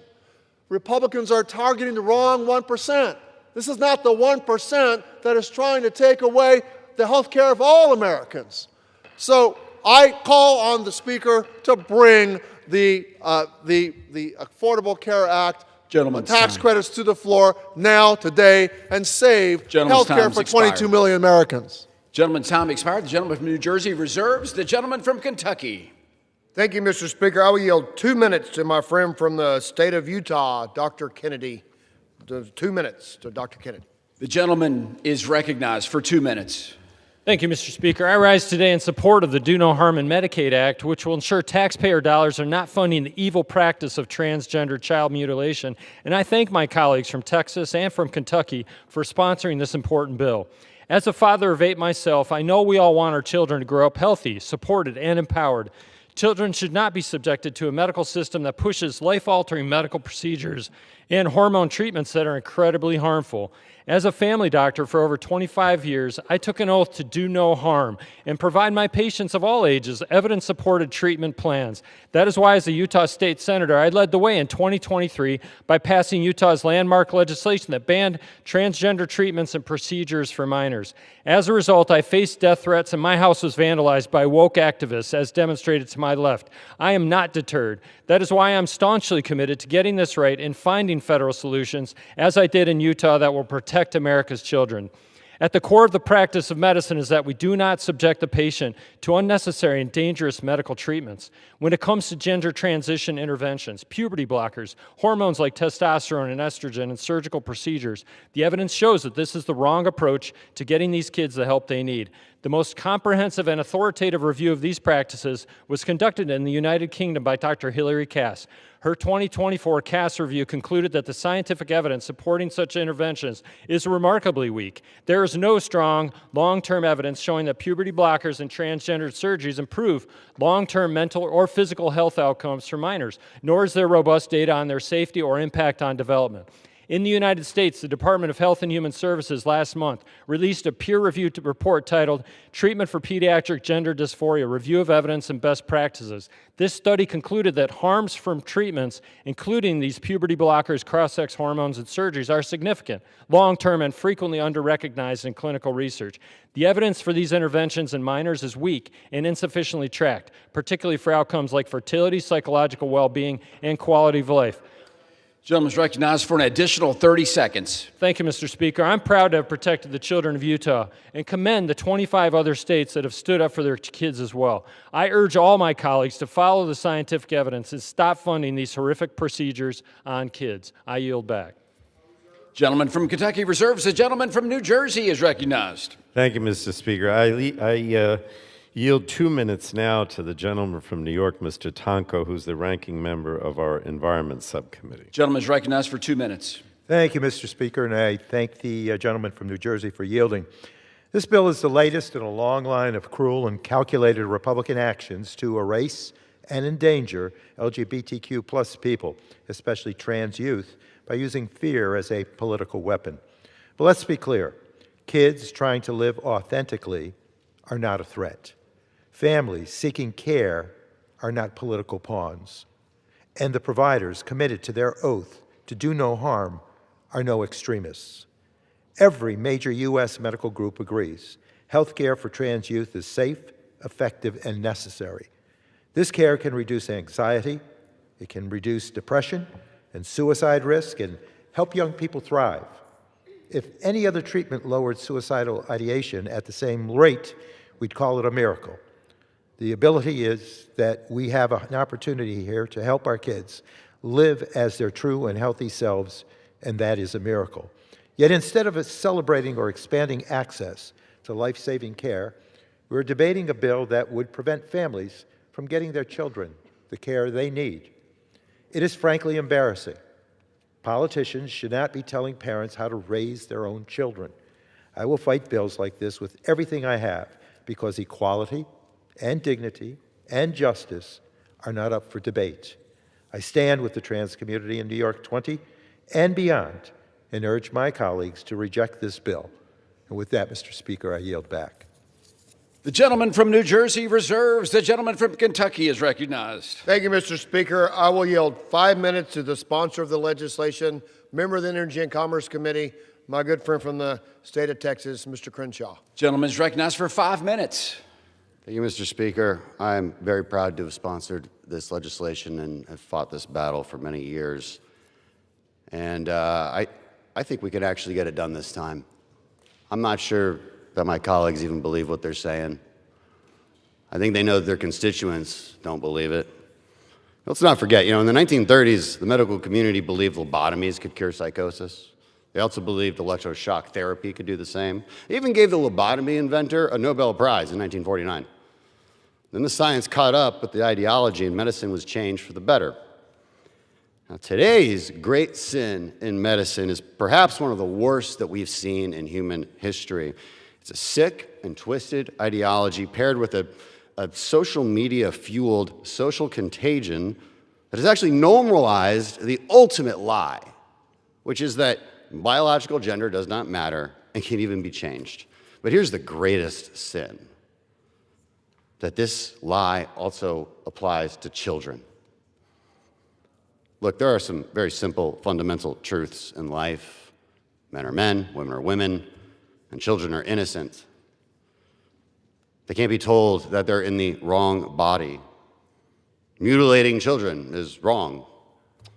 Irreversible treatments on children who need therapy is wrong.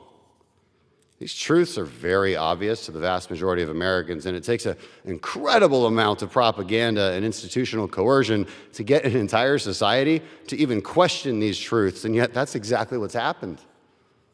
Mr. Speaker, polls indicate that more than 70% of Americans support a full ban on puberty blockers for minors.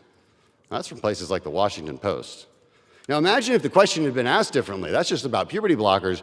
What if they had been asked about double mastectomies on 12-year-old girls? I think the number would be probably about 90%, maybe higher.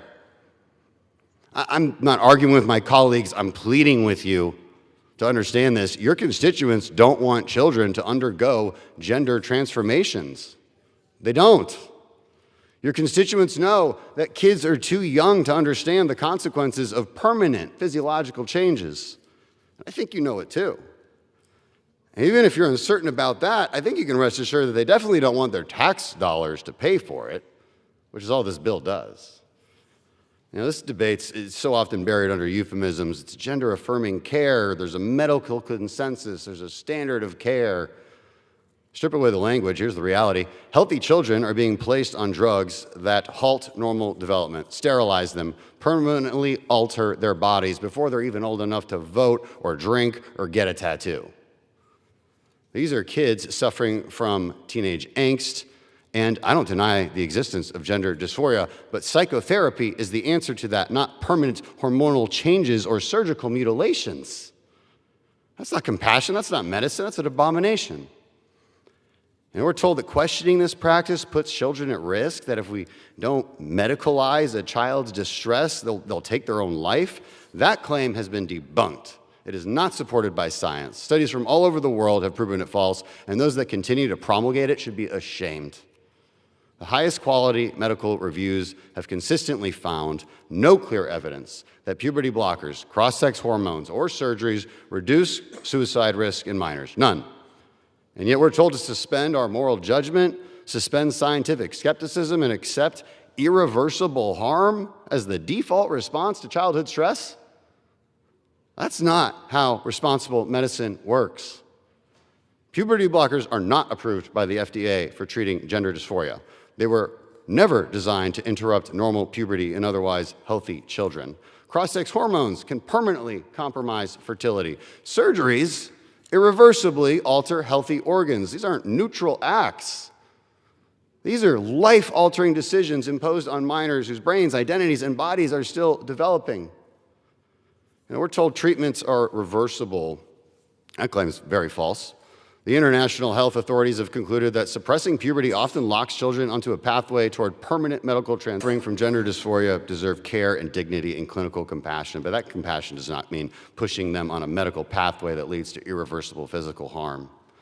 The answer is in evidence-based psychotherapy care, therapy, family support, clinical monitoring over time. So what does this bill even do? The Do No Harm in Medicaid Act draws a very clear moral line. The government will not participate in, endorse, or normalize irreversible gender surgeries and chemical interventions on minors. It's codifying President Trump's agenda to protect our children and keep them healthy. It says we won't be complicit. Medicaid won't fund this abomination. But contrary to many of the claims are, it preserves narrow exceptions for genuine medical conditions like early onset puberty, disorders of sex development, and treatment of complications.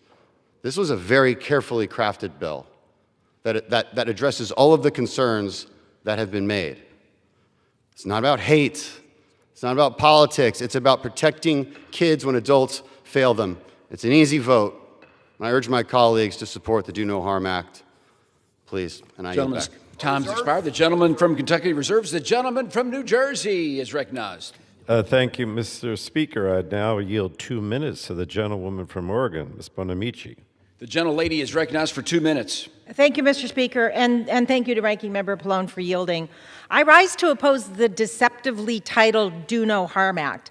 Healthcare costs are about to skyrocket for millions of Americans across the country, but instead of solving that crisis, we're here with a bill that has politicians interfering in personal healthcare decisions and outrageously putting into law provisions that will essentially ban a type of healthcare that Republicans have decided they don't like. Personal healthcare decisions should be made by patients and providers, not by politicians. This bill attacks the rights of states by banning Medicaid from covering any medical care for transgender youth, and it would put discrimination into law because it would allow the exact same care for cisgender youth. You know, the history of gender-diverse people goes back to ancient cultures, and why this House majority is so obsessed with a very small group of vulnerable people baffles me. Transgender people deserve the same protections as everyone else, including the ability to access medically necessary care, and they certainly don't deserve this bill. Research shows that health insurance coverage for transgender people is affordable and cost-effective. This legislation is about discrimination, and we've seen this playbook time and time again. Republicans are fear-mongering about the trans community to divert attention from the fact that they have no real solution to make health care more affordable. Congress should be focused on fixing the expiring ACA subsidies, addressing the rising cost of health care, and addressing affordability issues, which is what I'm hearing about at home. We should not be working on this bill that would interfere in personal health care decisions that are between patients and their own health care providers. Mr. Speaker, this bill will cause, not prevent harm, and I urge my colleagues to reject it. I yield back. The gentleman from New Jersey reserves. The gentleman from Kentucky. I reserve. The gentleman from Kentucky reserves. The gentleman from New Jersey.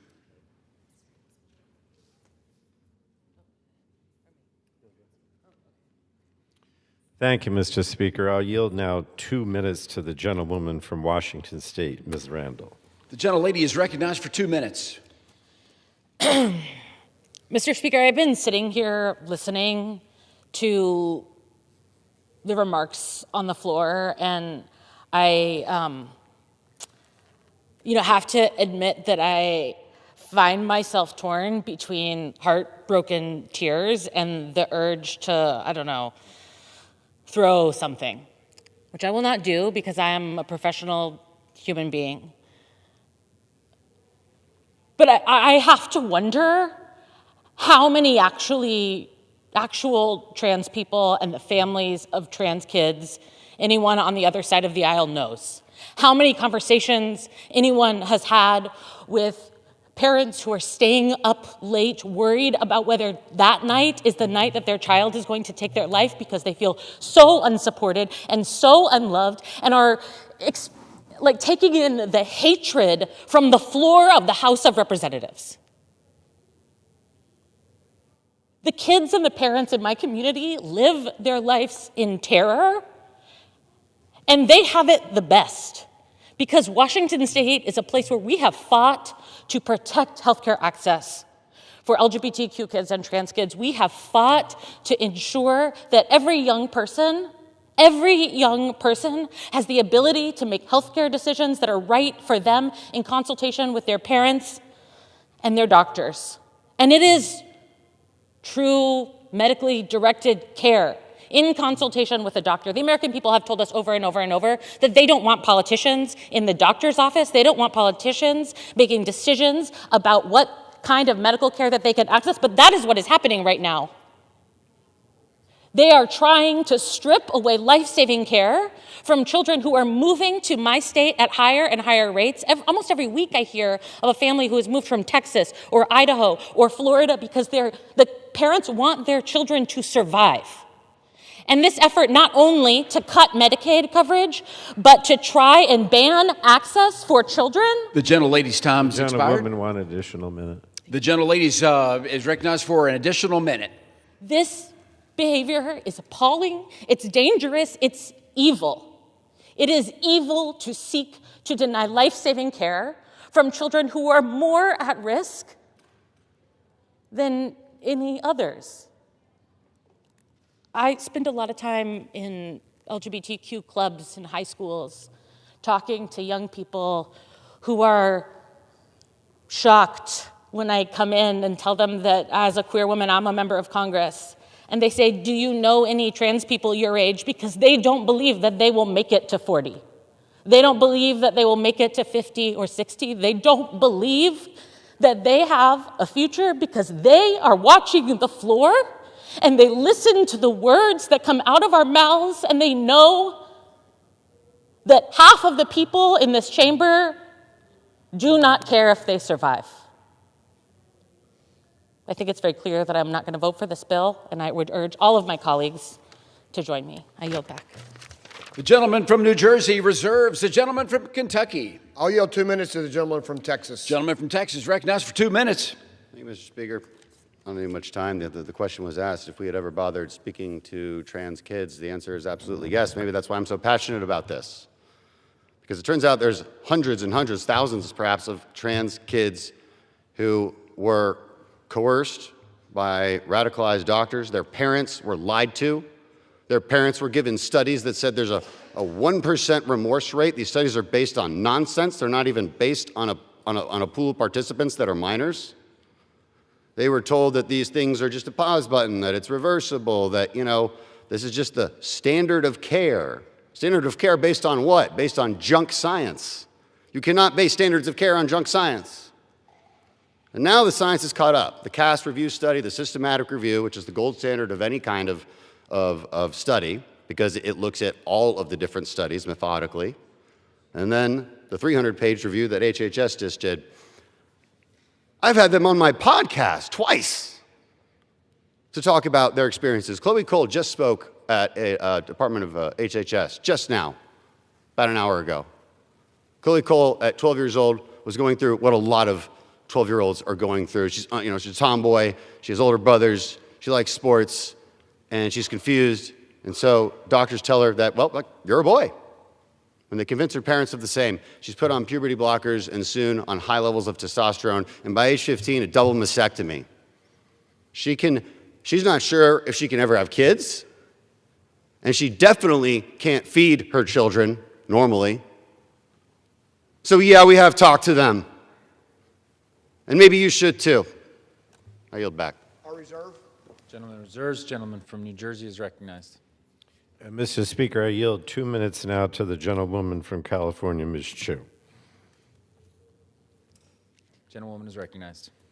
I rise in opposition to H.R. 498, the so-called Do No Harm in Medicaid Act. Yesterday, 4 Republicans stood with Democrats and signed a discharge petition to force a vote on a clean extension of ACA premium tax credits. But Republican leadership is refusing to immediately bring that bill to the floor.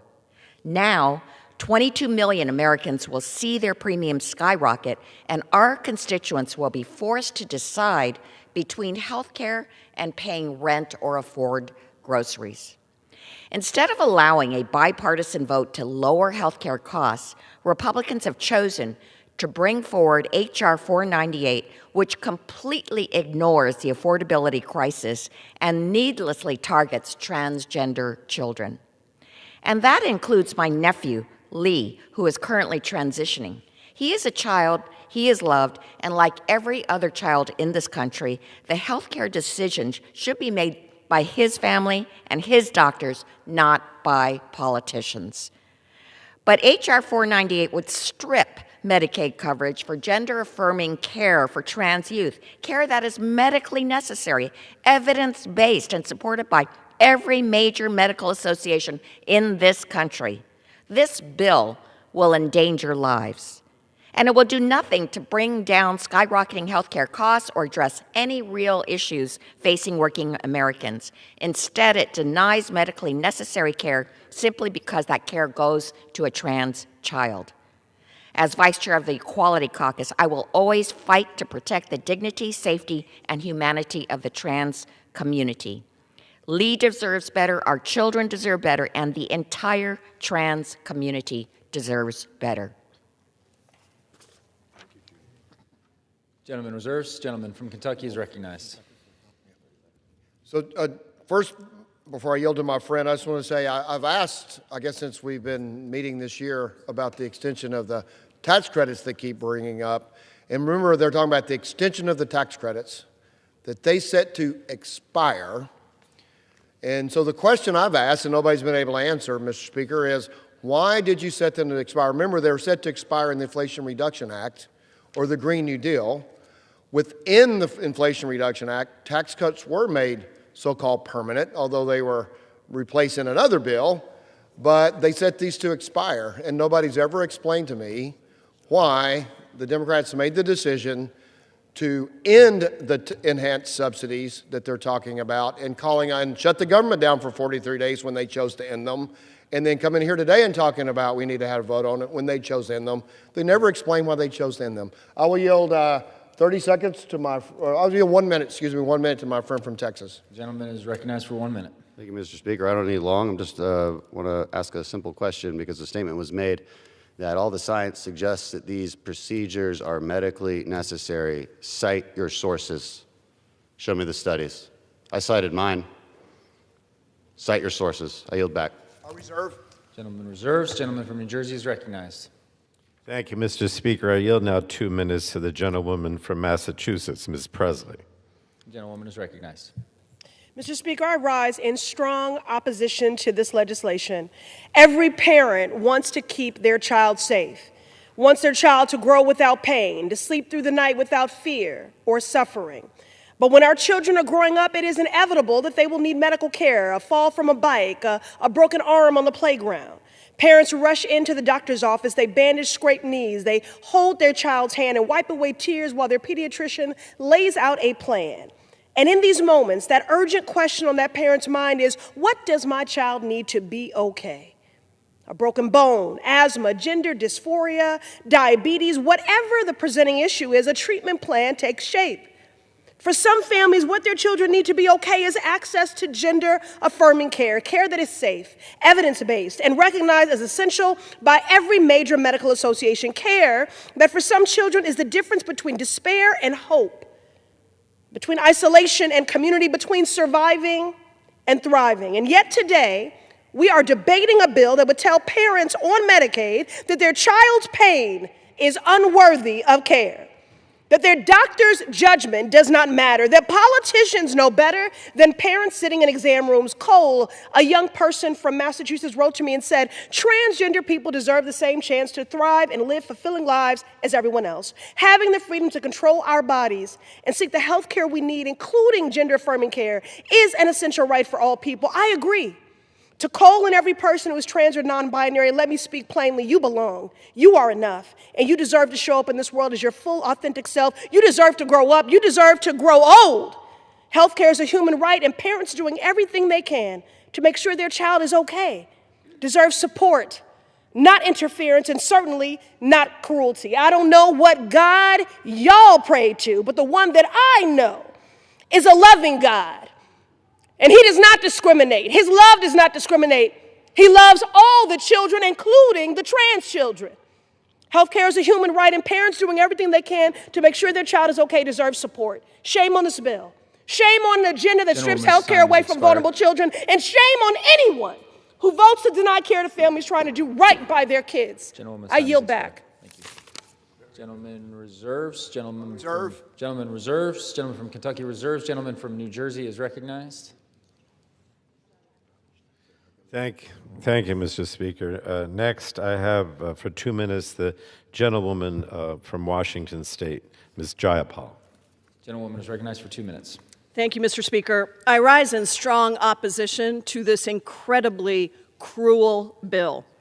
As prices skyrocket, as Republicans strip away health care from Americans across this country, strip away basic support for American families, what are we using floor time for today? A cruel attack against trans children that does nothing to lower anyone's costs and does everything to put a target on the backs of our vulnerable kids and families. I understand that there is fear that has been promoted by the majority around trans kids and what happens and what this process is. And I understand that we have to explain this to people. But let me be very clear about something. The medical science is clear. The decisions that have been made by trans kids and their families are decisions that have taken months, years sometimes to go through. Consultation with parents, with medical providers, with therapists before ever providing the medical care. And the most common form of gender-affirming care for young people is medications that simply pause puberty and have been used safely for decades. So why do my colleagues across the aisle, so-called limited government people, suddenly want government to get in the way of the decisions that parents and their kids make together? Why do they want to stop children from getting medical care that has been proven to be safe and effective and helps them to live happily? Helps them to live, just live. Why is the majority attacking vulnerable trans kids and raising the level of fear and hatred towards them? We should be protecting every family's right to make the decisions that they need to make for their child's well-being. And let me tell you something. What is happening on this floor and in this Congress around this issue is so incredibly dangerous. Trans kids are walking around with mace in their pockets because they are being attacked by people because the majority is insisting there's something to fear from them. And I will not stand. Gentlewoman's time has expired. Thank you. Give the gentlewoman an additional minute. The gentlewoman is recognized for an additional minute. I will not stand for these kinds of attacks. The condescension that is coming from the other side. Have you talked to your constituents? Do you really know? You don't really know what you're doing. Excuse me, we are represented. We are here to represent our districts, and I still believe I'm the member that gets the most votes of any member of Congress anywhere in the country. So don't tell me I don't know how to represent my district. What you are doing today, what this majority is doing today, is making life dangerous for kids. And what the majority is doing today is getting in the way of families and parents and kids making the decisions that they need to make so that they can live, so that they don't commit suicide. What parent in this body or anywhere in this country wouldn't do anything for their children? What parent doesn't want their kids to live? This is dangerous. You are putting our kids at risk, and I will not stand for it. The American people won't stand for it. Vote no on this horrific and cruel bill. I yield back. I yield to... Gentleman reserves. Gentleman from... I yield a minute to my friend from Texas. Gentleman from Texas is recognized for 1 minute. Thank you, Mr. Speaker. Thank you, Mr. Speaker. Again, it's been stated that these so-called treatments are safe and effective and save lives. And so I ask again, cite your sources. Cite your sources. You won't, because you know that I know all of the sources that you're going to cite. and you know what I'm going to say about them, about the problems with their methodology, about the pool of participants they used, about how short those studies were, about how most of them didn't even apply to minors. You know what I'm going to say, and so you won't cite your sources. But I'll cite mine.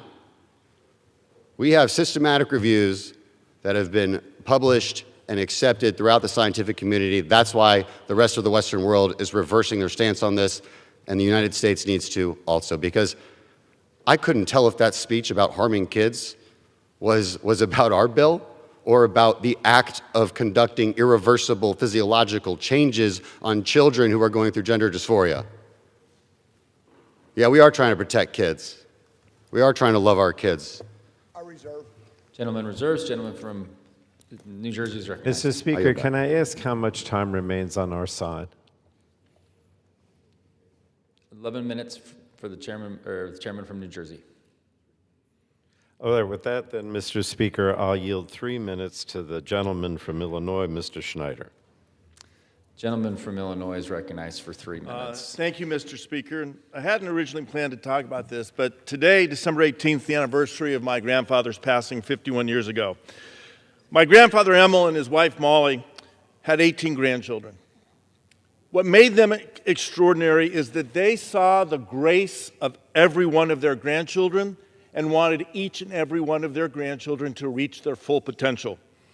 What made them truly special is that love extended to everyone in our community and across the globe. As a father of two, I want nothing more for my kids than them to be happy and to reach their potential. And as a representative in this body, in the House of Representatives, we all should want nothing more for our kids than every kid in America to reach their full potential and be comfortable in their personal identity.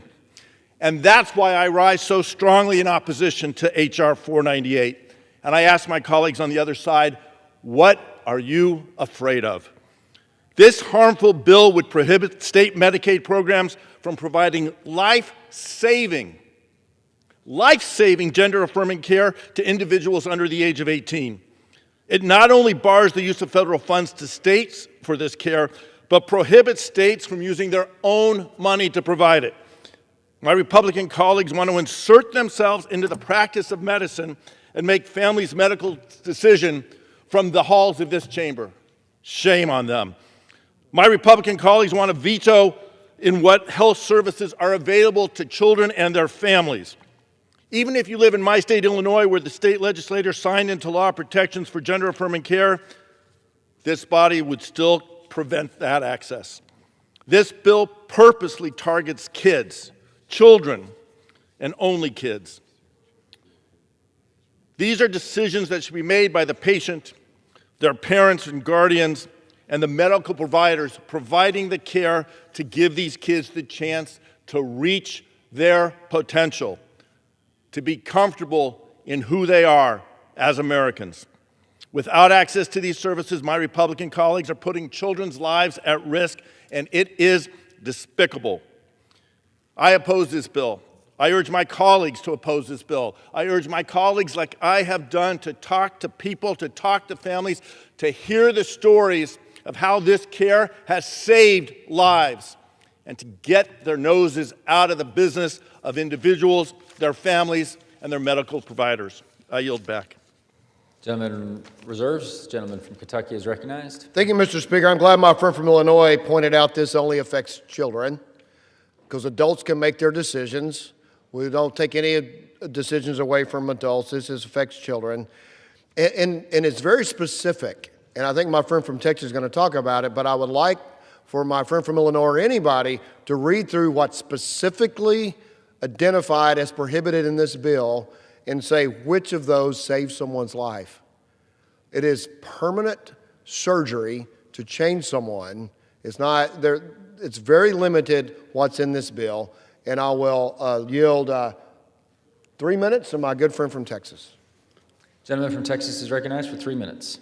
Thank you, Mr. Speaker. This claim is made over and over that allowing gender-affirming care, as they call it, is saving lives. The problem with that claim is that there's no evidence to suggest that. All of the reviews, all of the studies, all the systematic reviews, which systematic reviews means a systematic review of all of the studies, show that there can be no clear line drawn between suicide rates and doing this kind of care. A paper published in the British Journal of Medicine examined the landscape. 61 systematic studies concluded there is great uncertainty about the effects of puberty blockers, cross-sex hormones, and surgeries in young people. And on suicide risk, there's no clear evidence that these medical interventions prevent suicide. A 2020 study analyzing trans-identifying patients of all ages over 40-plus years found that suicides occur at every stage of medical transition. A 2021 systematic review concluded that based on available data, no conclusions can be drawn about whether hormones, puberty blockers, or surgeries reduce suicide risk. Again, in 2024, another independent review found that Britain's post-2020 restriction of puberty blockers did not cause a rise in suicides, despite many of the lies told on social media by activists.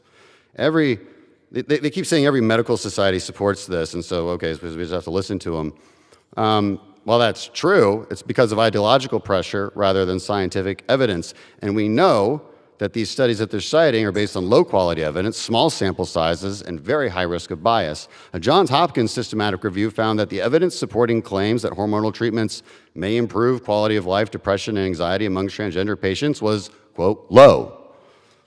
The study called for more research, particularly on adolescents. The same review concluded it was about impossible, this is Johns Hopkins, it was about impossible to draw conclusions about the effects of hormone therapy on suicide risk.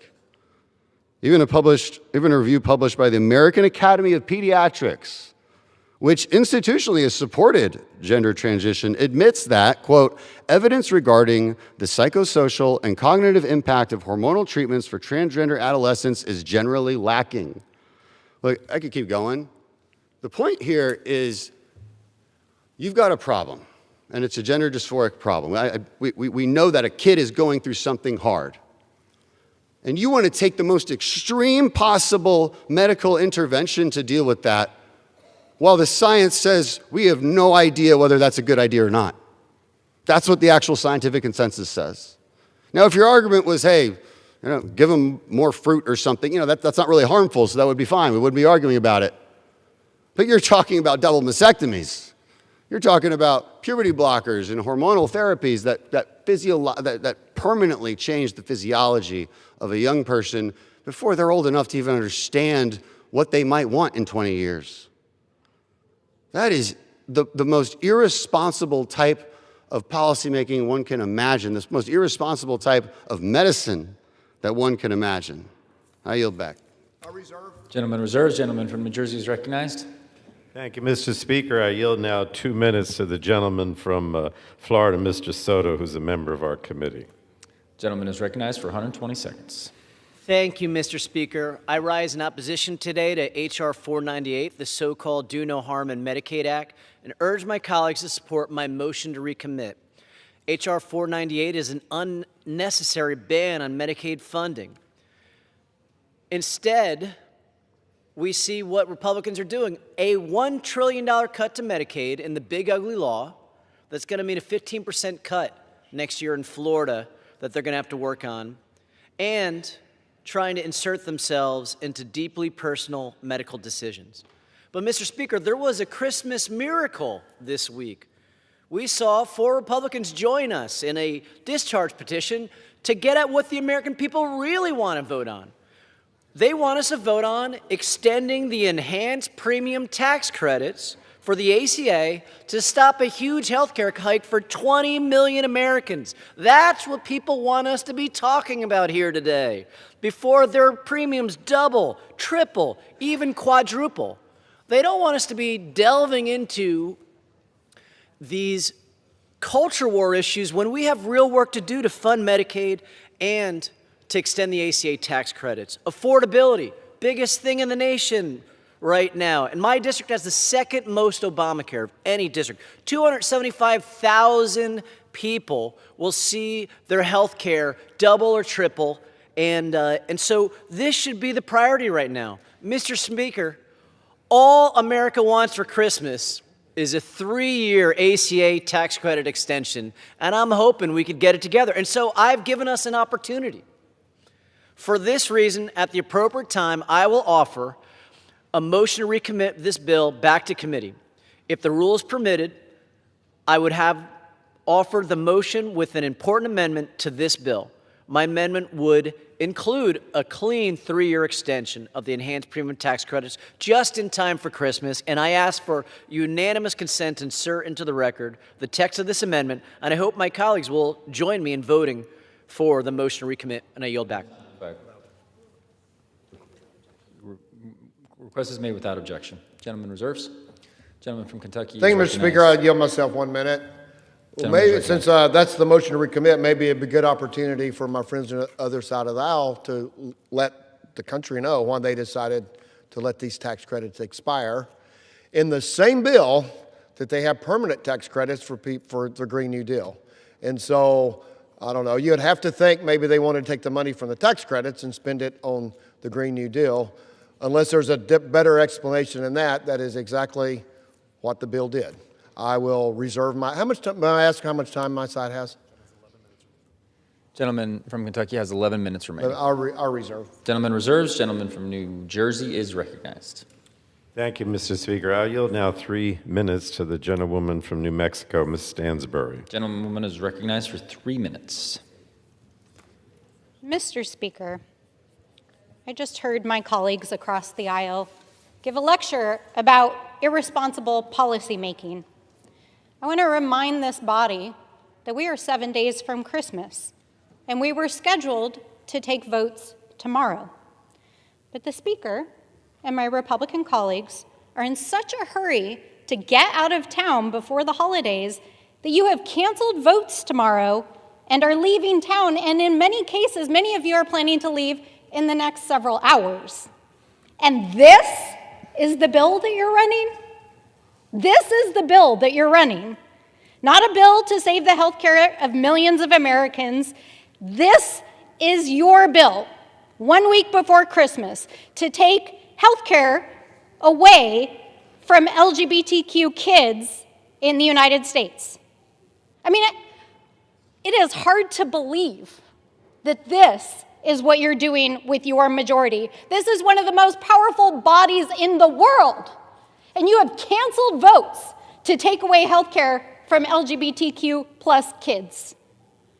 If passed, this bill would prohibit young people in communities all across the United States and low-income families from receiving life-saving care. And I want to say that I am proud to come from a state, from New Mexico, that has protected gender-affirming care and which stands with the LGBTQ plus and trans community and their families. And let me tell you that, yes, this is necessary care, and it is care that keeps kids alive. It's about mental health. It's about self-harm. It's about reducing suicides. It's about making sure that human beings, young people, have access to care that is essential for them to live their lives. In addition to this bill tramples on the so-called states' rights that you tell us every day you want to protect by penalizing states that would take their own resources to ensure that kids have access to care. And so I say, if you are actually concerned about the welfare of children, if you are actually concerned about health care in this country and its costs, and if you are actually sincere about your care for the American people, then bring a vote on the Affordable Care Act extension to this floor now. The American people are tired of these games. You all are going to get on a plane and go home in a couple of hours while millions of Americans lose their health care. And this is the bill that you're running on the floor before you do that. Shame on you. Gentleman's time has expired. It's disgraceful. Members are advised to direct their comments to the chair. Gentleman reserves. Gentleman from Kentucky is recognized. Thank you, Mr. Speaker. I will remind that we did have a bill yesterday that passed. I don't think it got any Democrat support. As you look at the enhanced tax credits that they set to expire to pay for the Green New Deal, so the moral cause here that people are bringing up, they chose to put Green New Deal tax credits over extended premium tax credit. That's obvious. It's in the same bill. Wasn't like they voted for one bill then the other. It's in the same bill.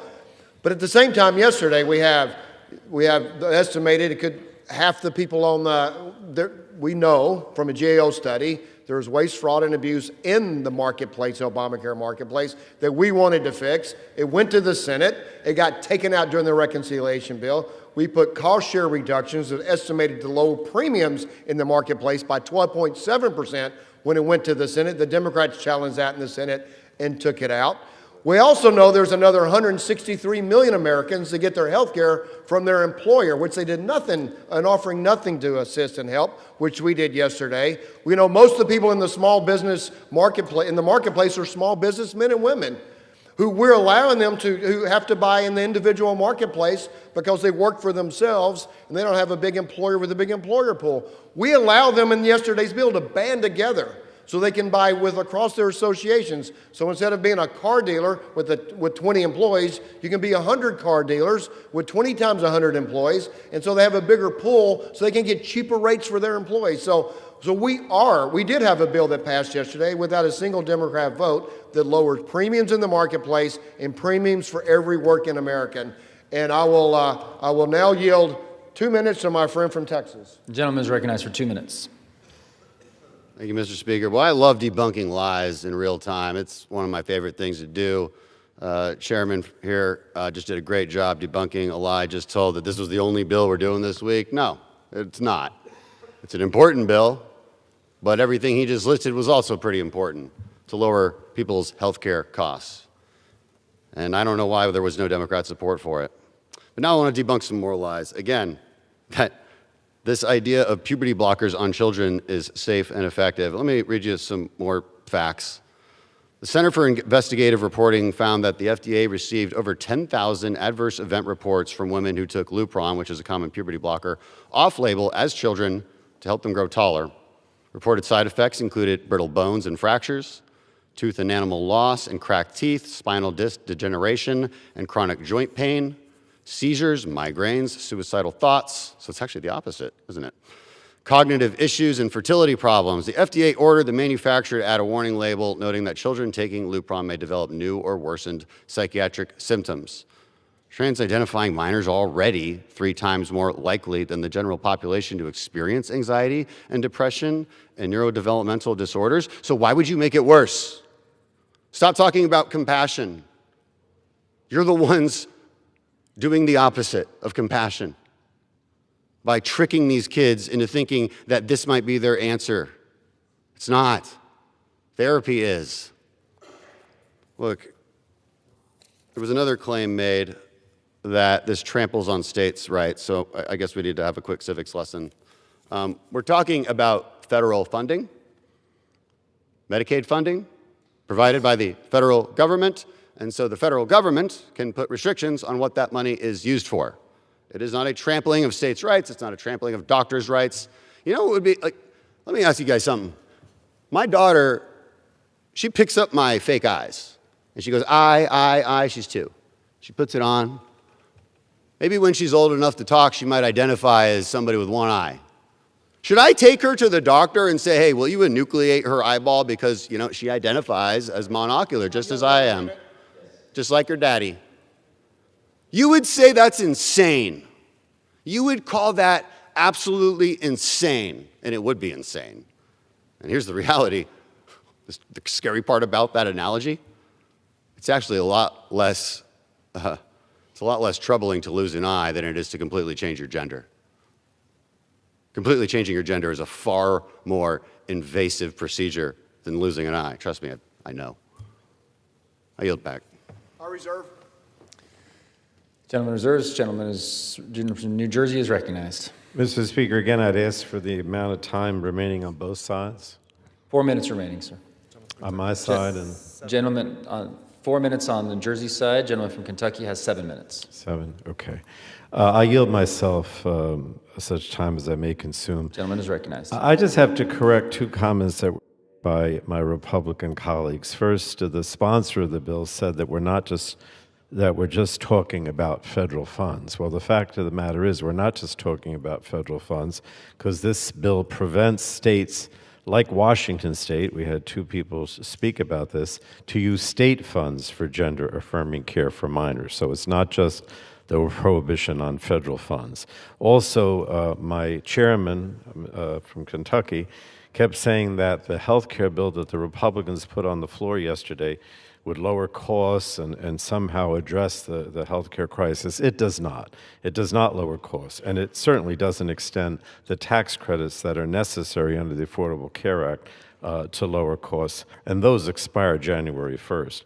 Now, I just wanted to, I know the sponsor from Texas also mentioned medical professional organizations which oppose this bill, and there are many. But I wanted to enter into the record, I'd ask unanimous consent to enter into the record a letter from 4 of those organizations. One is the American Academy of Pediatrics, the American College of Obstetricians and Gynecologists, the American College of Physicians, and the American Psychiatric Association.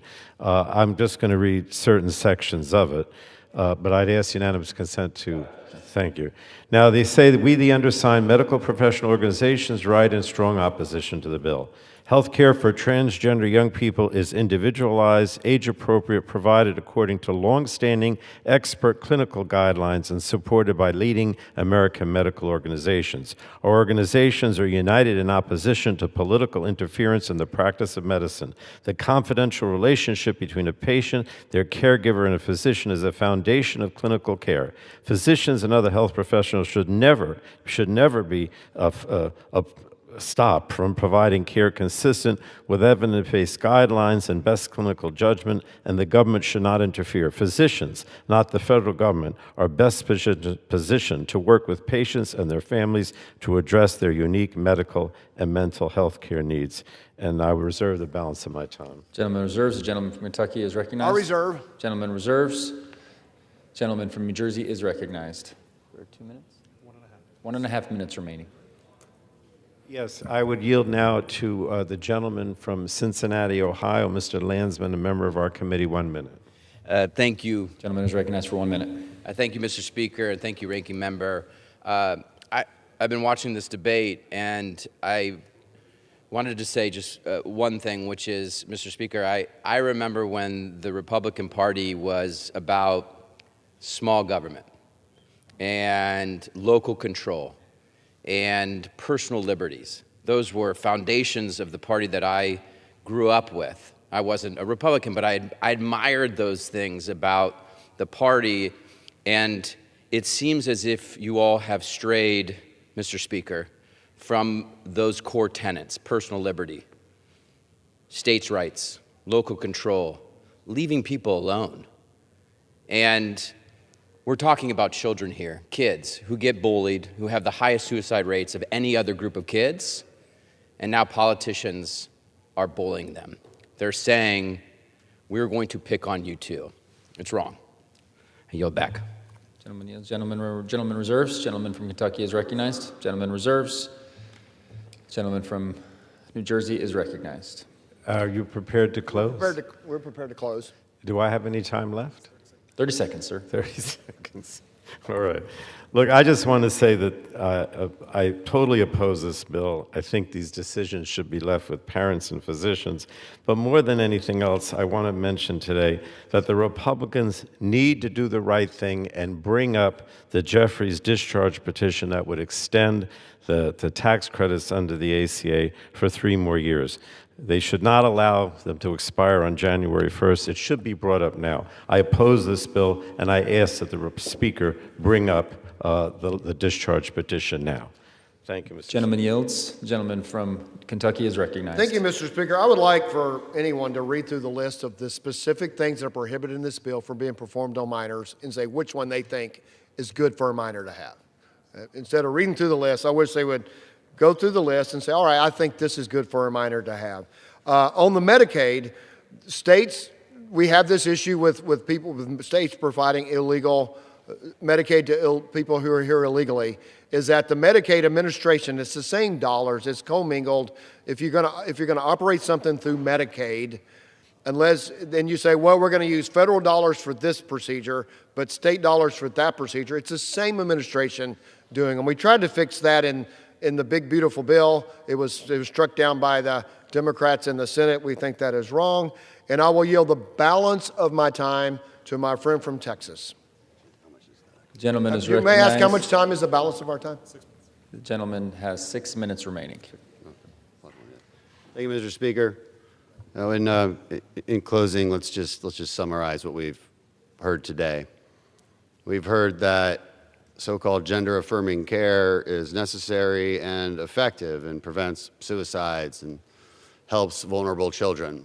No one can cite any sources for that claim. You can cite letters from certain associations that are ideologically driven. Funny, because, again, I'll read you again the quote from the American Academy of Pediatrics when they did a review. They said, quote, evidence regarding the psychosocial and cognitive impact of hormonal treatments for transgender adolescents is generally lacking. So look, I get that their leadership is saying one thing, but the scientists are all saying something else.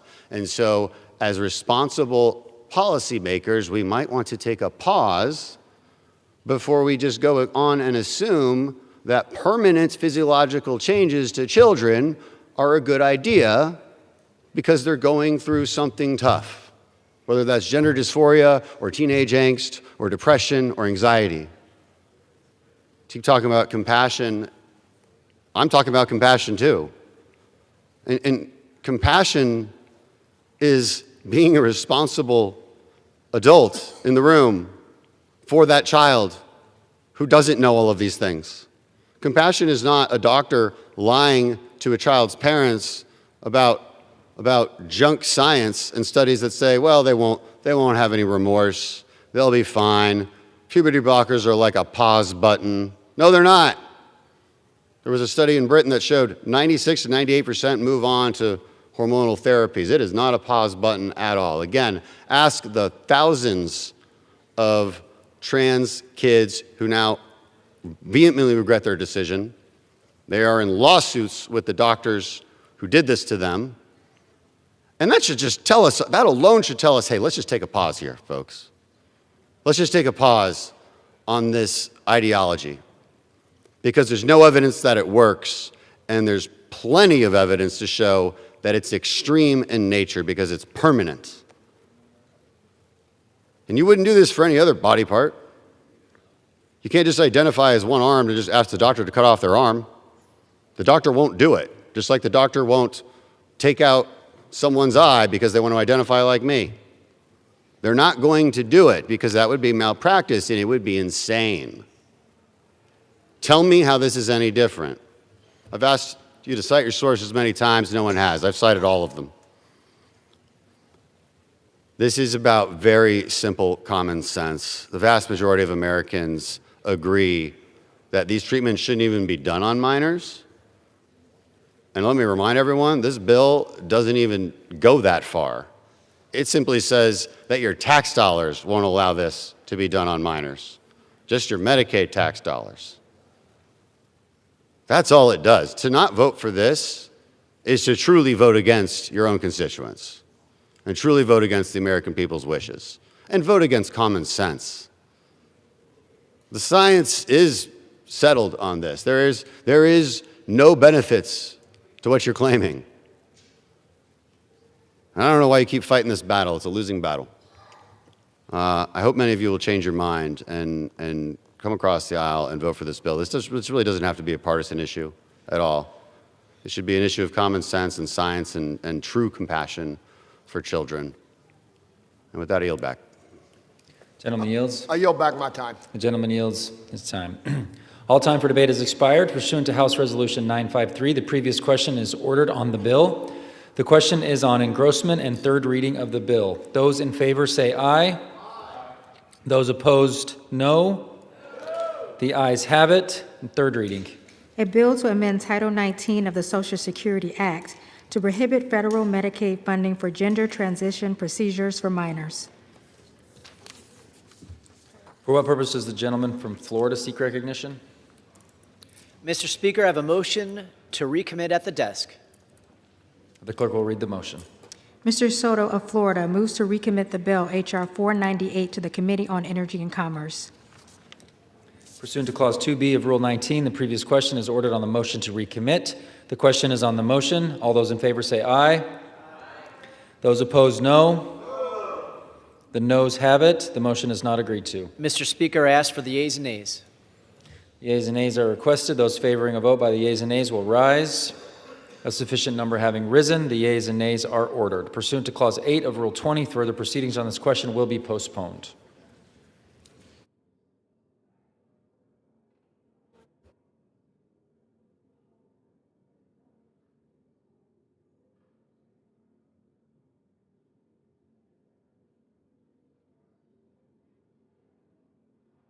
Resolution 951 and Rule 18, the Chair declares the House in the Committee of the Whole House on the State of the Union for the further consideration of H.R. 4776. Will the gentleman from Texas, Mr. Williams, kindly take the chair?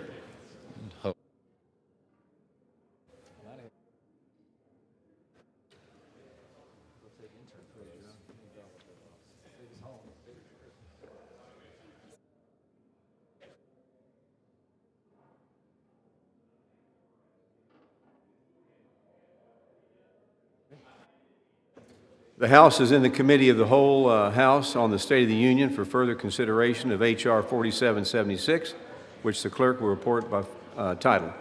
A bill to amend the National Environmental Policy Act of 1969 to clarify ambiguous provisions and facilitate a more efficient, effective, and timely environmental review process.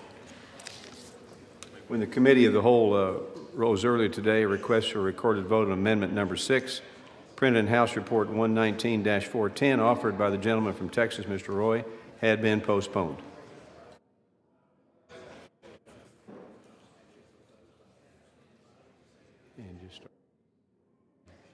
Pursuant to Clause 6 of Rule 18, proceedings will now resume on these amendments. Printed in House Report 119-410, on which the further proceedings were postponed in the following order. Amendment number 1 by Mr. Clyde of Georgia. Amendment number 5 by Mr. Roy of Texas. Amendment number 6 by Mr. Roy of Texas.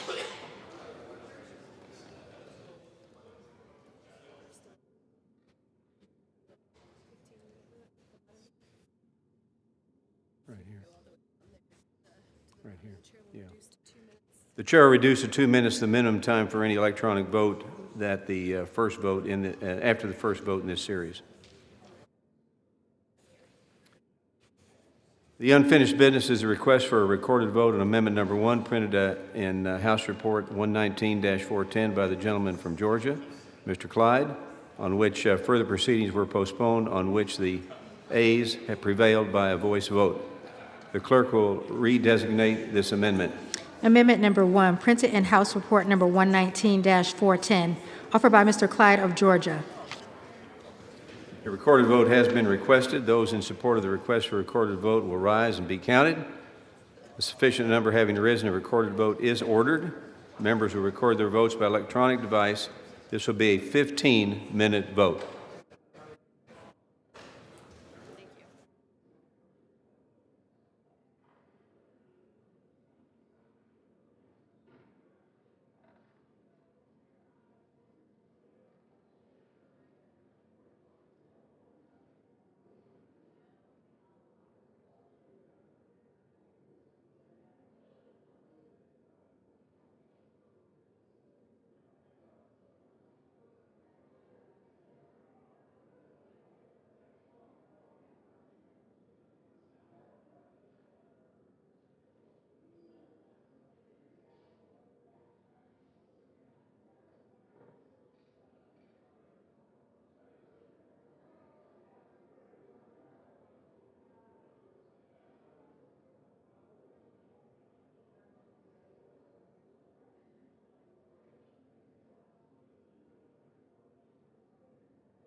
On this vote, the yeas are 205 and the nays are 220. The amendment is not adopted.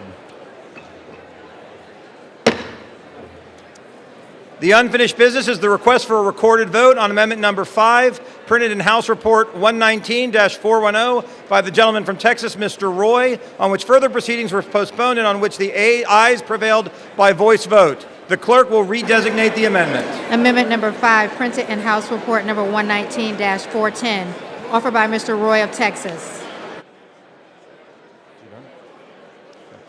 A recorded vote has been requested. Those in support of the request for a recorded vote will rise and be counted. A sufficient number having arisen, a recorded vote is ordered. Members will record their votes by electronic device. This will be a 2-minute vote.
On this vote, the yeas are 208 and the nays are 214. The amendment is not adopted.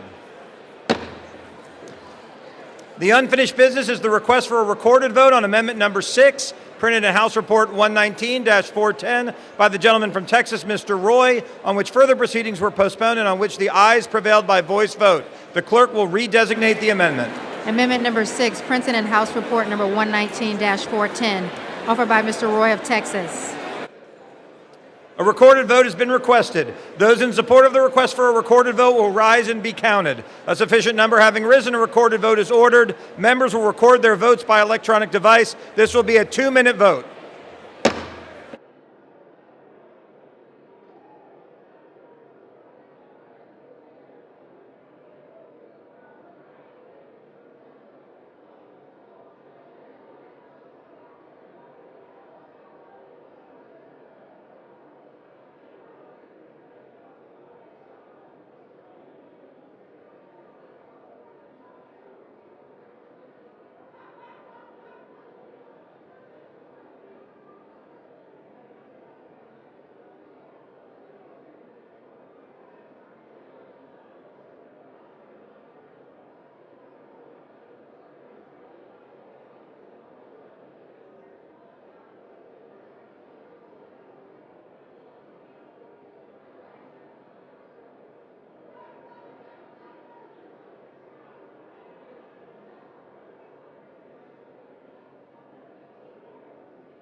On this vote, the yeas are 204 and the nays are 217. The amendment is not adopted.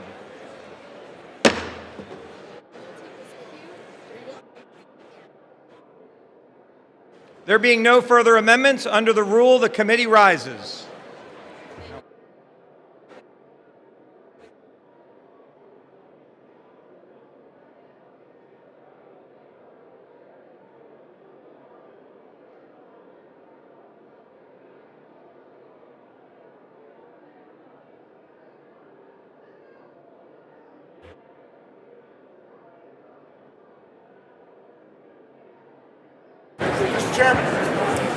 Mr. Speaker, the Committee of the Whole House on the State of the Union has had under consideration H.R. 4776, and pursuant to House Resolution 951, I report the bill as amended by that resolution and by House Resolution 953 back to the House.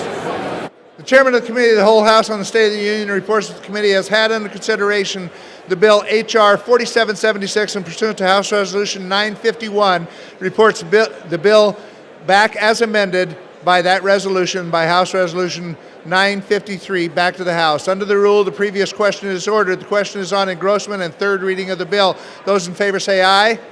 Those opposed, no. The ayes have it. Third reading. A bill to amend the National Environmental Policy Act of 1969 to clarify ambiguous provisions and facilitate a more efficient, effective, and timely environmental review process.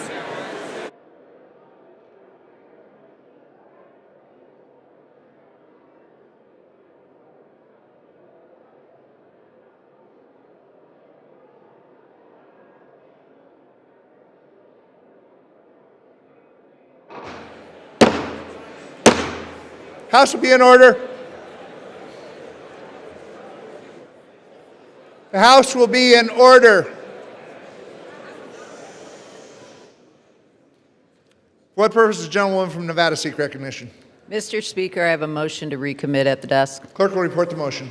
Ms. Lee of Nevada moves to recommit the bill H.R. 4776 to the Committee on Natural Resources. Pursuant to Clause 2B of Rule 19, the previous question is ordered on the motion to recommit. Question is on the motion to recommit. Those in favor say aye. Those opposed, no.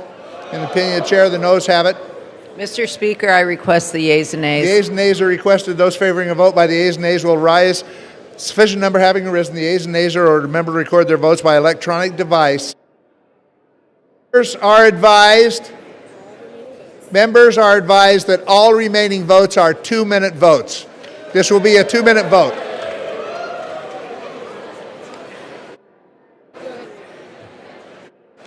Pursuant to Clause 9 of Rule 20, this 2-minute vote on the motion to recommit will be followed by 2-minute votes on passage of the bill if ordered, the motion to recommit on H.R. 1366, passage of H.R. 1366 if ordered, the motion to recommit on H.R. 845, passage of 845 if ordered, the motion to recommit on H.R. 498 and passage of H.R. 498 if ordered. This is a 2-minute vote.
On this vote, the ayes are 206, the nays are 211.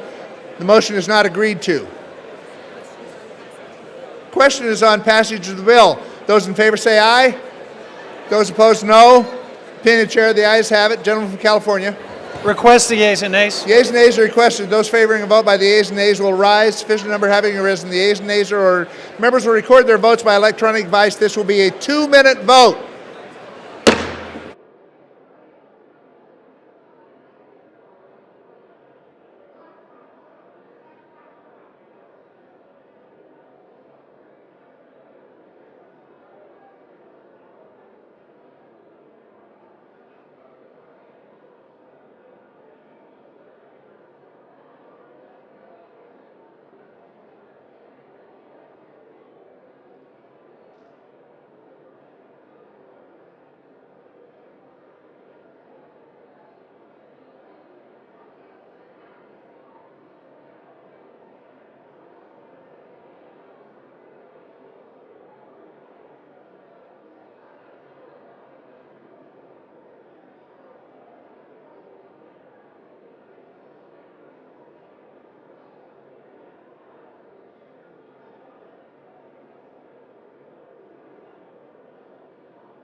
On this vote, the ayes are 221, the nays are 196, the majority voting in the affirmative. The bill is passed without objection. The motion to reconsider is laid on the table.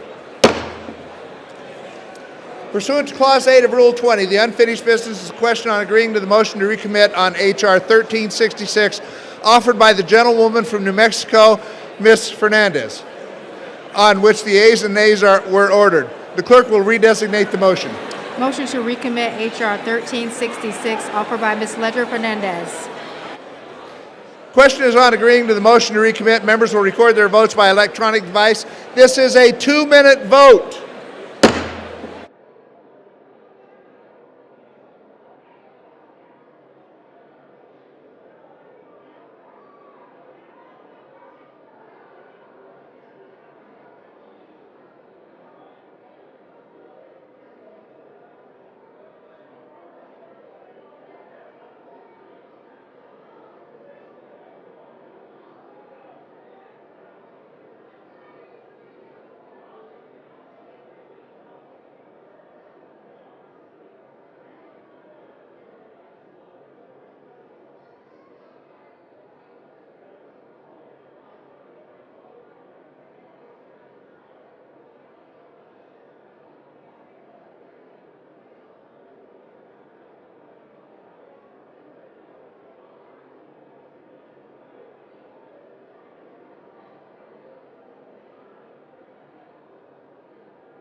On this vote, the ayes are 205, the nays are 213. The motion is not adopted.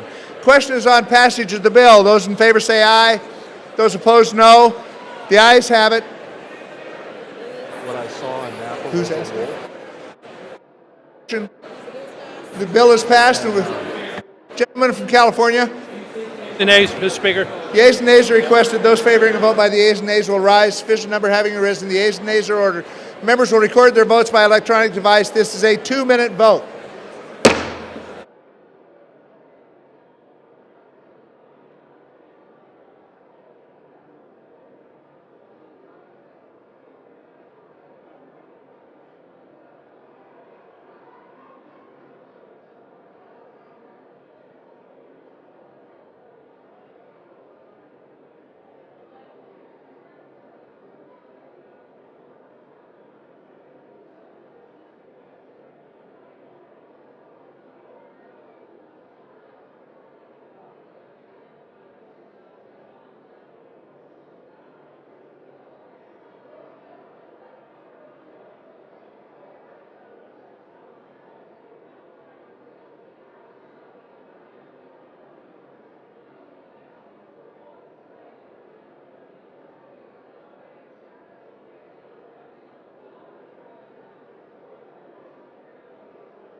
This vote, the ayes are 219, the nays are 198. A majority voting affirmative. The bill is passed without objection. The motion to reconsider is laid upon the table.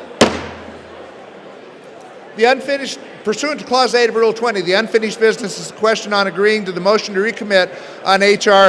845 offered by the gentleman from California, Mr. Huffman, on which the yeas and nays were ordered. The clerk will redesignate the motion. Motion to recommit H.R. 845, offered by Mr. Huffman of California. Question is on agreeing to the motion to recommit. Members will record their votes by electronic device. This will be a 2-minute vote.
In this vote, the ayes are 204, the nays are 213. The motion is not adopted. The question is on passage of the bill. Those in favor say aye. Those opposed, no. Opinion of the chair, the ayes have it. Gentleman from California.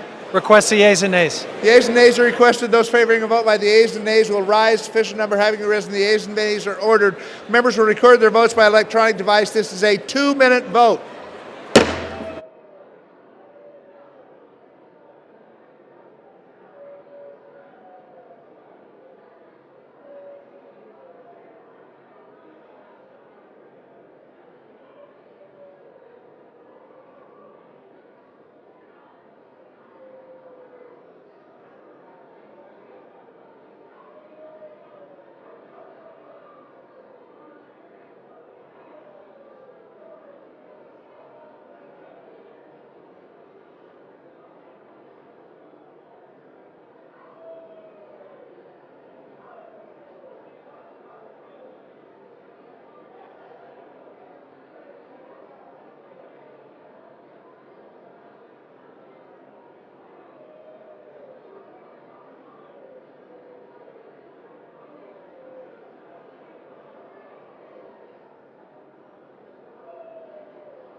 The ayes are 211, the nays are 204. Majority voting in affirmative, the bill is passed. Without objection, the motion to reconsider is laid upon the table. Pursuant to Clause 8 of Rule 20, the unfinished business is the question on agreeing to the motion to recommit on H.R. 498 offered by the gentleman from Florida, Mr. Soto, on which the ayes and nays were ordered. The clerk will redesignate the motion. Motion to recommit H.R. 498, offered by Mr. Soto of Florida. Question is on agreeing to the motion to recommit. Members will record their votes by electronic device. This is a 2-minute vote.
On this vote, the ayes are 204, the nays are 212.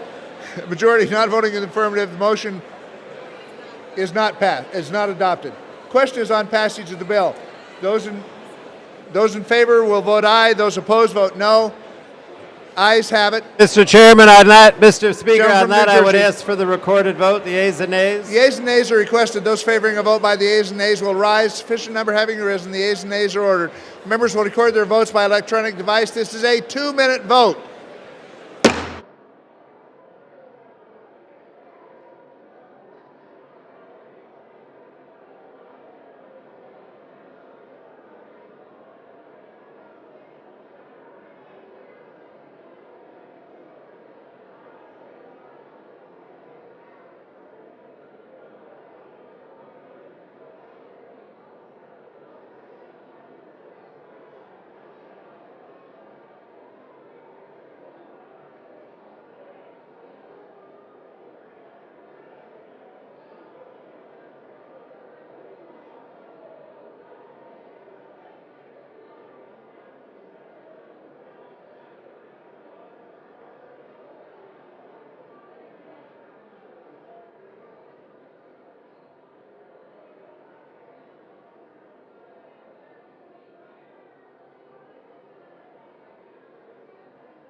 On this vote, the ayes are 215, the nays are 201.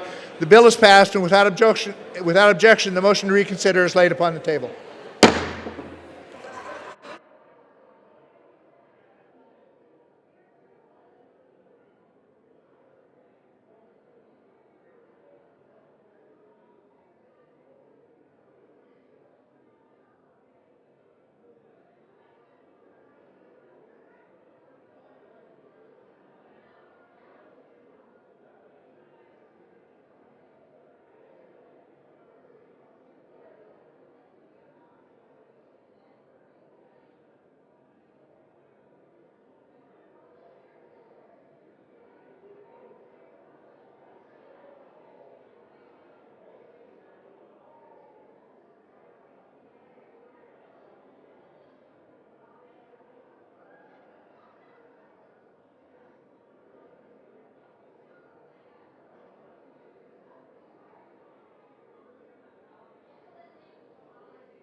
Woman from Illinois seek recognition.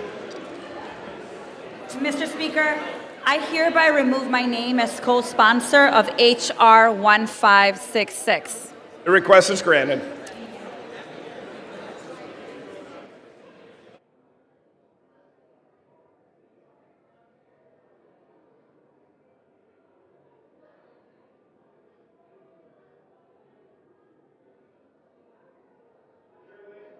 The communication. The Speaker's Rooms, Washington, D.C., December 18, 2025. I hereby designate the period from Thursday, December 18, 2025, through Monday, January 5, 2026, as a district work period under Clause 13 of Rule 1. Signed sincerely, Mike Johnson, Speaker of the House of Representatives. Lays before the House of Communication. The Honorable, the Speaker, House of Representatives, sir. On December 18, 2025, pursuant to Section 3307 of Title 40 United States Code, the Committee on Transportation and Infrastructure met in an open session with a quorum being present to consider 3 resolutions included in the General Services Administration's capital investment leasing programs. I have enclosed copies of the resolutions adopted by the Committee on Transportation and Infrastructure on December 18, 2025. Signed sincerely, Sam Graves, Chairman. Referred to the Committee on Appropriations.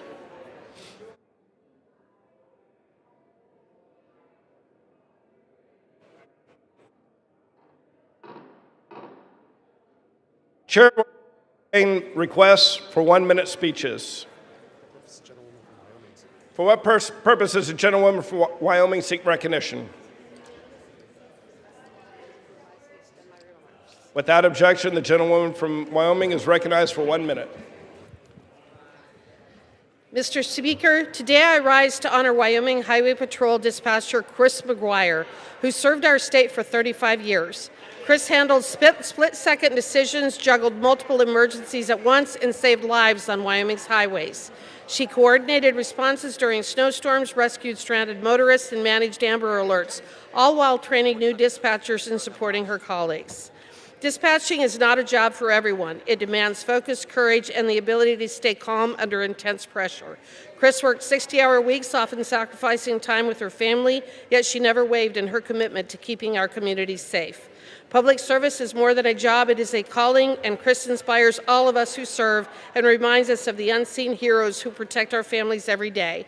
Wyoming thanks Chris McGuire for her remarkable career and unwavering service. Thank you, and I yield back. The gentlewoman yields. For what purpose does the gentlewoman from Virgin Islands seek recognition? I ask unanimous consent to address the House for 1 minute and to revise and extend my remarks. Without objection, the gentlewoman from Virgin Islands is recognized for 1 minute. Thank you, Mr. Speaker. Healthcare in the Virgin Islands is in crisis. The Medical Executive Committee wrote an open letter to the community and to CMS detailing adverse conditions in our hospitals, shortages of supplies, medication, equipment, staff, patient placement challenges. This crisis reflects systemic failures that compromise the ability to deliver appropriate care. These conditions did not develop overnight. Our two hospitals still operate under Medicare reimbursement formulas from 1982 and 1996.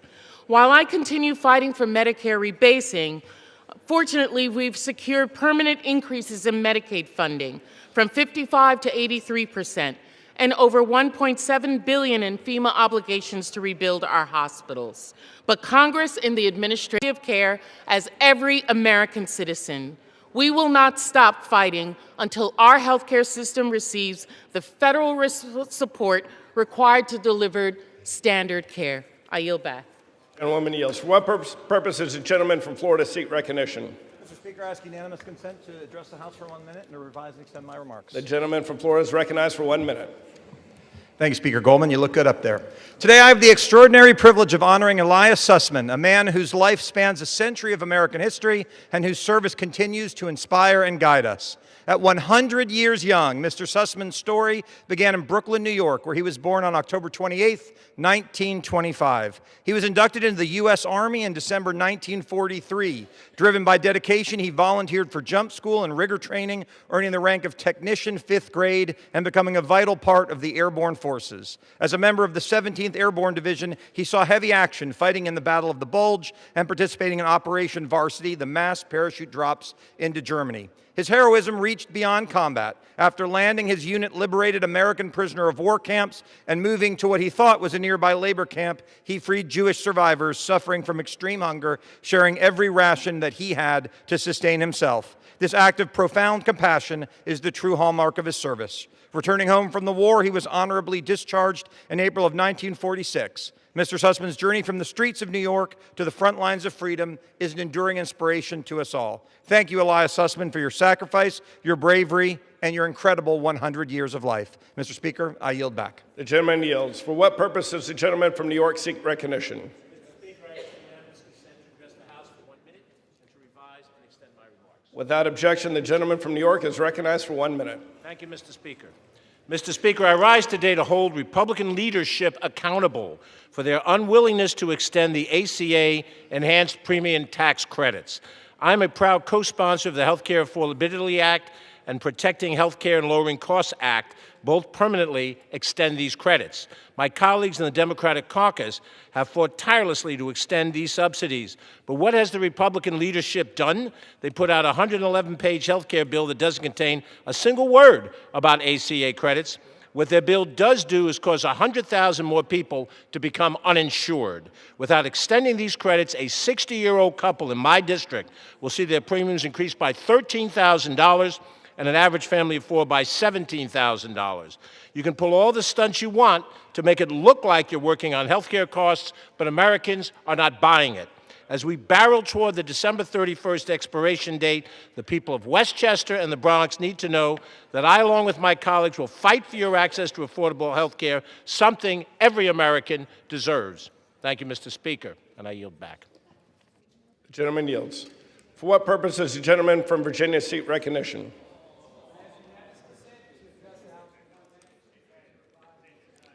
Without objection, the gentleman from Virginia is recognized for 1 minute. Mr. Speaker, I rise today to congratulate Liberty University women's soccer team on their 3-0 victory over the Missouri State Bears to claim the 2025 Conference USA Women's Soccer Championship. Ivy Garner was named the CUSA Player of the Year and Championship Offensive MVP. Lauren Little earned honors as the CUSA Defensive Player of the Year and Championship Defensive MVP, and midfield Bree Myers and forward Lauren Flax were selected to the CUSA All-Tournament team. This title marks Liberty's second Conference USA crown in 3 seasons and secures them an automatic advancement to the NCAA tournament. I commend these student athletes, their coaches, and the entire program that exemplifies excellence, dedication, and team spirit. Their success brings honor to Liberty University, who trains champions for Christ, Virginia's 5th Congressional District, and the Commonwealth of Virginia. I yield back. The gentleman yields. For what purpose does the gentlewoman from Florida seek recognition? Without objection, the gentlewoman from Florida is recognized for 1 minute. Mr. Speaker, I rise today with deep concern for the recent anti-Semitic attack in Bondi Beach, Australia. This tragedy reminds us that hate does not recognize borders. Hatred towards the Jewish people is not confined to one nation or to one moment. It is a global threat, and it resurfaces everywhere. It demands a response from everyone. Anti-Semitic events in the United States has reached historic highs in recent years. In Florida alone, reports have increased from 269 to 353 within only 1 year. But what we need to realize is that America is an interfaith nation with Christian, Jews, Muslims, and people of all beliefs have helped shape this country. And when one community is targeted, all communities are at risk. Anti-Semitism has no place in Australia, no place in the United States, and no place in this world. We must condemn anti-Semitism loudly and reject all forms of hatred. We must respond to hate with unity. We must meet fear with courage, and we must choose to lead with justice and dignity for every single person, every single day. Mr. Speaker, I yield back. The gentlewoman yields. For what purpose does the gentleman from Indiana seek recognition? Speaker, I seek permission to address the House for 1 minute and advise and extend my remarks. Without objection, the gentleman from Indiana is recognized for 1 minute. Mr. Speaker, I rise to honor Steve Reeder, a dedicated local historian, the chair of the Social Studies Department at Monrovia High School. He has taught at the Monrovia High School for over 25 years. Steve spent nearly 2 years researching and writing Our Town, a book that chronicles the history of Monrovia and the surrounding areas in Morgan County. He first undertook the project to help his students with pride and have pride in their community. Our Town was published earlier this year. Steve and his students have also helped with the installation of several local history markers in the community. In addition to putting published, Steve has honored by the Wish TV with their Golden Apple Award, which recognizes exceptional teachers in Central Indiana. I thank him for his decades of educating children and for supporting Morgan County communities. And I yield back. For what purpose does the gentlewoman from Maryland seek recognition?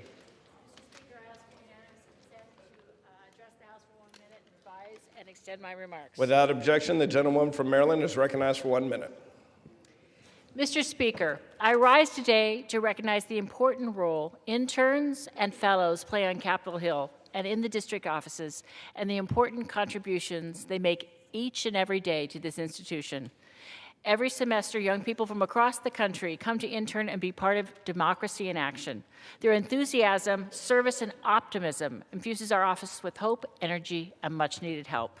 Today, I lift up all my interns, but most especially my communications fellow, Claire Sakowitz, who has well served our office for the past 7 months. Her strong work ethic and multimedia talents have brought my team's messages to life, especially during the government shutdown when our constituents needed to connect with us most. She even had to step into our comm role when our comms director was absent for jury duty. She will soon return to Northeastern to complete her studies, but we know her future is bright. But in sum, to Claire and to all of our interns and fellows across the entire bit of Congress, we are thankful for your contributions, your enthusiasm, and heart for public service. Thank you, and I yield back.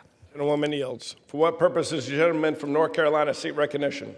Asked to address the House for 1 minute. Advise and extend my remarks. Without objection, the gentleman from North Carolina is recognized for 1 minute. Thank you, Mr. Speaker.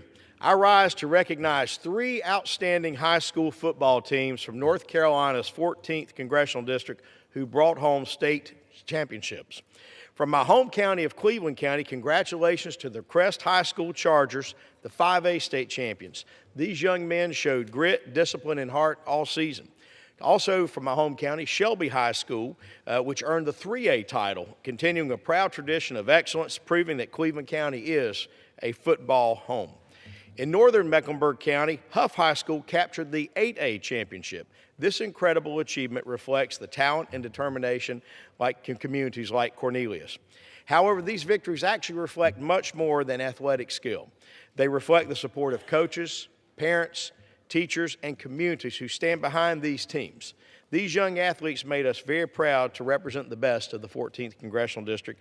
Congratulations to all three teams. Mr. Speaker, I yield back. The gentleman yields. For what purpose is the gentlewoman from Massachusetts seek recognition? Unanimous consent to address the House for 1 minute. Without objection, the gentlewoman from Massachusetts is recognized for 1 minute. Mr. Speaker, the wealth of our nation is the health of our people. And yet, Republicans are doing everything in their power to make families sicker. They want to deny children food, ban abortion care, and obstruct the extension of the Affordable Care Act subsidies. This is dire for folks in my district, where in a 3-mile radius, life expectancy drops by 30 years. For my constituent Paula, whose husband lost his job and became ill, the ACA has been their lifeline, carrying them through years of uncertainty as she became his caregiver. This is a health care crisis Republicans created, and it is intersectional. Abortion care is health care.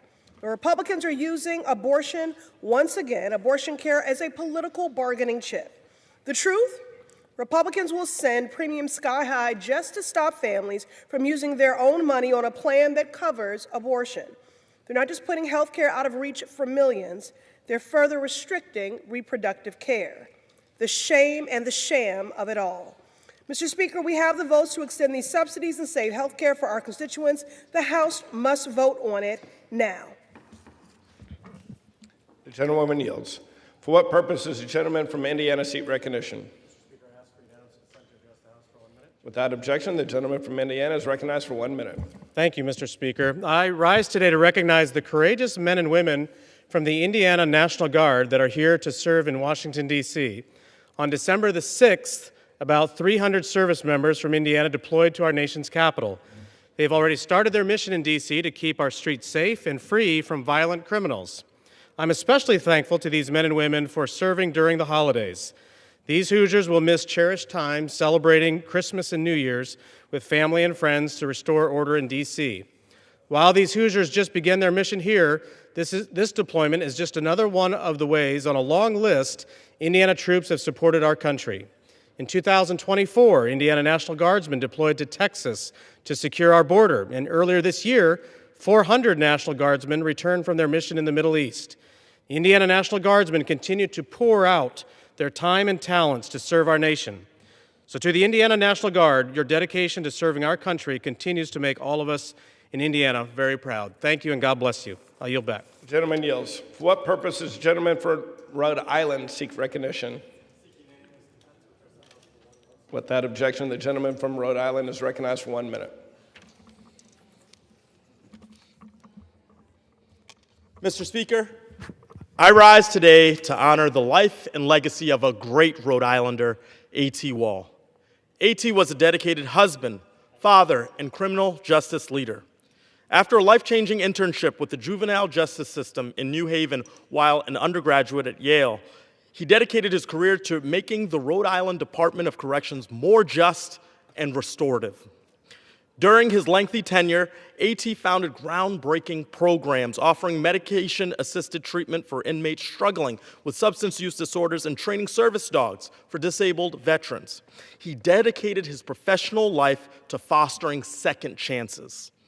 A man of deep faith and dedication, A.T. was always happy to lend a helping hand to anyone, including me. My thoughts are with his wife, Maria, his children, Harrison, and my dear friend, Ash, his grandchildren, and his extended family. He will be missed. I yield back. The gentleman yields. For what purpose does the gentleman from Minnesota seek recognition? Mr. Speaker, I ask unanimous consent to address the House for 1 minute. Without objection, the gentleman from Michigan is recognized for 1 minute. Thank you, Mr. Speaker. As I travel across Michigan's 5th District, I've heard from many Michiganders who are thrilled about the economic relief that House Republicans are providing. Earlier this year, we passed the Working Families Tax Cut legislation, which is pro-family, pro-worker, and pro-Michigan. This historic legislation empowers families by preventing residents of Michigan's 5th District from facing 27% tax hike and increasing take-home pay by up to $11,700.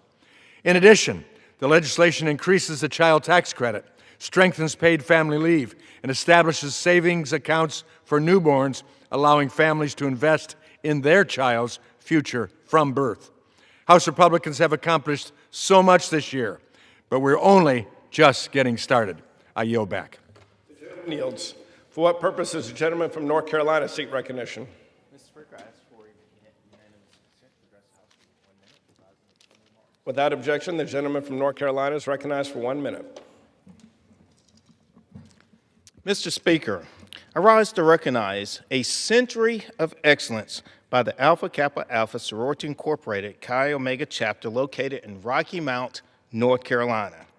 The Chi Omega chapter was chartered under the leadership of Anna Easter Brown, one of the original 16 founders of Alpha Sorority Incorporated. The chapter is home of Ruth Anderson Smith, who has served as a member over 75 years and is 103 years old. She's a Chi Omega Diamond, 3 Chi Omega Pearls, who've served over 65 years in membership, with 12 over 50 years who are diamond, golden members.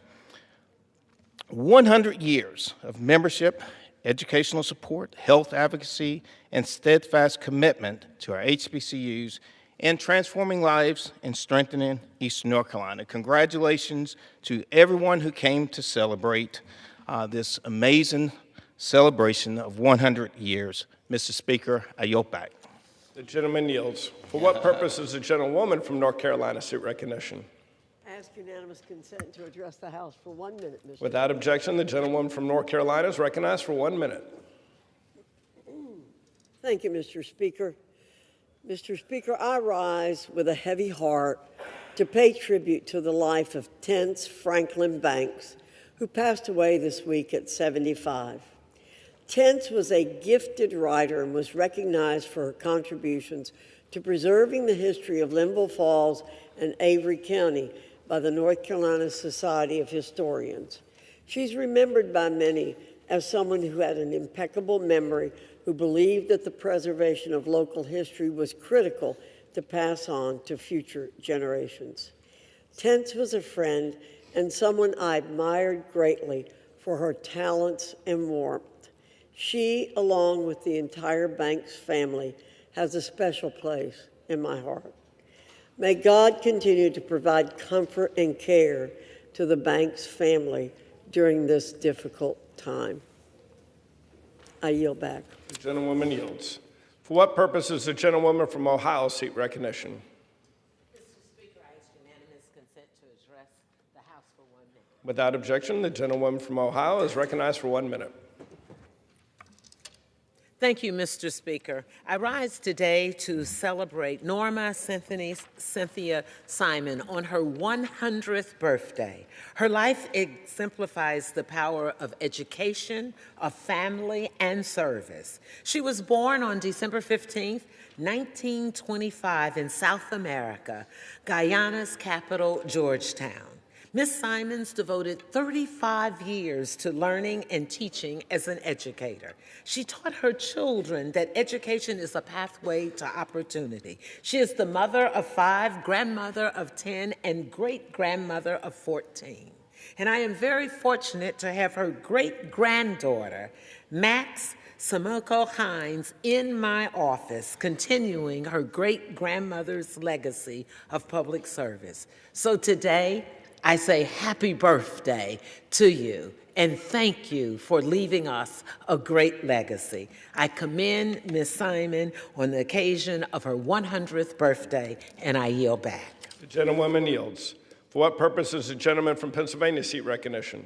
Speaker, I ask to consent to address the House for 1 minute and to revise and extend my remarks. Without objection, the gentleman from Pennsylvania is recognized for 1 minute. Mr. Speaker, I rise today to honor and remember the life of Donald E. Olsmer Sr. of Sterling, Pennsylvania. Born and raised in Scranton, Don devoted his life to serving his country, community, and family. He was a U.S. Army veteran and served for 30 years in the Pennsylvania National Guard.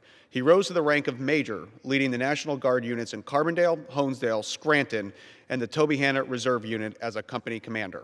He was elected to public service twice as a Wayne County Commissioner, served as a township supervisor, and was deeply involved in civic and charitable efforts throughout his community. He owned and operated a local Christmas tree farm, founded a small insurance company, and was the co-founder of the Sterling Little League.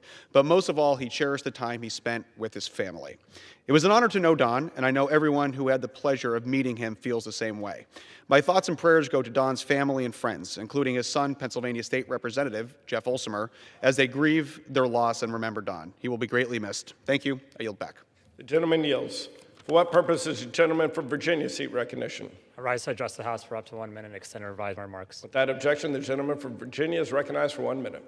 Mr. Speaker, happy holidays to everyone, but I rise because we have to do something about the non-immigrant visa process right now. I have several constituents who want to see their families for the holidays, but unfortunately, this administration has put in place a new social media policy for anyone applying for a non-immigrant visa. Essentially, they're scrubbing your social media to see if you agree with the president or not. That's essentially what's happening. It's not about dangerous to our country. If it was, it would go a lot faster than the many months that it's taking right now. And so I have many constituents. I have one, for instance, who traveled abroad for a consular appointment, and when she came back, when she tried to come back, she was notified that because of this policy, they need 4 months to review her social media, including accounts that they had already deleted. And so as a result, she faced the possibility of losing her job. Her daughter, who's a U.S. citizen, is going to fall behind in school. And there are serious consequences for so many families across the country. And so we need to make sure we change this policy, make it better, and most importantly, we need to get these visas approved. I yield back.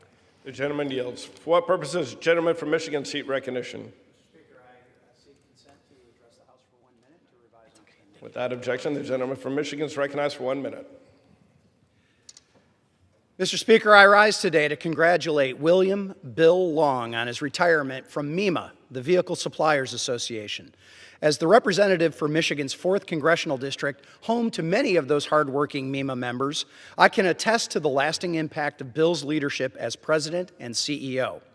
Bill Long has spent more than 40 years in the automotive and parts industry. Prior to joining MEMA in 2012, he held executive roles at Eklund Incorporated, Dana Incorporated, and Proliance International. Appointed CEO in 2019, Bill helped redefine MEMA's mission, uniting vehicle aftermarket and original equipment suppliers and positioning the association as a strong, unified voice during a period of major industrial transformation. His commitment and collaboration is evident in the partnerships he has built with automakers, technology leaders, research institutions, and government agencies and representatives. Over the years, Bill has served on numerous boards and has earned widespread recognition and remains a respected figure in motorsports, including leadership roles with NASCAR and IndyCar. He currently serves on the boards of the Automotive Hall of Fame and the Center for Automotive Research in Michigan. Mr. Speaker, please join me in honoring Bill Long's distinguished career and wishing him the very best in his well-deserved retirement. With that, I yield back. The gentleman yields. For what purpose does the gentlewoman from Virginia seek recognition? Without objection, the gentlewoman from Virginia is recognized for 1 minute. Thank you. 'Tis the week before Christmas, and here on the Hill, to keep health insurance premiums from skyrocketing, we have just the bill. A majority of the House is ready to vote yes, but the Speaker is sending us home. Why? It's anyone's guess. ACA enhanced premium tax credits expire at the end of the year. Without them, millions will not afford health care, I fear. Small business owners and employees, gig workers, farmers, the self-employed too. Without those tax credits, they don't know what they'll do. The Speaker shrugged, saying, our work for the year is done. But there's one bill we should pass before heading home, just one. 218 House members signed a petition to bring a 3-year tax credit extension to the floor. We should vote on it now before we head for the door. We will vote in January, so don't give up the fight. In the meantime, may your holiday season be merry and bright. I yield back. The gentlewoman yields. For what purpose does the gentleman from Mississippi seek recognition? Without objection, the gentleman from Mississippi is recognized for 1 minute. Mr. Speaker, I rise today to recognize an outstanding career, well-earned retirement for the Chief of Police of Biloxi Police Department, John Miller. A Coast native, Chief Miller dedicated more than 3 decades of his life to protecting the people of Biloxi, Mississippi. He joined the department in 1990 as a patrol officer and quickly distinguished himself through hard work and leadership. Just 5 years later, he was selected for a Special Crimes Unit where he rose to the ranks of sergeant and lieutenant, serving in both the narcotics and criminal investigative units. In December of 2009, John Miller was named Chief of Police, a role he carried with integrity, humility, and an unwavering commitment to his officers and to the community. His compassion, dedication, and steady leadership were especially evident during one of the most challenging times in the history of the Department of City of Biloxi, Hurricane Katrina. Chief Miller set a tone for professionalism, resilience, and service that truly exemplifies what it means to be South Mississippi strong. On behalf of a grateful community, I thank him for his service and wish him and his family the very best in his retirement. Thank you, Chief, and Mr. Speaker, I yield back. The gentleman yields. For what purpose is the gentlewoman from Ohio seek recognition? Without objection, the gentlewoman from Ohio is recognized for 1 minute. Thank you, Mr. Speaker. I rise today to honor the life and legacy of Michael L. Friedman of Toledo, Ohio, a devoted public servant, proud veteran of the 180th Fighter Wing, an indefatigable community leader whose half-century of impact on Northwest Ohio will long endure. Mike Friedman embodied service. From his honorable duty in the United States Air Force and the Ohio Air National Guard's 180th Fighter Wing, to his tireless advocacy for working families through the American Federation of Government Employees, he lived by the values of responsibility, loyalty, and fairness. He believed deeply in democracy, serving for decades as an Ohio Democratic Party State Central Committeeman and Executive Committee member, a national delegate, and even a presidential elector, all these roles that he carried out with conviction, heart, and perseverance. Mike was also a storyteller. His unmistakable voice brought people together across neighborhoods, union halls, veterans' posts, and dinner tables. And guided by his faith, Mike was grounded in love for his beautiful family and unwavering in his beliefs. He gave generously of himself to others. America is stronger and more just because of citizens like Mike Friedman. He lived, served, and cared so deeply. Thank you, Mr. Speaker. I yield back. The gentlewoman yields. For what purpose does the gentleman from Tennessee seek recognition? Without objection, the gentleman from Tennessee is recognized for 1 minute. Thank you, Mr. Speaker. Today I learned that the Kennedy Center Board asked or said that the Kennedy Center would be renamed the Trump Kennedy Center. That's a sacrilege to a martyred, heroic, historic American president whose name was attached to the Kennedy Center for his support for cultural excellence in America, and because he was an assassinated president who we all mourned on November 22nd through November 25 and thereafter, because he gave his life for our country. And the idea that Donald Trump would want his name to go before Kennedy's or even with Kennedy's is a sacrilege. It should not be changed ever, and it should go through this Congress, who named it the Kennedy Center on a bill sponsored by, in this House, and signed by President Lyndon Johnson. Stop this, Mr. Trump. If you have any sense of dignity and honor, you would renounce this. Don't say that you're honored. You should renounce it. John Kennedy's name stands before all others, and the Kennedy Center should not be renamed. I yield back the balance of my time. Gentleman yields. Members are reminded to direct their remarks to the chair. Mr. Chair, it should not be changed. For what purpose does the gentleman from New Jersey seek recognition?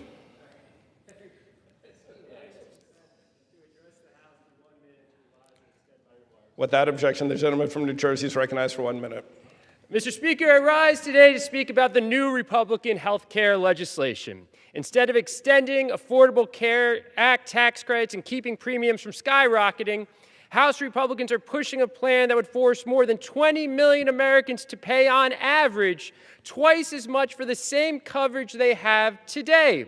And as a result, 4 million Americans will lose their insurance, while others are going to be forced to pay far more for far worse coverage. Americans are already facing an affordability crisis. The House Republican solution Cut $1 trillion from health care, pass the largest cut to SNAP in history, and do nothing while Trump's tariffs raise costs across the board. And when families are struggling every day to keep their heads above water, House Republicans are cutting all lifelines and throwing them a bag of bricks. This is not how government is meant to work. We need to uplift the American people and give them a fair shot at a good life that rewards hard work. That is what House Democrats will always fight for, a government that works for you, the American people. That is why we are forcing a vote to extend the ACA subsidies. We should not leave D.C. until we have that vote. But irregardless of what Republicans do, the American people need to know that House Democrats, when we are back in the majority, will fight for a health care system that works for all Americans. For what purpose does the gentleman from Texas seek recognition? Mr. Speaker, I ask for 1 minute to address the House. Without objection, the gentleman from Texas is recognized for 1 minute. Mr. Speaker, earlier this year, Brownsville native Seaman Angelina Petra Resendez was tragically murdered while serving our nation at Naval Station Norfolk. Angelina was a culinary specialist whose life and service to our country was cut short. Despite many warnings from her friends and family, her disappearance, the U.S. Navy mislabeled her as an unauthorized absence instead of the duty status whereabouts unknown. This was tragic. I was proud to honor Seaman Resendez by securing language in this year's NDAA to conduct oversight of the Department's application of designation in cases involving missing service members who are later found deceased. This is an important step towards ensuring that any service member who goes missing receives the proper classification and investigatory response to assure their life has every shot of living. Today, I ask us to continue looking out for our service members at home and abroad to assure their safety and security, and I yield back. The gentleman yields. For what purpose does the gentleman from California seek recognition?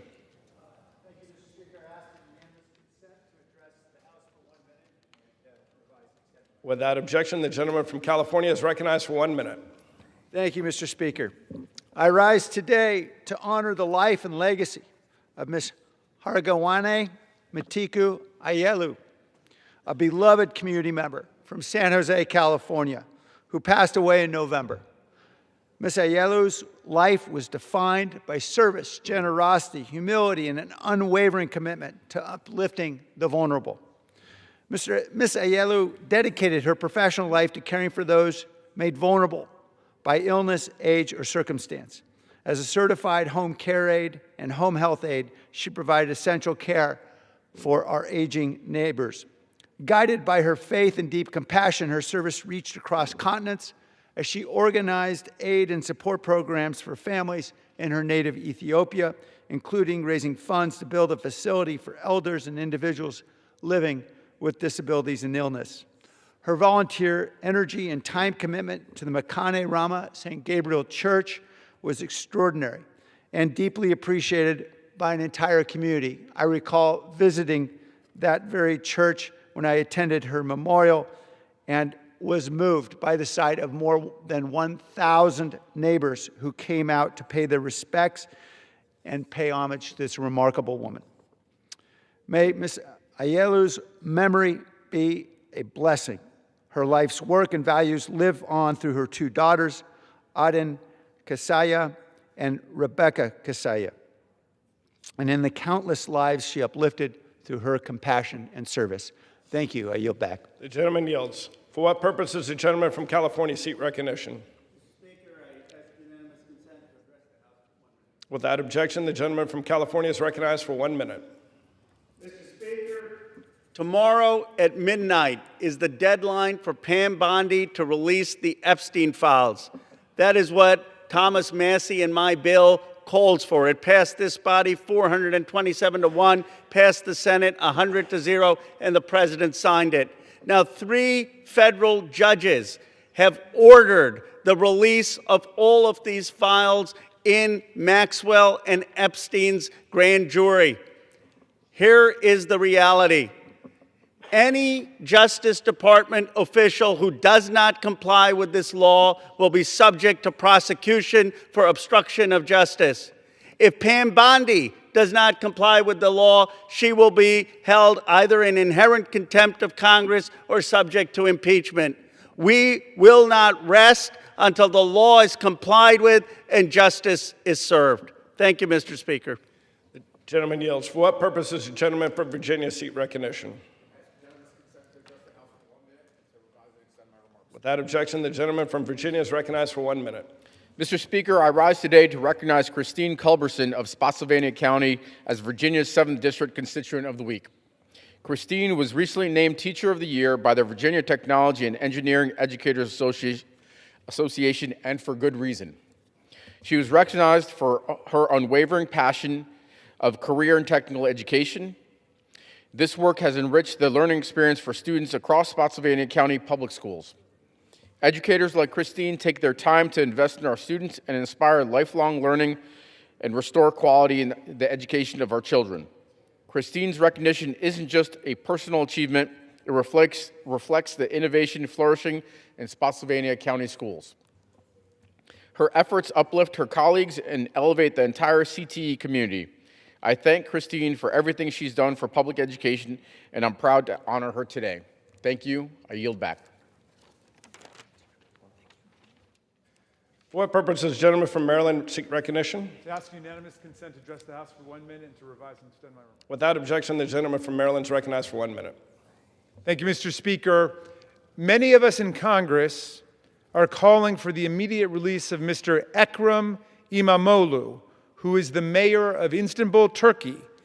Istanbul is Turkey's largest city, one of the world's great cities, where 16 million people live and stands strong for democracy.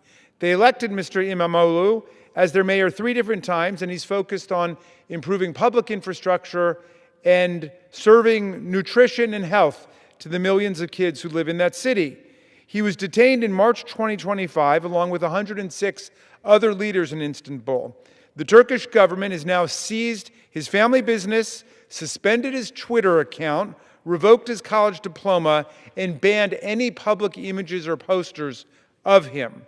I want to tell Mayor İmamoğlu that you have many people in the United States Congress closely following this outrage against democracy and the rule of law, and we are wishing your family happy holidays, and we are working and demanding to see that you be released. Thank you, and I yield back. The gentleman yields. For what purpose does the gentleman from California seek recognition? Thank you, Mr. Speaker. I ask unanimous consent to address the House for 1 minute and to revise and extend my remarks as necessary. Without objection, the gentleman from California is recognized for 1 minute. Thank you. Mr. Speaker, I rise to honor the life of Miss Norma Moy, who passed earlier this week at the young age of 92. As a 4th-generation resident, Norma was Paso Robles, California, in the 19th Congressional District. She served her community in many ways, being on the boards for the Pioneer Day, the Historical Society, and of course as a leader in the Chamber of Commerce. But where she was most impactful was due to her work as the founder and executive director of the Paso Robles Main Street Association. Under her leadership, downtown Paso Robles transformed from vacant storefronts to a bustling hub of community. She was a champion for local businesses, supporting her neighbors, helping them thrive and transform the local economy. Thanks to her commitment to service, she lives on in every person who visits downtown, in the community and the energy that is Paso Robles. As we mourn her loss, let us celebrate Norma Moy, her legacy of service, and let us do that by enjoying the town of Paso Robles. Thank you, Mr. Speaker. I yield back. The gentleman yields. Under the Speaker's announced policy of January 3rd, 2025, the gentlewoman from Ohio, Ms. Kempter, is recognized for 60 minutes as a designee of the minority leader. Thank you. Mr. Speaker, tonight it is a great honor to gather with our dear colleagues to focus on a modern-day conflict that will have major implications for this country and the world in the days and years to come.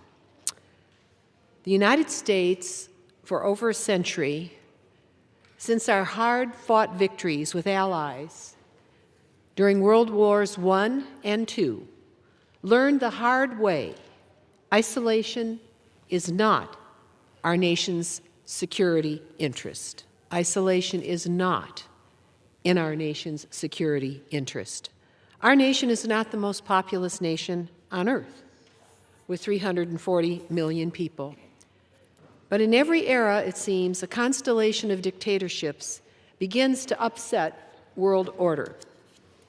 These aggressors invade smaller nations first to conquer more territory and for their own narrow self-interest.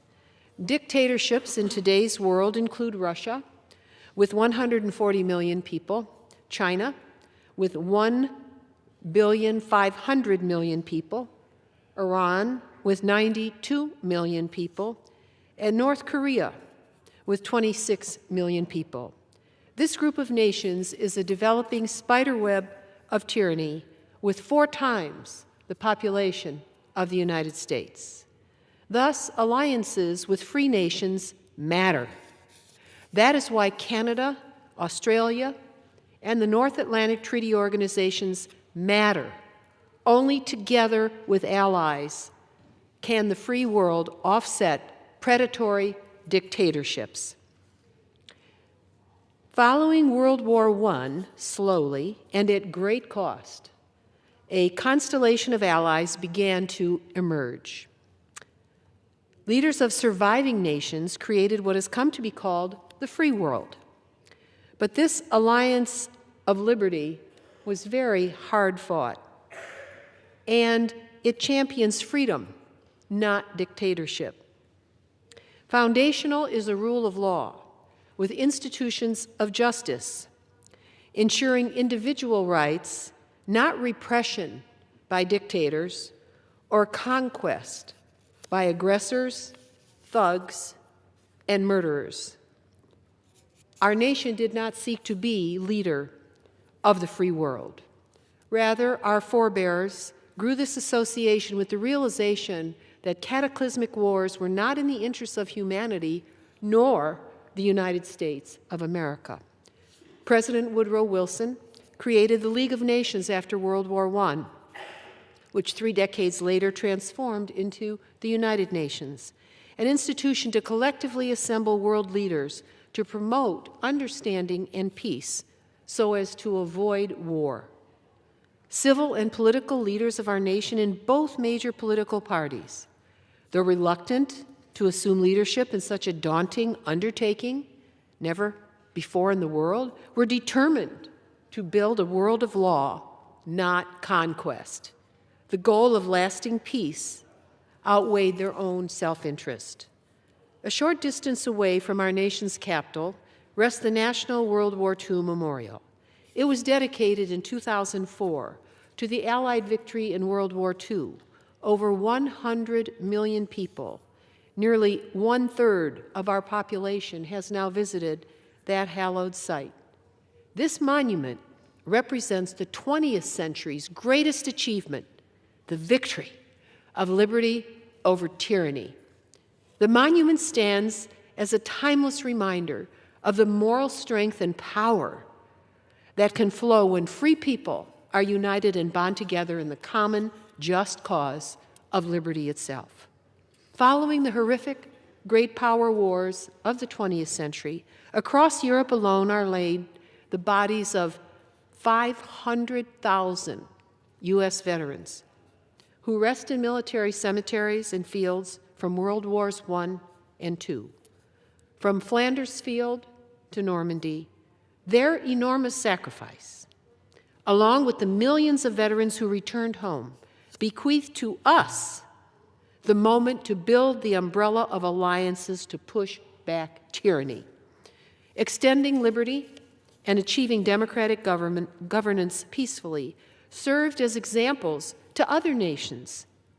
What the World War I and II generations yielded for us has been the longest era of peacetime among great powers in the history of the world, until now.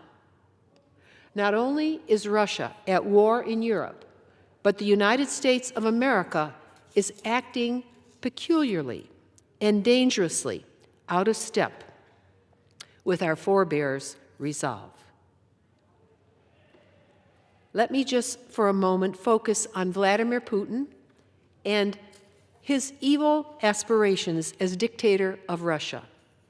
Let us recall Putin's imperative is to reconstitute the Soviet Union that collapsed in 1991 of its own criminality and dysfunction.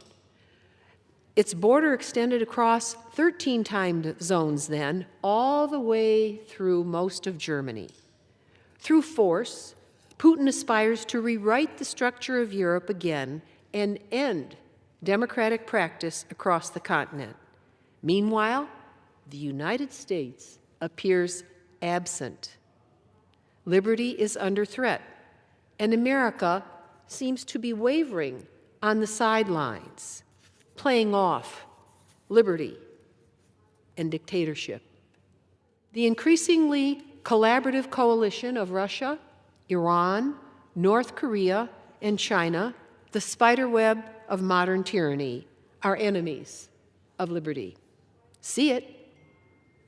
They collude to upend American and global security. Chancellor Merz of Germany, a NATO ally, recognized this reality when he recently stated, and I quote, "The threats are real. We may not be at war, but we no longer live in peacetime," unquote. Ukraine has become the front line for liberty's fight in our time and generation. See it. In 2014, Russian dictator Vladimir Putin invaded Ukraine, an ally of the United States. Together with our European allies, we partnered to achieve Ukraine's accession to the European Union of Free Nations, and clearly Putin invaded Ukraine in 2014, just after Russia's puppet dictator, who had become president of Ukraine, Viktor Yanukovych, was driven out of that nation after his treasonous betrayal of the democratic aspirations of the free people of Ukraine. He stole millions and committed crimes against its freedom, and he found his way back to Moscow. Vladimir Putin knew his control of that puppet and of Ukraine had been thwarted, so he chose to invade Ukraine in 2014, starting in 2014, against all laws of diplomacy. Putin snuffed out liberty in his own country, and now he intends not just to end liberty in all of Europe, he seeks to replace it with tyranny that traces its bloody lineage across centuries of Russian aggression and murder of innocents. There can be no compromise with Putin. He violated the Budapest Memorandum, which allowed Ukraine to prosper starting in 1991 after the fall of the Soviet Union, when it promised to let all nuclear weapons be removed from Ukraine with the promise that they would not be invaded, that others would protect them. Russia signed that agreement. The United States signed that agreement. That agreement has been violated. Why should we trust Putin now when he couldn't even keep his word on the Budapest Memorandum? Let us not forget that the great betrayal that allowed Putin to invade Ukraine in the first place. As the Soviet Union collapsed in 1991, a newly independent Ukraine had become the third largest nuclear power in the world. However, as a responsible nation, Ukraine signed the Non-Proliferation of Nuclear Weapons Treaty at the behest of the United States of America and the demand of Russia.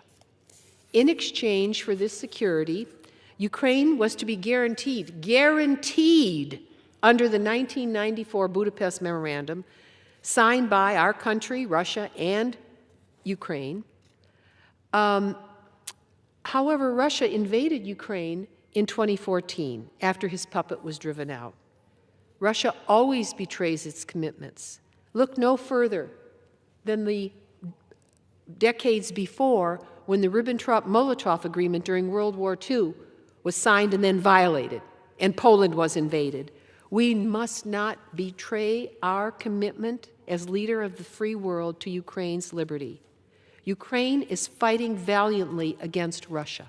It is holding the line at the front. The Ukrainian people have fought so astoundingly until the current president and his party here in Congress decided not to send the funds to allow Ukraine to procure the weapons it needs. So there has been a pause during this year, which makes it harder, but the Ukrainians have held the front. Ukraine has one time zone and encompasses a landmass less than 3% the size of Russia's vast territory, which stretches across, are you ready, 11 time zones. They have enough. They ought to deal in their own country. Russia's population equals 4 times as many people as Ukraine's. Putin was the aggressor. He invaded, as I said, in 2014, and he has kidnapped tens of thousands of Ukrainian children. Why? Because in Russia, the birth rate is going down. And so by murdering tens of thousands of Ukrainian civilians and reinstituting the Gulag system of prisons to torture Ukrainians, he's attacked religious communities and buildings, broken families apart, murdered and tortured scores and hundreds of clergy, killed Jehovah's Witnesses and any other religion that attempts to prosper in that part of the world, and summarily executed prisoners of war and civilians alike. This is what Putin promises the rest of Ukraine and our NATO allies should we let him succeed in Ukraine. See it. See it for what it is. Russia's history is marked by repressive expansion and murder throughout the centuries. There is no liberty nor desire for any liberty. Russia kills at will. Freedom advocate Alexei Navalny, a Russian, was imprisoned last year and left to die in a frozen Arctic prison. Putin's goons murdered a young Ukrainian journalist almost 30 years ago when Ukraine became free. Why? Because Gangadze was telling the truth about the corruption and the underhandedness of Russia inside of the free Ukraine. He was killed and then buried with his head in the ground and his legs in the air right before people would enter the town of Lviv, just to be a lesson to behave yourself. And don't ever put a word in a publication against Vladimir Putin. Putin murdered countless Catholics, Mormons, others who wanted to freely practice their religion in that part of the world. And why were they murdered? Because they weren't Russian Orthodox adherents. If Putin is permitted to conquer Ukraine, he will not stop there. This is not speculation. This is history. We already see Russian troops concentrated at the borders with Baltic states. They're hitting the fly zone in Poland, the border, Finland, Russian violations of NATO airspace and territorial waters. A Polish diplomat once advised me, if you pay no attention to foreign affairs, then foreign affairs will find you. What a true statement that is. Surely the Poles know. America has tried in the past to stick its head in the sand. That doesn't work.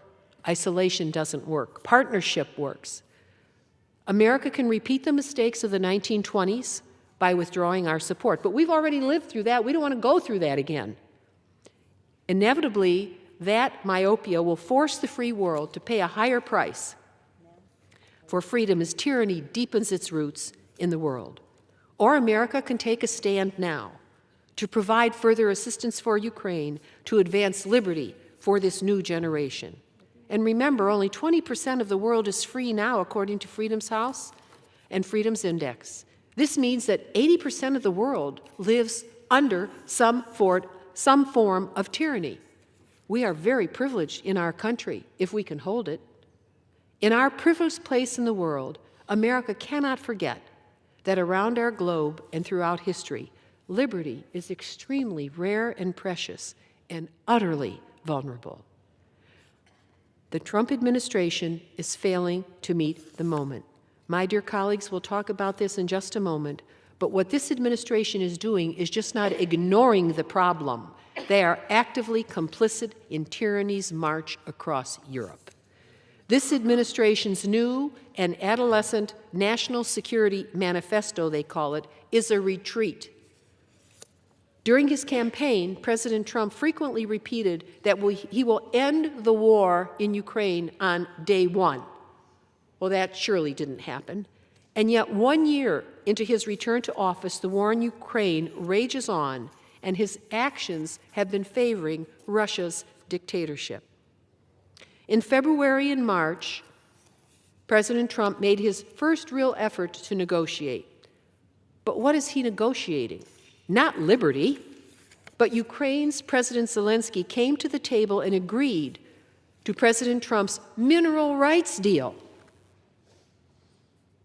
Trump responded to Russia's growing strikes, but granted Putin with several weeks' warning to end the shooting or face new sanctions. He did not implement the sanctions, even as Ukrainians were being murdered every day. In August, President Trump literally rolled out the red carpet for dictator Putin to step foot in the land of the free during his visit to Anchorage, Alaska.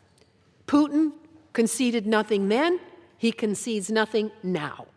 Trump whined at Putin and again threatened sanctions. Finally, in October, the president did sanction two large Russian oil firms, Lukoil and Rosneft, but then reinvigorated a negotiating process with several decidedly Kremlin-friendly provisions, even as Putin showed no signs of compromise.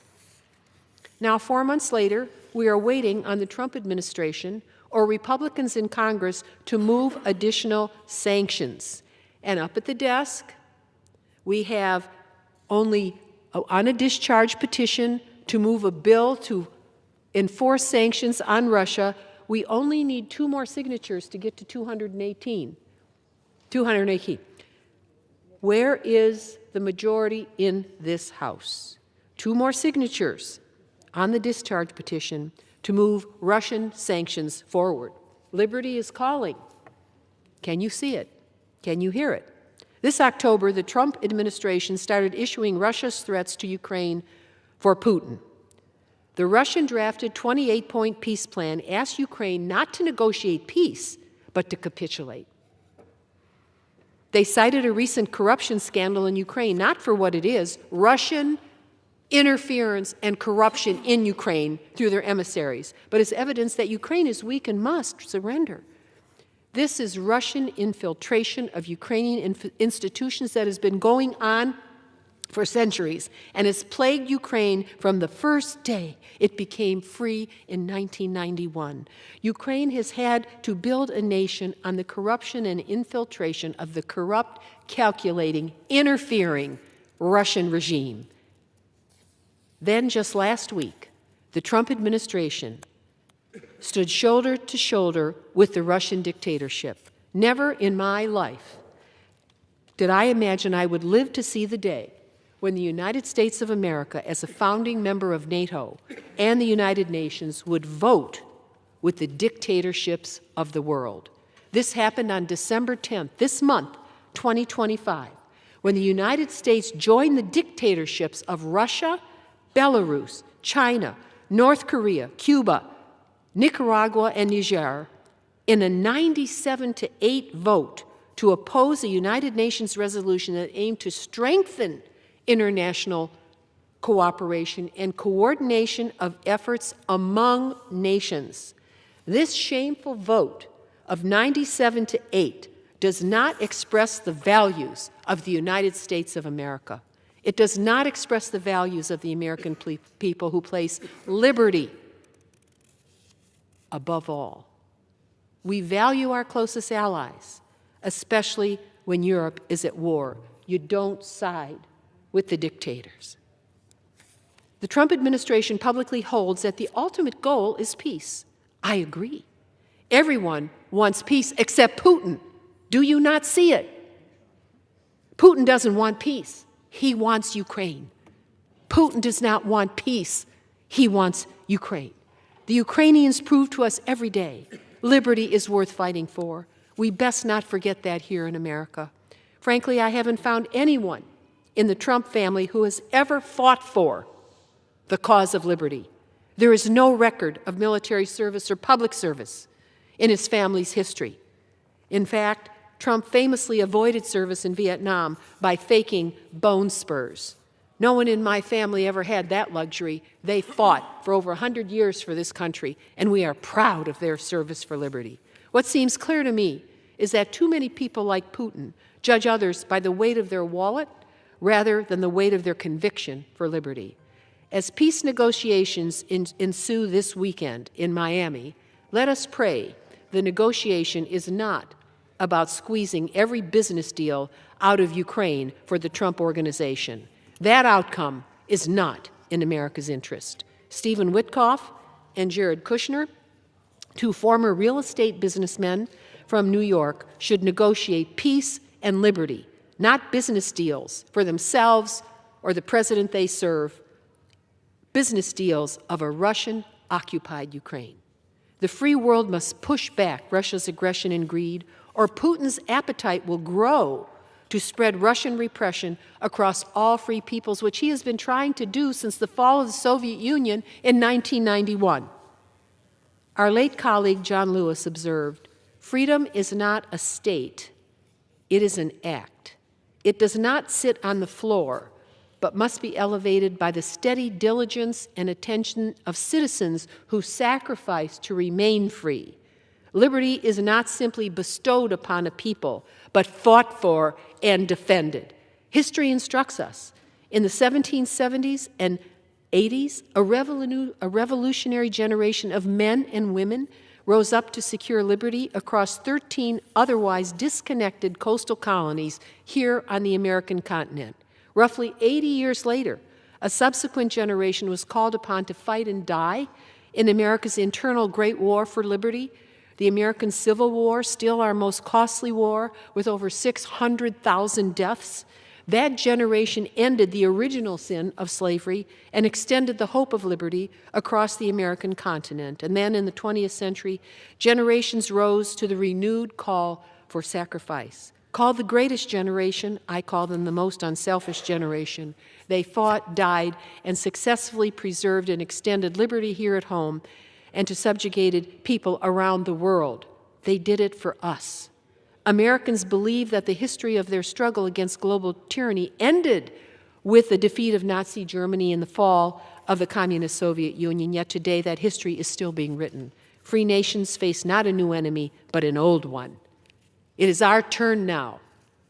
Our free world must never play footsie with an axis of dictatorships like Russia, North Korea, Iran, and China to unleash their aggression on our world again. How not only stupid that would be, but how un-American.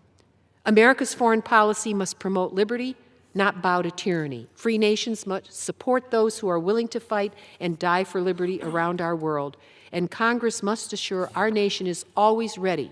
Our National Defense Authorization Act just passed, providing for military readiness for our nation as well as assistance to Ukraine to assure NATO's eastern flank is secure and Vladimir Putin moves back his troops inside his own country. He has plenty of it he needs to attend to. Congress can do more by passing a discharge petition that has been sitting in the well of this House since July. It would unlock the most significant legislation introduced in this Congress to place economic sanctions on Russia for its war crimes against Ukraine. And our petition only needs 2 more members' signatures to bring forward the vote to the floor. Every Democrat and 2 Republicans have signed thus far.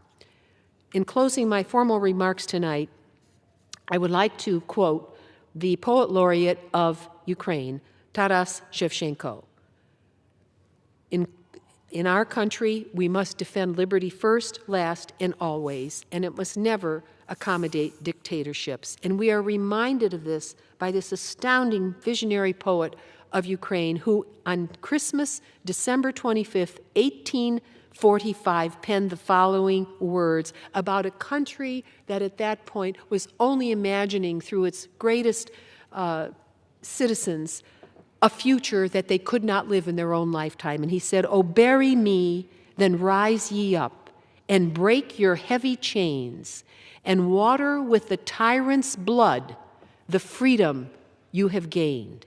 And in the great new family, the family of the free, with softly spoken kindly word, remember also me. He was so prescient. He was so prescient. I would like now to turn the podium over to the Speaker Emerita of the House of Representatives from the great state of California, Speaker Emerita Nancy Pelosi.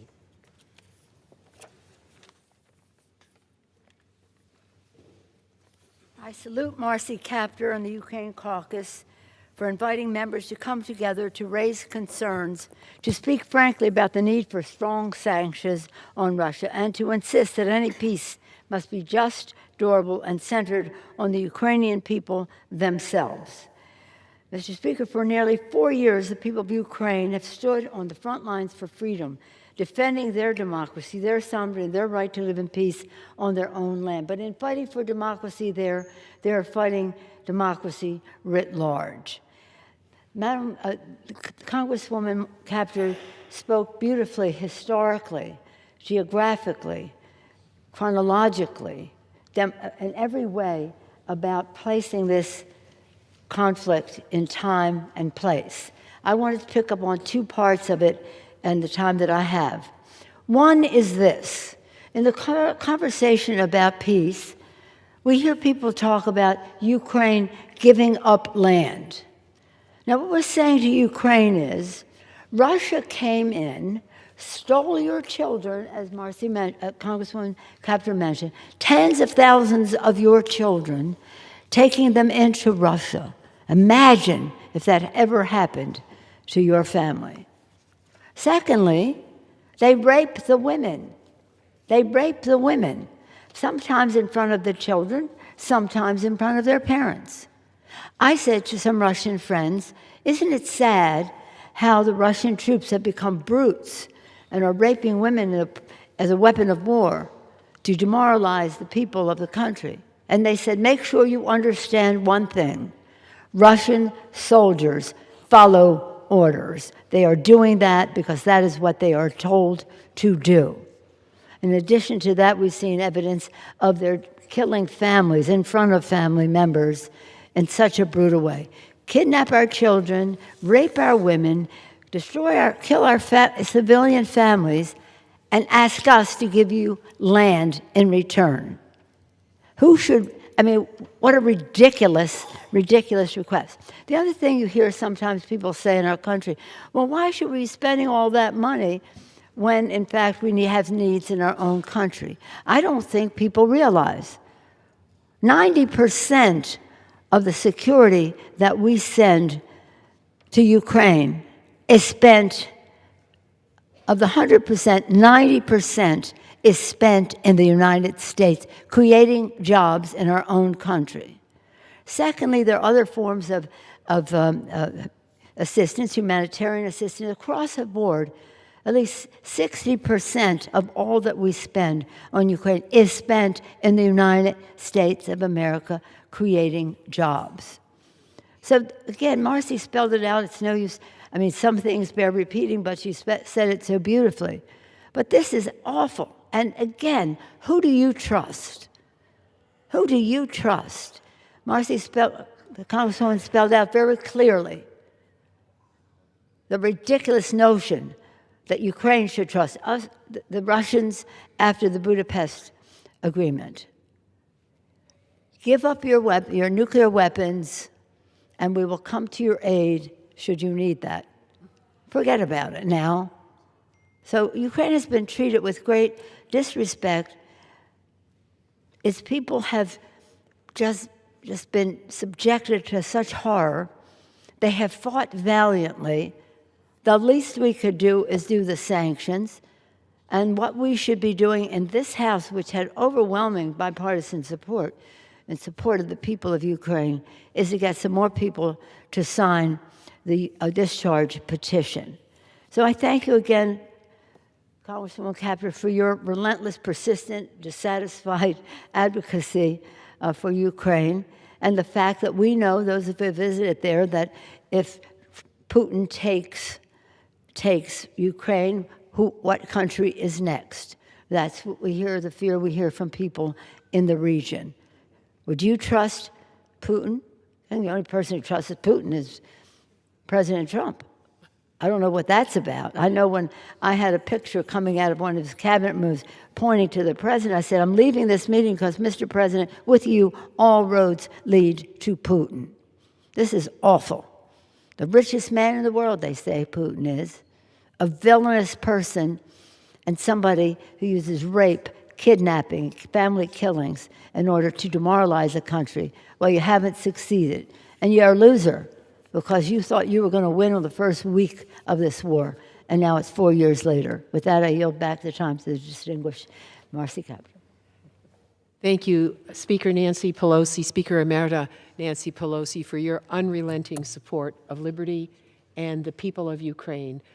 May God bless them, and may in our lifetimes we see their consequential victory. We must not abandon them.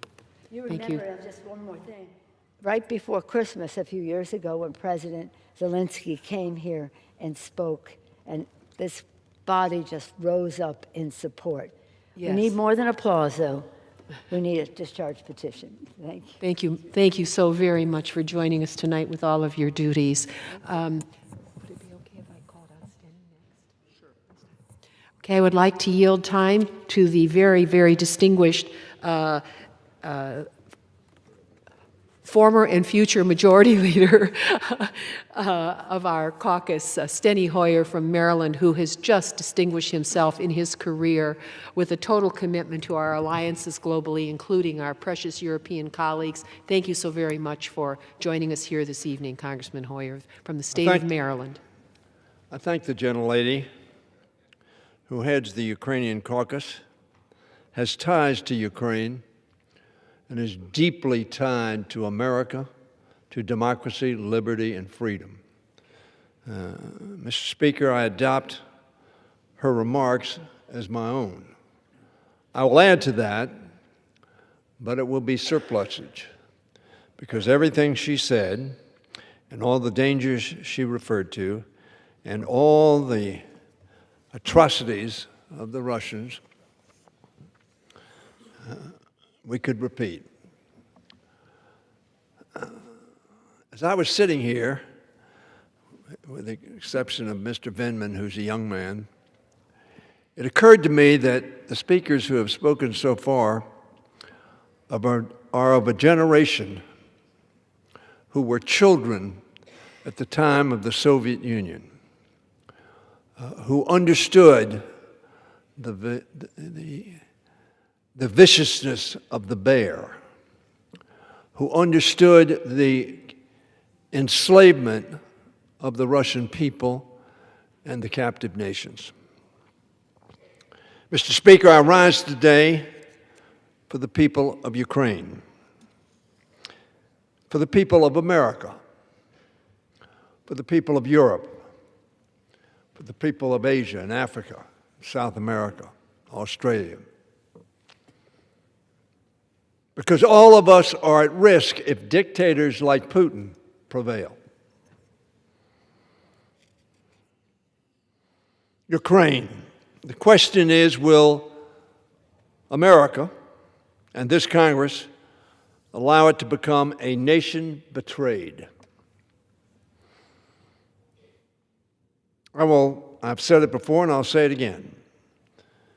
President Trump, Vice President Vance, Secretary Rubio, negotiator Witkoff, Secretary of Defense Hegseth, and others have done everything to express support for Vladimir Putin's and Russia's position and to exonerate them from their aggression and from their war crimes. Earlier this year, Trump said that the Russians have all the cards. Mr. Speaker, someone ought to remind our president, and I do so tonight, that NATO has a combined defense expenditure of $1.58 trillion. Together, we field 3.5 million troops. Our combined GDP is 25 times more than Russia's. Europe holds some $246 billion frozen Russian assets. I suggest to all of us, to the President, and to the world at large, those are a lot of cards. But we need to play them. As long as they're in the deck, they won't make a difference. Every day we do not, we look weaker in the eyes of the world. That is a danger for us and a danger for the international community. Every day Russia slaughters more Ukrainians.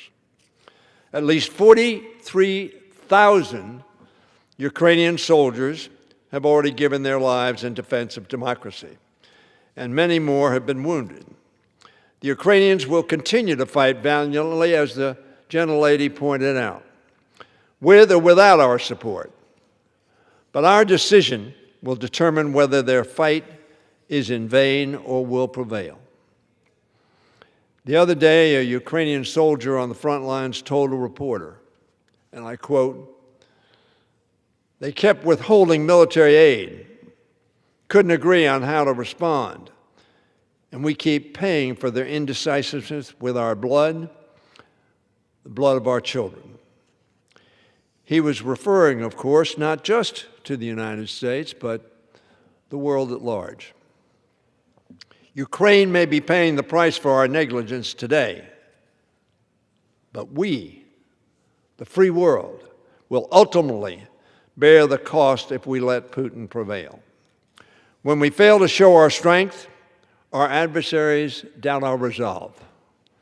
And when our adversaries doubt our resolve, they are assuredly more likely to test our might. That's the mistake that Neville Chamberlain made. That's the mistake America and the United Kingdom made when we did not honor the Budapest Memorandum when Putin annexed Crimea.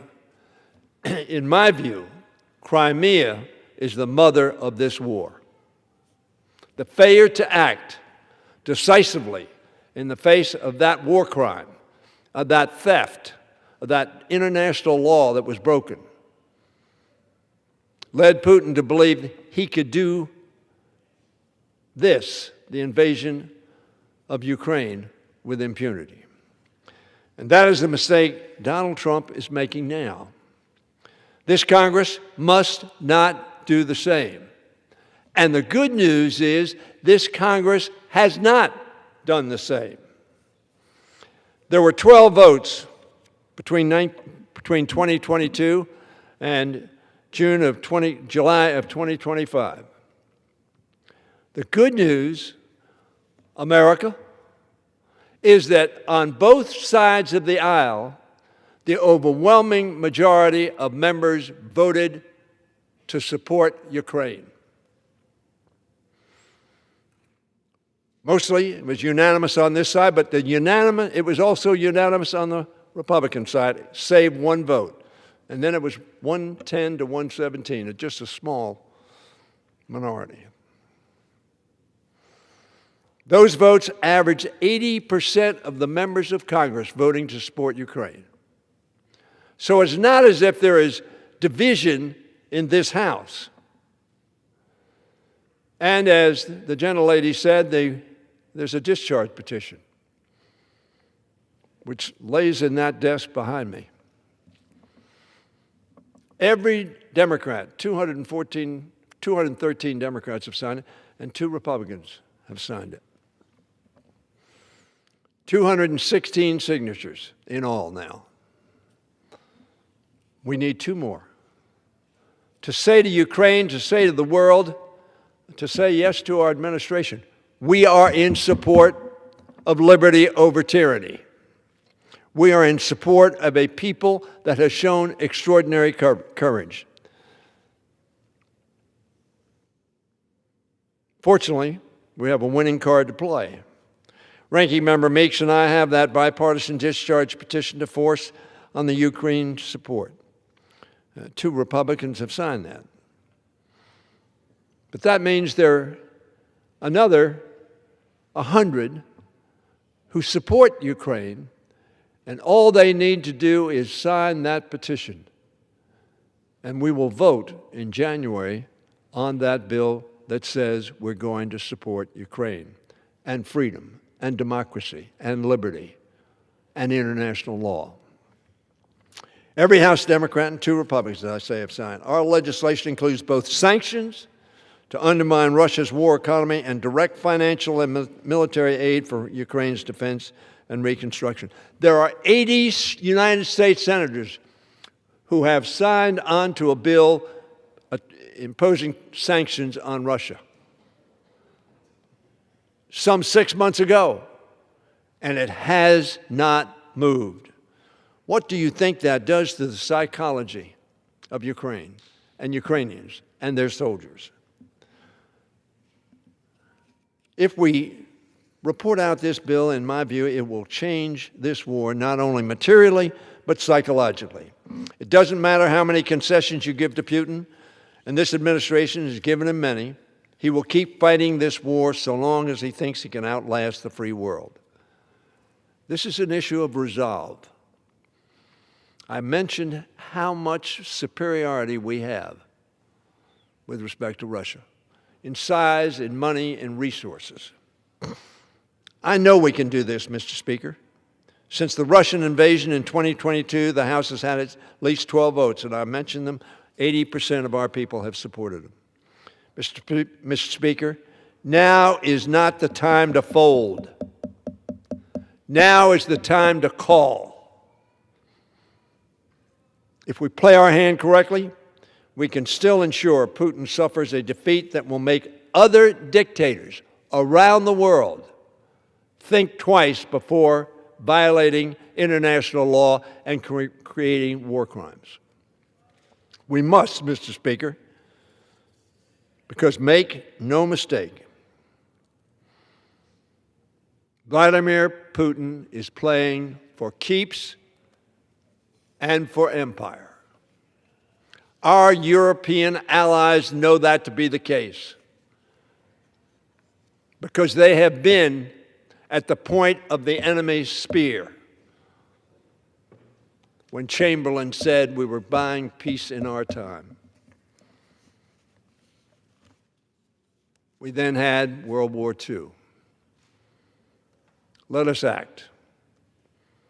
I urge my Republican colleagues and friends who have signed on and voted for supporting Ukraine to sign this discharge petition. And I yield back to Ms. Kaptur.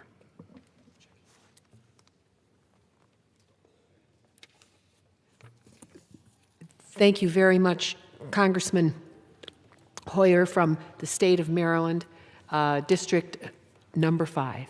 I wanted to ask the Speaker for the time remaining, please. Gentlewoman has 17 minutes, Speaker. Okay. Be proud to yield to the really extraordinary Congressman from the state of California, Jim Costa from District 21, who has just been unwavering as a freedom fighter here, not just for our country, but for countries around the world that are trying to liberate themselves from the type of tyranny that Ukraine is facing. Congressman Costa? Thank you.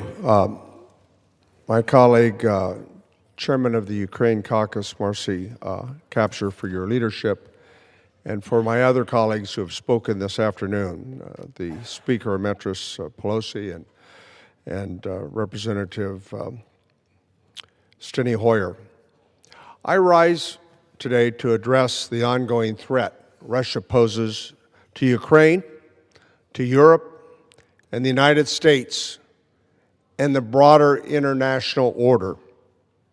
On February 24th, I think all of us can remember, 2022, Russia, in a pre-planned and unprovoked attack, Ukraine. And at that time, there was broad consensus among Republicans and Democrats what we needed to do, and that was to stand up for democracy, Senator Lindsey Graham said it quite well at the time, that this was about good versus evil. Well, I submit to you today it is still about good versus evil. And since that day, Russia's continued its assault on the rules-based international order. From the illegal annexation of Crimea in 2014 to the full-scale invasion of Ukraine in 2022, Russia has shown a blatant disregard for international law, national sovereignty, and fundamental human rights. Sadly, I believe that modern-day Russia today is a syndicate masquerading as a country with a mob boss called Putin. That's Russia today. President Putin has violated, as any mob boss would, every international agreement he's ever signed, period. And that's why a peace deal must be backed up by strong military deterrence and strong commitments from Europe and the United States to back Ukraine with NATO-like defense guarantees. It's very clear. Otherwise, Putin has no intention of keeping any agreement.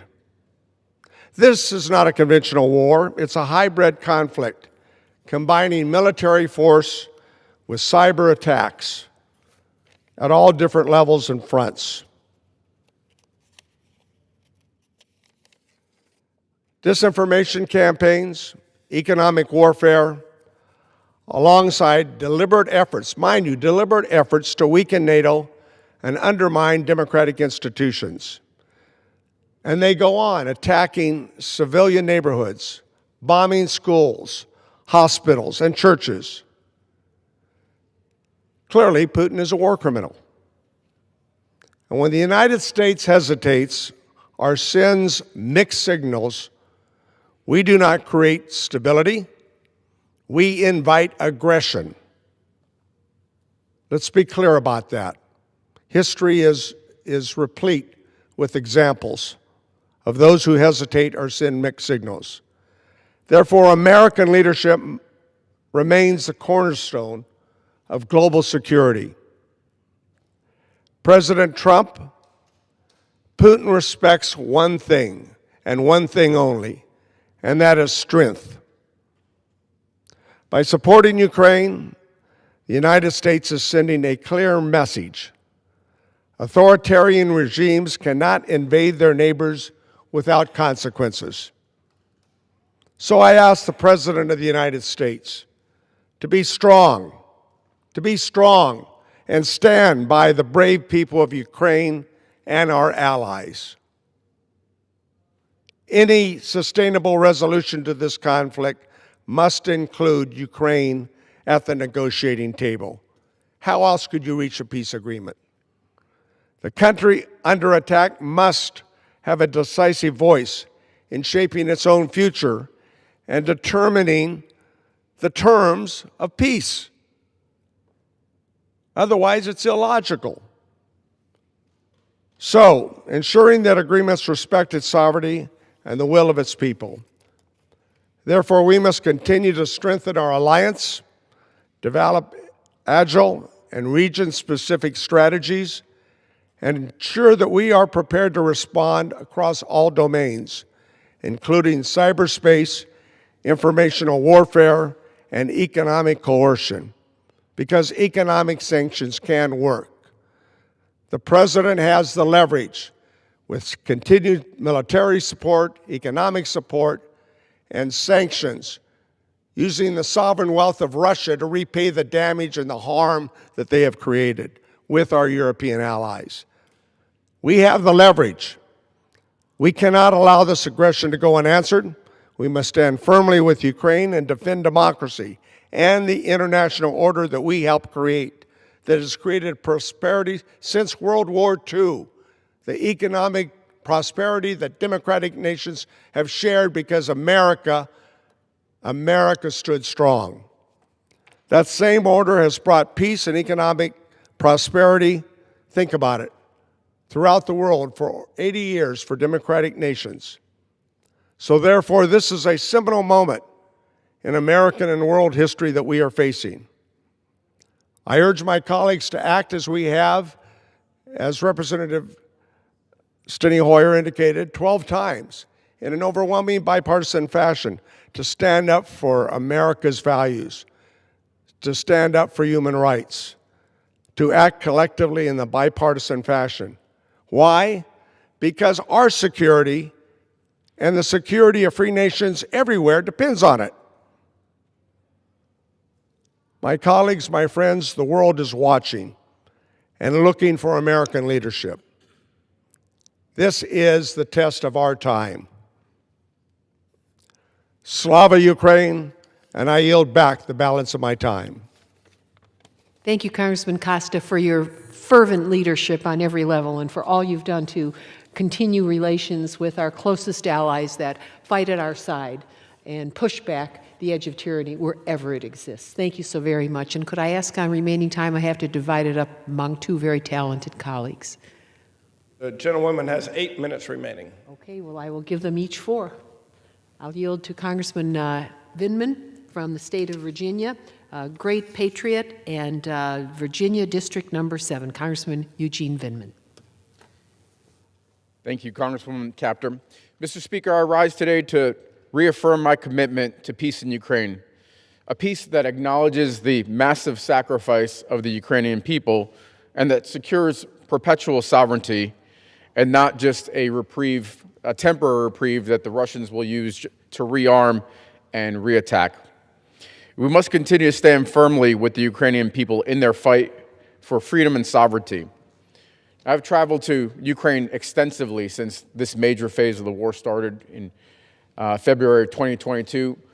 15 trips, the first 14 between June of 2022 to October of 2023, investigating war crimes and trying to help the Ukrainian people. And the last one as the only bipartisan House delegation visit to Ukraine this year, which frankly I think that is a shameful statistic that only myself and Congressman Mike Turner managed to make it to Ukraine this year, a year where the Ukrainians faced enormous pressure. And in those trips, I visited places like Bucha, Irpin, Hostomel, places where Russian soldiers executed civilians, brutally executed civilians, places where Russians attacked Ukrainian infrastructure, attempting to freeze and starve the Ukrainian population. And I tell you that what I saw was a war crime. And those crimes are perpetuated almost daily by Russians, including attacks and killing of POWs. And it is in the United States' national security interest to secure peace between Russia and Ukraine, but only when that peace comes with dignity and security for the Ukrainian people. We've seen Russia's playbook. They use time, they buy time to rearm so they can attack. They sow discord throughout the neighborhood in Moldova and in Transnistria, in Georgia, and in Ukraine. True peace will never be achieved by the world by appeasing Putin, and that's why we must stand together. And so this peace proposal that we've recently seen, the 28 points, the Dmitriev, who is the leader of the Sovereign Wealth Fund, and Witkoff, a real estate investor, I call the peace the dimwit peace proposal. This dimwit peace proposal is nothing more than a giveaway to Vladimir Putin. It does nothing to achieve peace, and frankly, it would have made Prime Minister Chamberlain blush after Munich, that level of weakness and appeasement. Let me be clear, a just and lasting peace in Ukraine could not be achieved by the United States alone. It could not be achieved without transatlantic unity, and it could not be achieved without European support. We must stand with the Ukrainian people. We must stand on the right side of history and not support a shameful and weak appeasement deal. Slava Ukraini, I yield back. Thank you. Thank you, Congressman Vindman, for your service to our country and also the cause of liberty globally.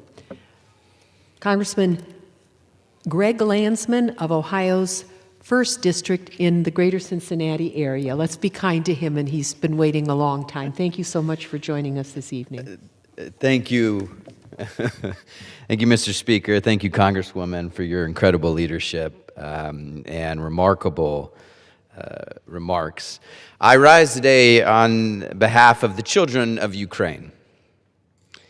More than 35,000 children from Ukraine have been stolen by Vladimir Putin. These children are being hidden in Russia, sent to indoctrination camps. Some are even being trained as soldiers to fight against their own country. We can't wait for a peace agreement to reunite these children with their families. They're not bargaining chips, and Putin must release them now. As a father of 2, I can't imagine the terror of having a child taken from our family, from our home. Earlier this year, we uncovered a State Department program to track these abducted children had been terminated. We were able to get it back up and running. And our bill, the Abducted Ukrainian Kids Recovery and Accountability Act, will restart this program so that we can keep tracking every single child. This bill was included in the NDAA and will be signed into law tonight. We can't stop until these children are back where they belong, which is home. Thank you, and I yield back. Thank you, Congressman Landsman. You're such an outstanding member, and thank you for being here. Mr. Speaker, thank you for your deference and ability to allow us to speak. I just want to end this evening by saying that this special order is really not just about this generation, but those to come. And for our children, for our grandchildren, the kind of world that we leave them. And we simply cannot appease dictators, because we will leave a very ugly world to them in the future. The last thing I wish to place on the record, if you'd allow me just a couple seconds here. In 2014, when the Olympics were going on in Sochi, for the first time in Russia in modern history, Vladimir Putin used the Olympics, where most people were distracted, to cover up the fact that he was going to invade Ukraine, which he did, but the Olympics were the shield from a public relations standpoint, but what had just happened was that his stooge, who was the head of Ukraine then, Viktor Yanukovych, had to flee the country because he was such a crook and was totally a tool of Putin. What the American people need to understand is Ukraine had to dig itself out from under decades, centuries of Russian imposition and corrupt leaders that held down the ability of this country to flower into a free nation. So what we are fighting for is for the ability of people to have liberty first, last, and always, in the place in the world where Stalin killed more people than any place else in the history of the world. Thank you so very much. God bless America. Slava Ukraina. Thank you so much. I yield back. The gentlewoman yields. Members are reminded to refrain from engaging in personalities towards the president. Under the Speaker's announced policy of January 3rd, 2025, the gentleman from Florida, Mr. Herodopoulos, is recognized for 60 minutes as a designee of the Majority Leader. Thank you, Mr. Speaker. Thank you, Mr. Speaker. It's my honor to be here with you this afternoon as we talk about the need to promote accountability, flexibility, choice, and allow small businesses to galvanize together to find the best options for their employees in the changing health insurance market. I want to start today by ceding some time to our friend from the state of Montana, Representative Downing, who has great experience in working with these marketplaces in his home state of Montana. You're recognized. Well, Mr. Speaker, thank you, and to my colleague from Florida, Mr. Herodopoulos, thank you so much.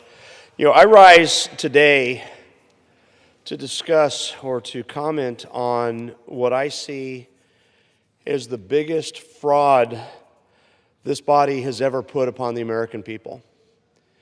Let's go back to the beginning of the Unaffordable Care Act, Obamacare. How was this sold to the American people? You can keep your doctor if you like it. You can keep your plan. Your insurance premiums are going to go down. And I'll tell you, all of that, this is one time that both the Republicans and Democrats agree it did not deliver on that.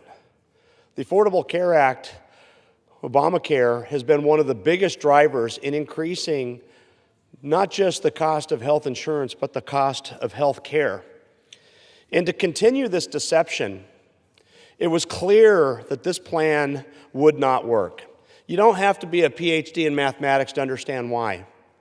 As you start to add things, the essential health benefits that you added onto these policies, these required benefits, as you started to add things that had to be covered, and I'm not saying whether those were good or bad, but you add expenses, you can't make prices go down. It'd be like saying if you went to a fast food restaurant and ordered a soda, and the price is going to go down, but they have to give you a free cheeseburger as well. It just doesn't make common sense, doesn't make mathematical sense. And so to further this deception, they realized that it only worked by subsidizing it. So you had to levy a tax to subsidize it. And the architects, on the other side of the aisle who put this together realized that the American people would rebel against this if they were given a tax to pay for it. So how did they hide that?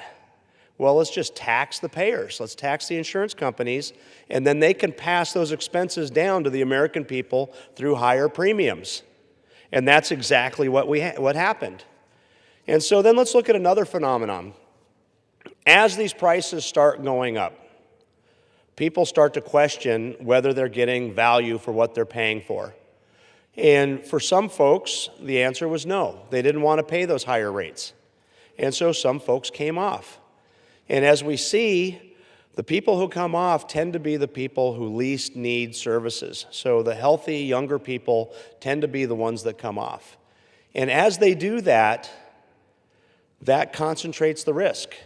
That makes the prices go higher for the insurance companies, for the payers. And so as that happens and you get into the next policy year, they have to raise the rates again. And as they raise the rates again, you lose more subscribers to those policies. And so you further concentrate the risk. And this is known as adverse selection. And so what happens in adverse selection, every time you see that raise, those prices rise, you start to see more people come off. They look for alternatives like healthcare sharing ministries, they look for something else, or they go uninsured. And you start this endless cycle of these prices going up. One other thing I just want to point out, this is kind of economics 101.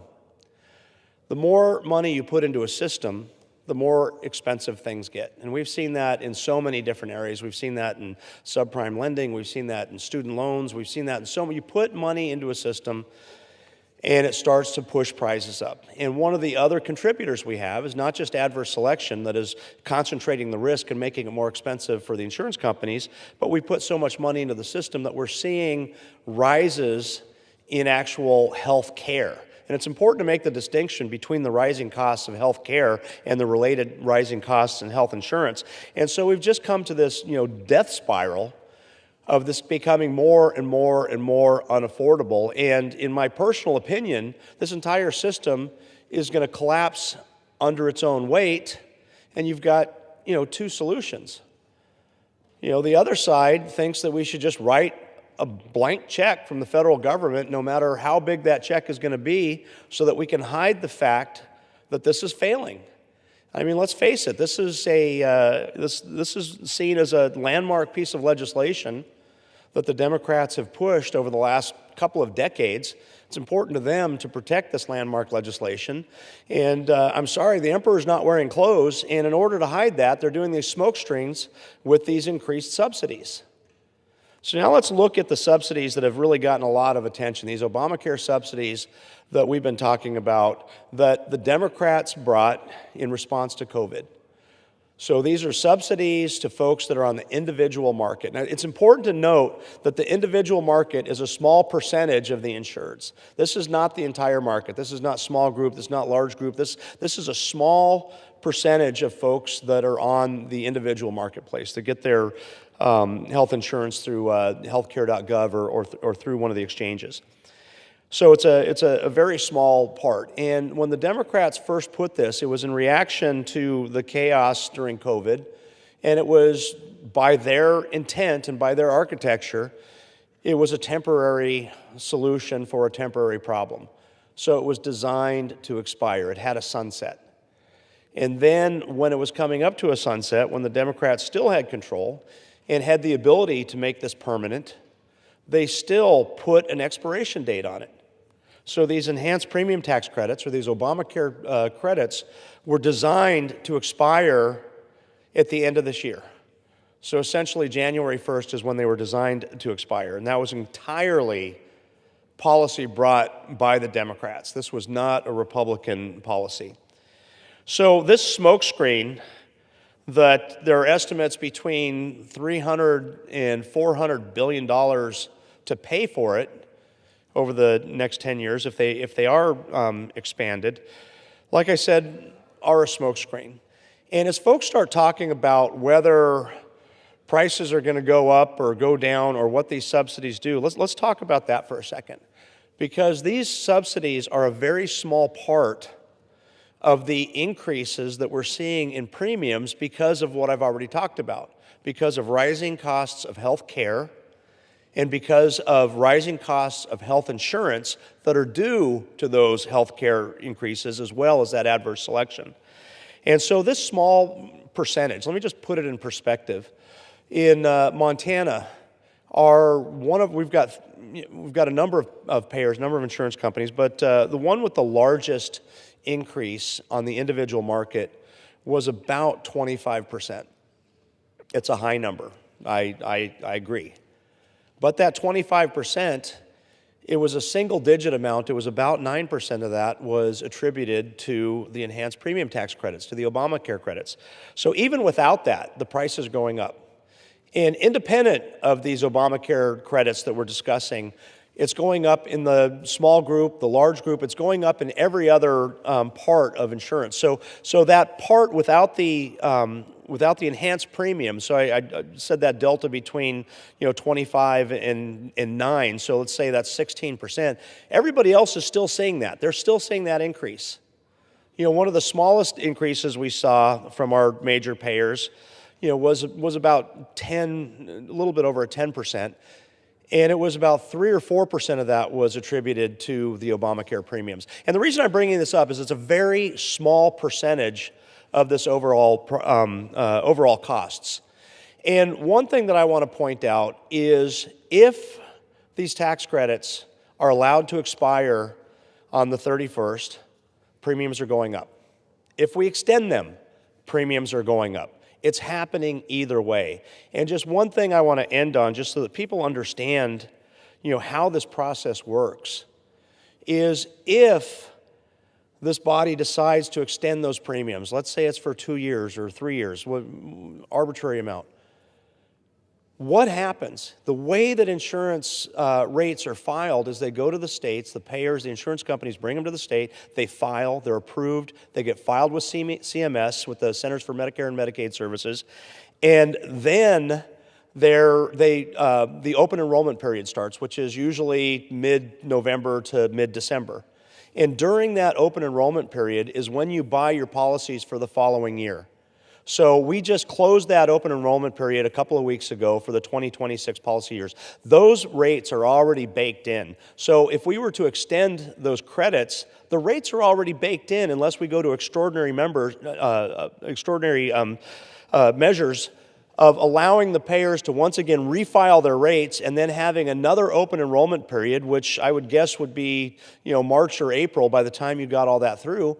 And so then what do you do with that? Make those rates ex post facto, have them go back to the beginning of the year, or do you allow it to go through its normal cycle, in which case those rates affect the 2027 year? So the point that I'm making is by extending those Obamacare subsidies, you're not affecting the 2026 rates without going to extraordinary measures to unroll everything that's already happened.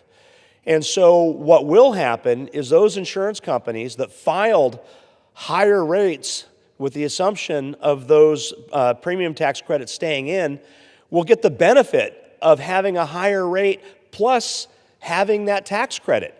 Going back to how I started this fraud was put onto the American people to hide the taxes so that the American people weren't taxed directly. They taxed the insurance companies that are getting these tax credits to change those rates for the people. This is not going to affect what's happening right now without extraordinary measures. What we need to do in closing, and I thank you to my colleague from Florida for allowing me to speak here, what we need to do is we need to start looking at alternatives on what are the core drivers of the cost of health insurance. How do we rate insurance so that younger, healthier people are still willing to pay for it? So we have spread risk there. What are the things that we can look at for driving costs down to stopping this endless cycle of adverse selection so that people can actually, as was promised on this big fraud perpetrated on the American people, have the doctor they want, the plan they want, and have their rates going down.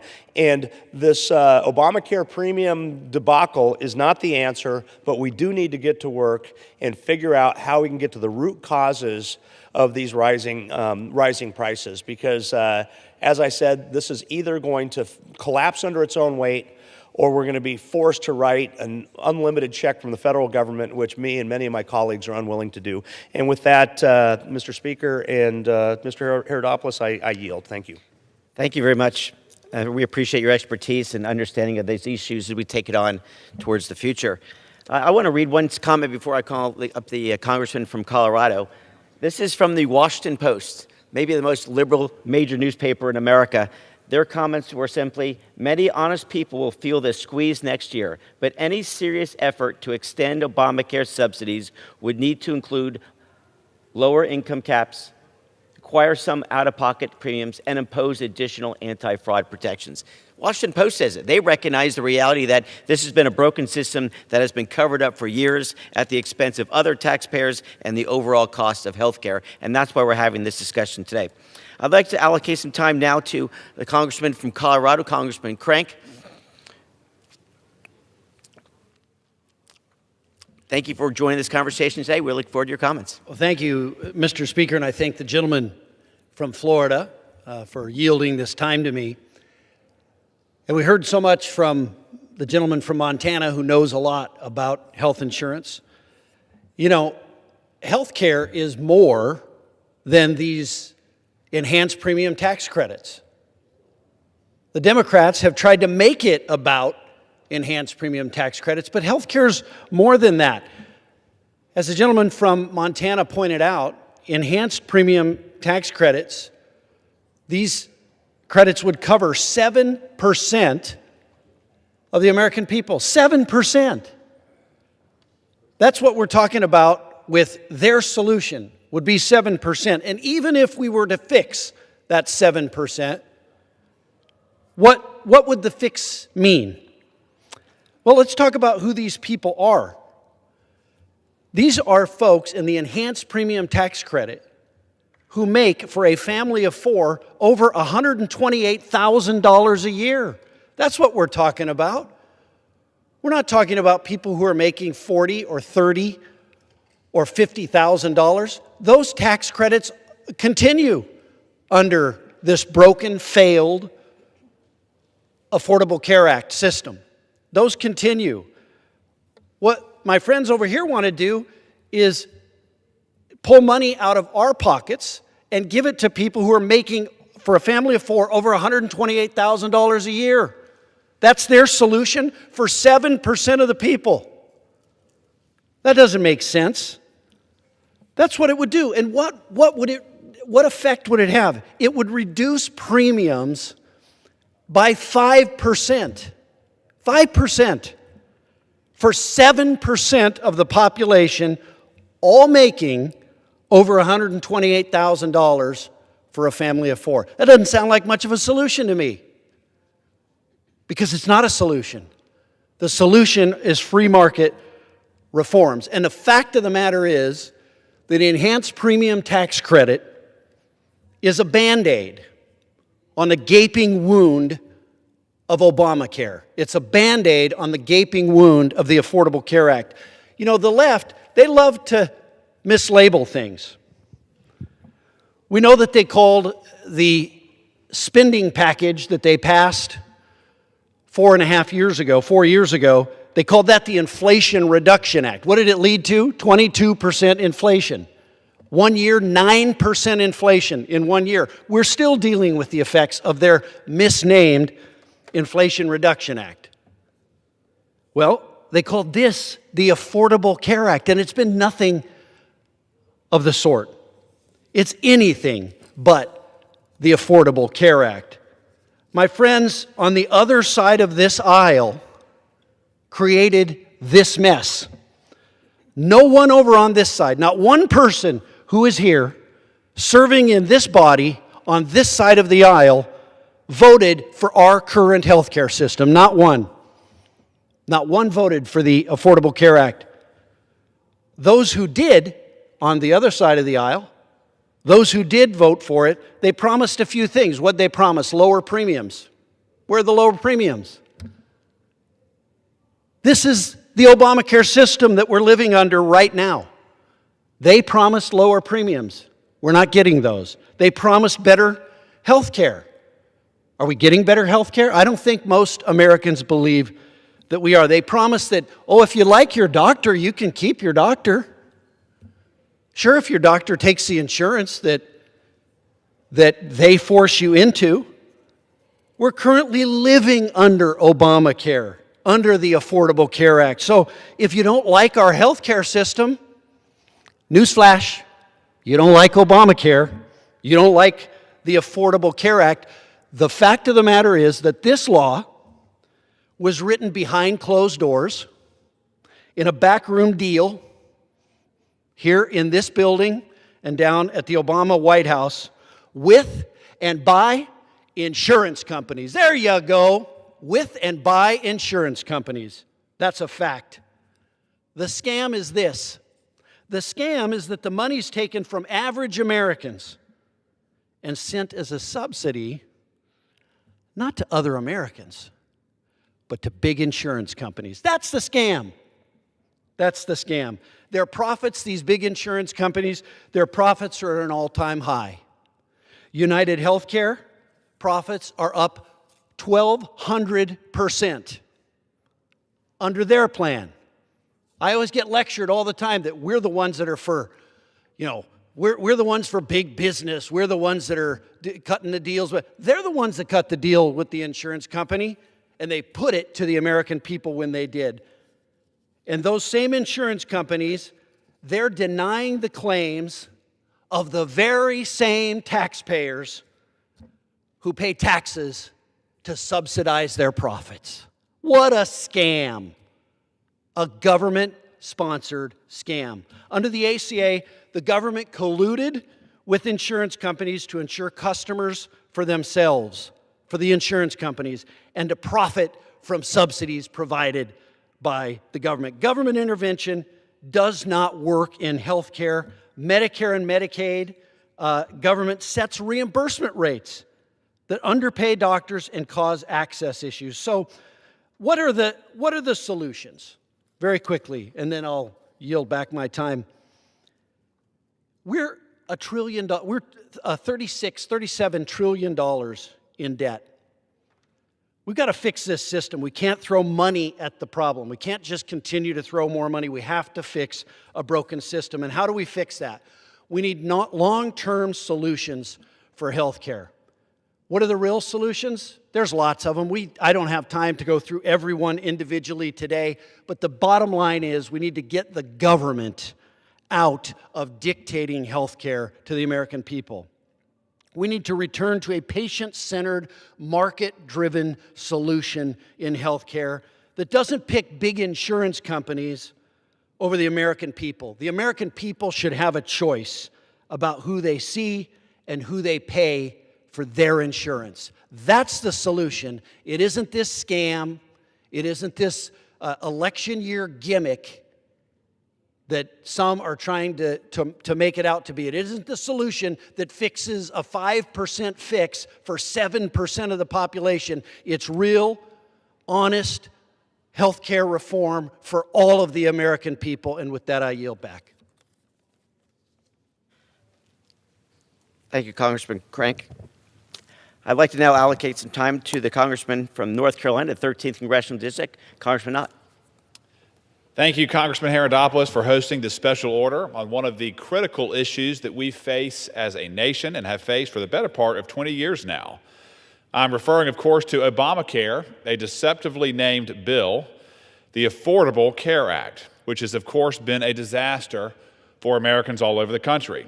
Before it was passed, Democrats essentially allowed big insurance companies and federal bureaucrats to craft an extremely regulated patchwork of rules and cloudy regulations to enrich themselves at the expense of the American patient and the American physician.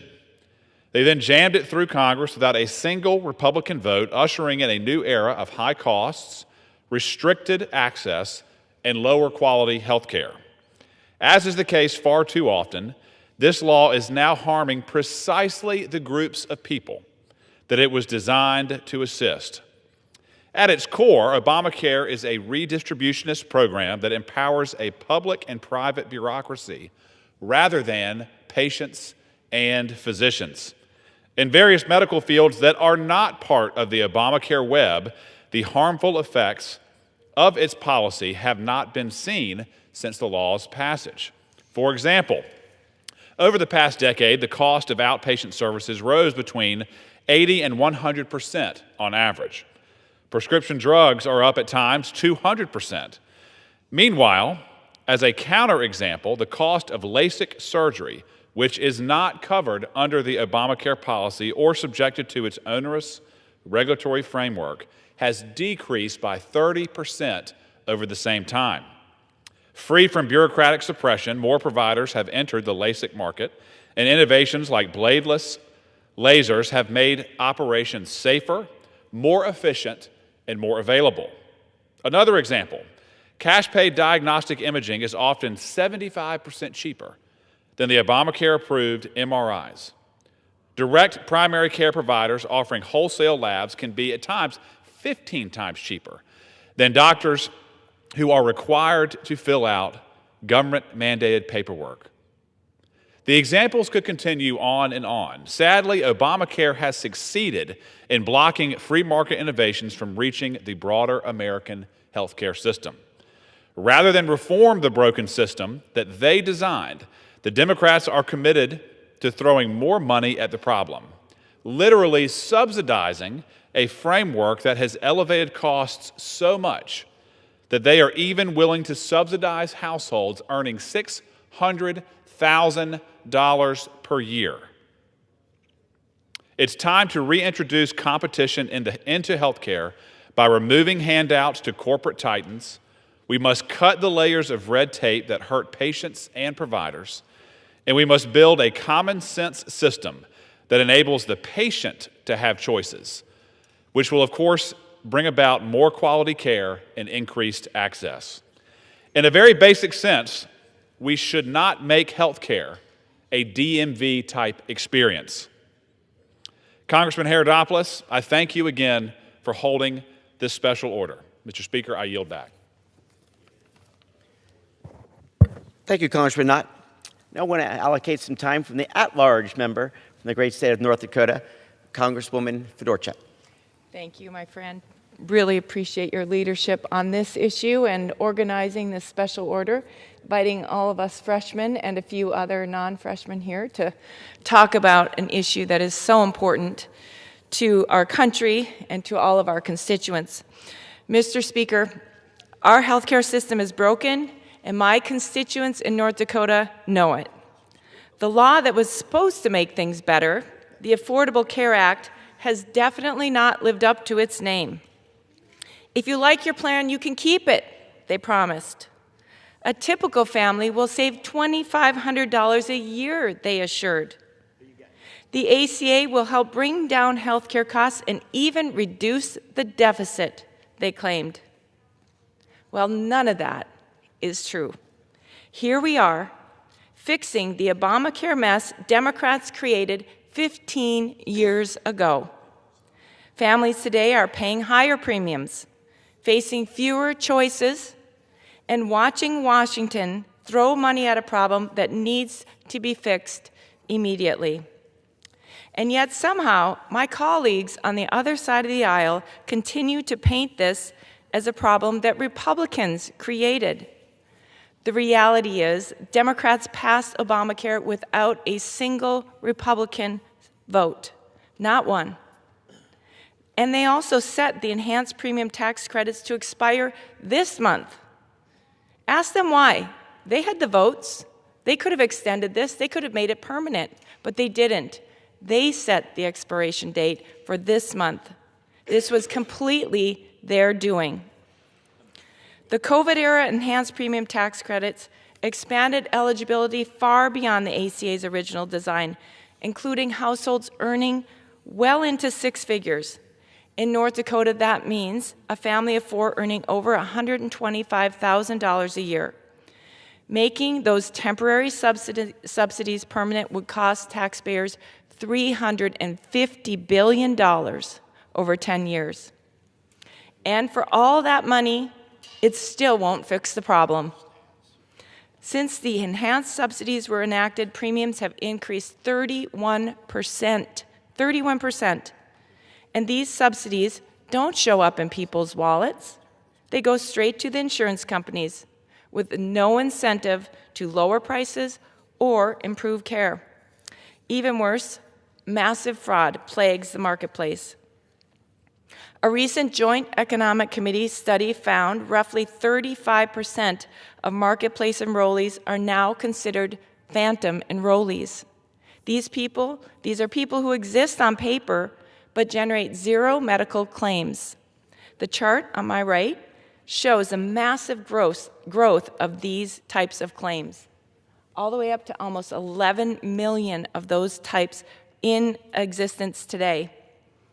Regardless of whether they have a single claim in a year, insurance companies still get paid anyway, and while working families pay more and more and more for their premiums. Democrats call that affordable. North Dakotans sure don't. That's why Republicans offered a different path last night, one that focuses on patience, affordability, and real competition, not endless subsidies. The Lower Health Care Premiums for All Americans Act takes practical steps to lower costs and expand options. It creates cost-sharing reductions that will actually stabilize the market. These will reduce marketplace premiums by 11% after the first year of implementation. That's nearly twice as much as the impact of extending the Democrats' credits. Our plan also cracks down on pharmacy benefit managers, the middlemen who drive up drug prices. Our plan requires transparency so employers and workers can finally see where their prescription dollars are going. It also expands association health plans, allowing small businesses and self-employed workers to band together and increase competition. This could lower premiums by as much as 30%. Our plan also protects employer-sponsored insurance and strengthens flexible tax-advantaged options like choice arrangements. These reforms give workers control over their coverage dollars and lets employers offer benefits for the first time. Most important, this is just the beginning. We have many more policy reforms coming. Republicans' vision for health care is putting patients, not insurance companies, in control, with greater access, more choices, lower costs, and good quality care. These are common sense reforms. It's past time we move beyond temporary patches and tackle the problem head on and fix what's broken. Thank you, Mr. Speaker, and I yield back. Thank you so much, Representative Fedorchak, and for adding your voice to this very important debate. Next, I'd like to call up a representative from the 3rd District of Missouri, Dr. Onder, as he allocates time and, more importantly, ideas of how we reform our system. You're recognized. Thank you. Recent polls show that the top issue on the minds of Americans today is that of affordability. Whether food, education, childcare, energy, or healthcare, rising prices are resulting in more and more Americans feeling less secure about their economic well-being.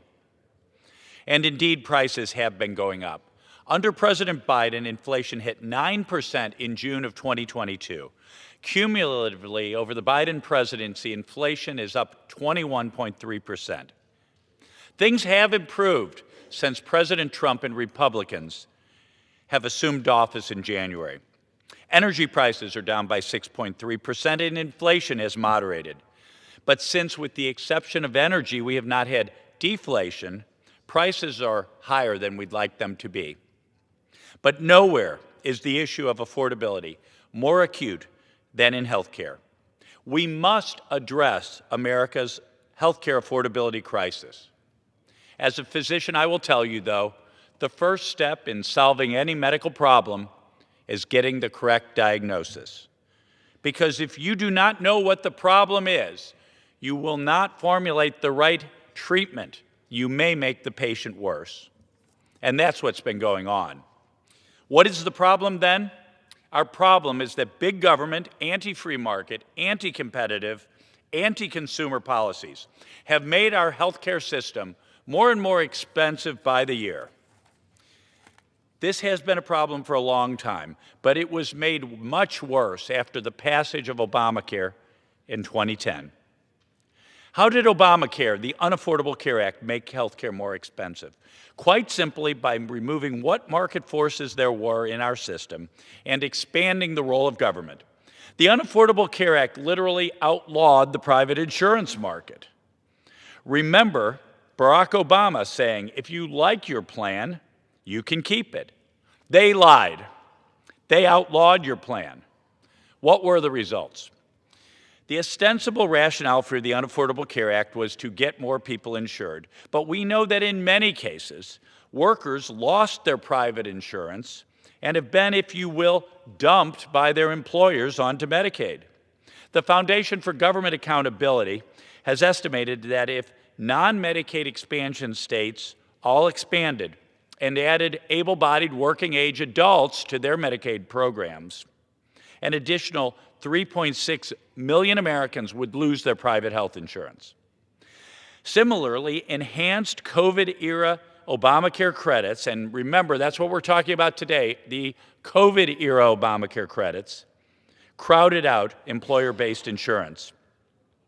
According to the Paragon Institute and the Congressional Budget Office, extending the COVID credits would reduce employer-based coverage by roughly 4 million people. In addition to crowding out employer plans, the Wall Street Journal's Alyssa Finley recently highlighted that the ACA and its subsidies even led many Democrat-run cities, including Chicago and Detroit, to offload public sector retiree health care costs onto Obamacare. These cities moved their retirees onto ACA exchanges, eliminating their unfunded health care liability. Finley correctly argues that COVID credits make this dumping of public sector retirees' health care obligations onto the exchanges even more likely, as few governments have set aside, especially in blue states and cities, have set aside the money to pay their retirees' future health care costs.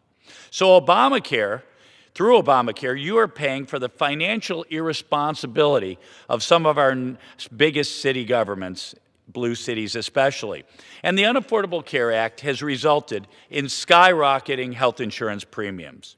In 2014, the first year that subsidized ACA marketplaces were in effect, premiums increased 47%. That's right, 47% in 1 year. And over the next decade, premiums increased another 96%. The only reason that this is not more obvious to Americans today is that the healthcare consumer is not only paying the premiums, but the taxpayer is paying extensive subsidies, accounting for 90.3% of the increased premium. So healthcare affordability is critical. Therefore, we need to look at the issue that has received a lot of attention these days, the expiration of the COVID-era Biden Obamacare credits, enhanced Obamacare credits. The expiration date passed by congressional Democrats was part of the misnamed Inflation Reduction Act, passed without a single Republican vote. As mentioned, this scheme, known as Obamacare exchanges, resulted in skyrocketing insurance costs. At the same time, we need to address some false assertions about what expiration of these enhanced super subsidies would mean. First, the vast majority of Obamacare subsidies are not expiring at all. What's at issue are these temporary COVID-era subsidies. And even if these enhanced COVID super subsidies were to expire, the federal government and the taxpayers would still be covering 78% of premiums, compared to roughly 88% right now. That is a relatively small change, nowhere near doubling. And in fact, if the COVID subsidies were allowed to expire, only 4.3% of the projected premium increase would be attributable to that change. Again, less than 5% of the increase. And here's the key point the other side does not want to talk about. Obamacare premiums are going up regardless, even if the COVID credits are extended. Obamacare premiums are expected to rise about 18% in 2026, driven by higher medical costs, labor shortages, economic uncertainty, inflation, and other conditions. But these increases are structural. They have nothing to do with the expiring subsidies. What Democrats are doing is conflating premiums with out-of-pocket costs. Premiums are not doubling, and out-of-pocket costs are rising only because of the expiration, and out-of-pocket costs are rising only because the expiration of these enhanced subsidies is exposing a deeper truth that the Unaffordable Care Act is, for many families, anything but affordable. According to CMS, the projected average premium after tax credits for the lowest plan should the COVID subsidies expire is $50 per month. That's about $20 less than they were in 2020. In the year 2026, most enrollees on healthcare.gov will have access to plans priced at or below $50 per month. To put that in perspective, compared to the years prior to the COVID pandemic, Marketplace enrollees this year will have access to, on average, lower plan premiums and more choices. But this debate isn't just about premiums. It's also about expanded eligibility and widespread abuse. The COVID expansion dramatically broadened eligibility far beyond the middle class and lower middle class families and significantly increased the subsidies. Under this system, households earning $500,000 a year or more can qualify for subsidies. In 2024, nearly 42% of the enrollees, on the other hand, paid nothing at all. But these subsidies don't go to individuals, they go directly to insurance companies. That's why many Americans see these enhanced COVID subsidies for what they really are: welfare checks to large health insurance corporations. Worse still, the system incentivizes fraud. People are encouraged to misreport their income in order to qualify for larger subsidies and $0 plans. As a result, insurance companies collected an estimated $35 billion in taxpayer subsidies for phantom enrollees. An estimated 6.4 million individuals were improperly enrolled in Obamacare in 2025, often fraudulently taken off their private insurance plans to do so, costing taxpayers $27 billion. Among households claiming incomes between 100 and 150% of the federal poverty level, roughly 62% were not actually eligible. And it gets worse. In 2024, insurance companies received at least $35 billion in subsidies for about 12 million Marketplace enrollees who made not a single medical claim, not a single checkup, not a single prescription. About 40% of these people fully subsidized under the COVID credits never used their coverage at all, often because they didn't know that they were enrolled, or they didn't even exist. One Social Security number, according to the Government Accountability Office, was used to purchase health insurance 125 times. That is massive fraud. So when fraud estimates from the exchange subsidies alone range in the tens of billions of dollars, it is not unreasonable, no, it is responsible to ask people to contribute something. Even a small insurance payment per month, say $10 or $20, promotes personal responsibility, discourages fraud, and helps ensure that the system serves the people who really need it, not those gaming it, and not the corporations cashing the checks. That is what this debate is about. Facts, accountability, sustainability, making coverage more affordable for all Americans, not the fear-mongering of my Democrat colleagues. Thank you. I yield back. Thank you, Congressman Onder. I want to allocate some time now to the Congressman from the 14th District of North Carolina, the former Speaker of the House of North Carolina, and my fellow colleague on the Financial Services Committee. Congressman Moore, welcome. Thank you, Mr. Herodopoulos. Thank you, Mr. Speaker. Mr. Speaker, before giving my remarks about the Affordable Care Act, I do want to mention a couple of things.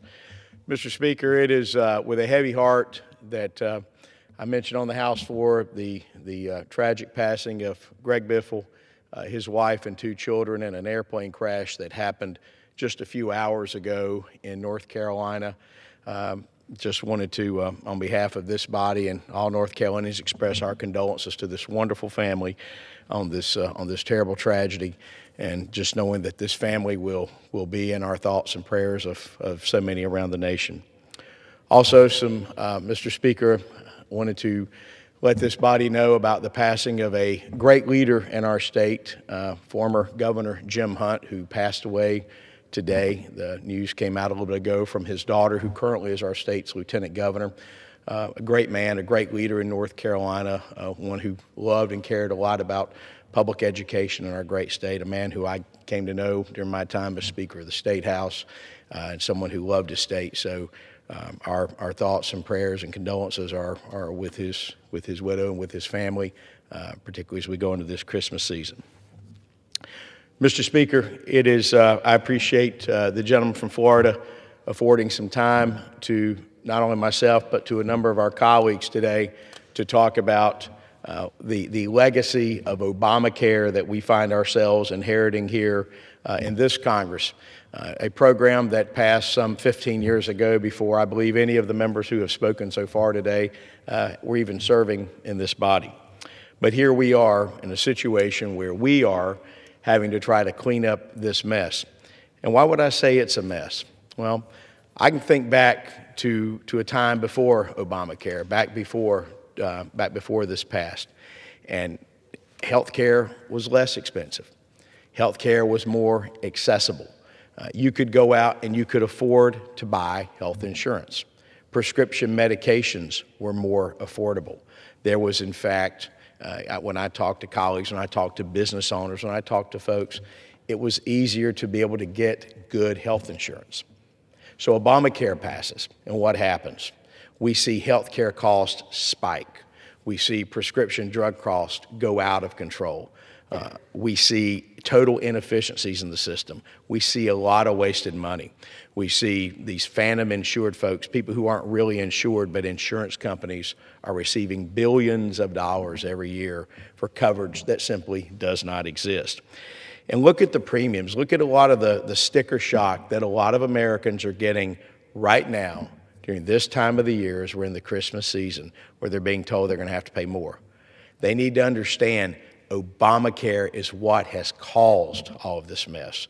When you move away from a free market system where you're allowed to have greater efficiency, when you have a system that strives for cost containment, but at the same time, great health outcomes, it works better. Today, you hear stories of denials, delays, everything on insurance, and it costs more.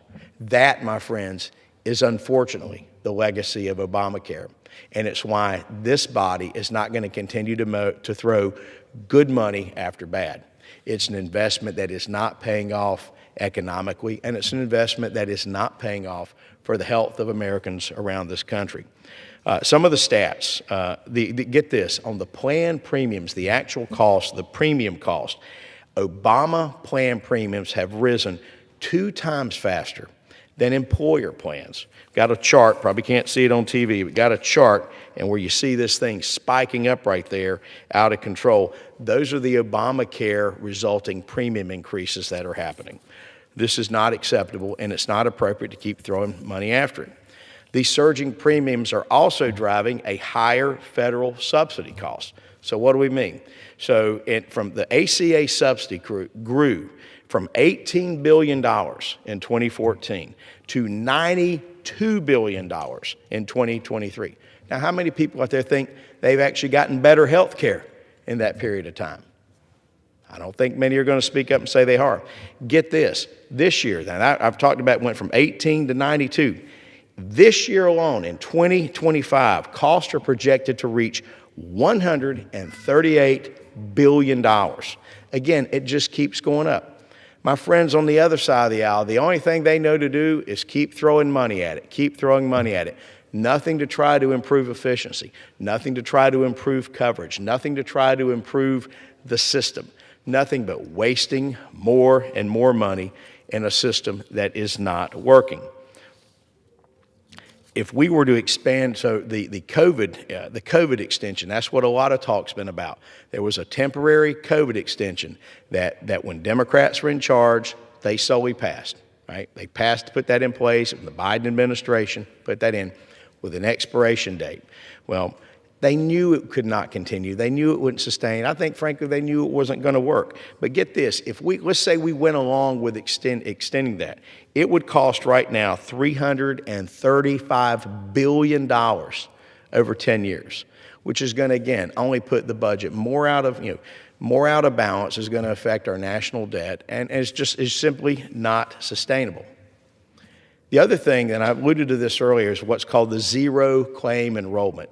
That is where folks really aren't even insured. I think they're called phantom insured. It's not real, but it's money being paid to an insurance company. These zero claim enrollments have more than tripled, rising from 3 to 4 million in 2021 to nearly 12 million in 2024. And get this, in 2024, about 35% of the marketplace enrollees had zero claims, up from 20% before the subsidy expansions. At the same time, these insurers received billions in taxpayer subsidies for enrollees who received no care, including, and this is real numbers, $21 billion in 2023 alone. So to those folks watching, those folks who are genuinely concerned about improving access to health care and affordability, know that the Republicans are serious about this. We passed legislation this week to deal with that, to look at some marketplace reforms, to look at association health plans, to look at PBM reform and transparency, to do things to drive those costs down and to make health care more accessible. Also look at the bill we put in a few weeks ago to put $50 billion into rural health care that will help all of America. It'll help my state, North Carolina, but it'll help all 50 states, because there are areas of our country that simply they do not have access to health care because of the rural location, distance to hospital, distance to provider, you name it. Putting those funds in there to make this more available. Don't believe a lot of the hype on the other side out there of just spend money on a system that isn't working. Republicans are serious about improving health care for all Americans. The bills we've passed this week, the statements we've made are clear to that. I appreciate Congressman Herodopoulos, my good friend from Florida, for doing this. And I got to say, Congressman, you helped him bring attention to this. You did a great job in Florida when you were in the state legislature, the work that you all did to help there. Bringing this issue to the forefront here in Congress. Sir, as a colleague, I appreciate what you're doing, appreciate the time to speak today. And with that, Mr. Speaker, I yield back. For those generous comments, and we're going to bring up Congressman Nutt the congressman from the 13th Congressional District in North Carolina for comments. Mr. Speaker, I rise today in order to commemorate the extraordinary story and mission of one of my neighbors and her family in North Carolina, someone by the name of Olivia Wooten. Olivia is currently suffering mightily in a battle with ALS. I have watched in admiration as she has remained a constant source of robust encouragement and joy despite her debilitating illness. Her circumstances have only brightened because of the eternal hope that she has in the Lord, her Savior, Jesus Christ. I spoke to Olivia earlier today, who fearlessly and joyfully awaits entry into eternal life, where there shall be no more death, neither sorrow nor crying, nor shall there be any more pain, as stated in Revelation 21:4. She helped me draft these remarks, knowing that they would be heard by all of you today. Olivia Wooten's parents, Robin and Elizabeth, met while attending college in Raleigh, North Carolina. Robin attended NC State and Elizabeth enrolled at St. Mary's. They were married shortly after graduating in 1989 and returned to Robin's hometown in Kinston, North Carolina. Robin and Elizabeth passed the years enjoying all that makes East North Carolina so special. They, with their loved ones, enjoyed hunting, fishing, time at the Crystal Coast, and a community that is more of a family than a neighborhood. In the greatest blessings of all, Robin and Elizabeth became parents to two girls, Olivia in 1992 and Carrington in 1995. In 2016, Robin was tragically diagnosed with ALS. Up to that point, Robin's faith in the Lord had been more ceremonial. While his wife Elizabeth regularly attended neighborhood Bible studies and prayer groups for years, Robin had not. However, that fully changed as Robin came to grips with his diagnosis.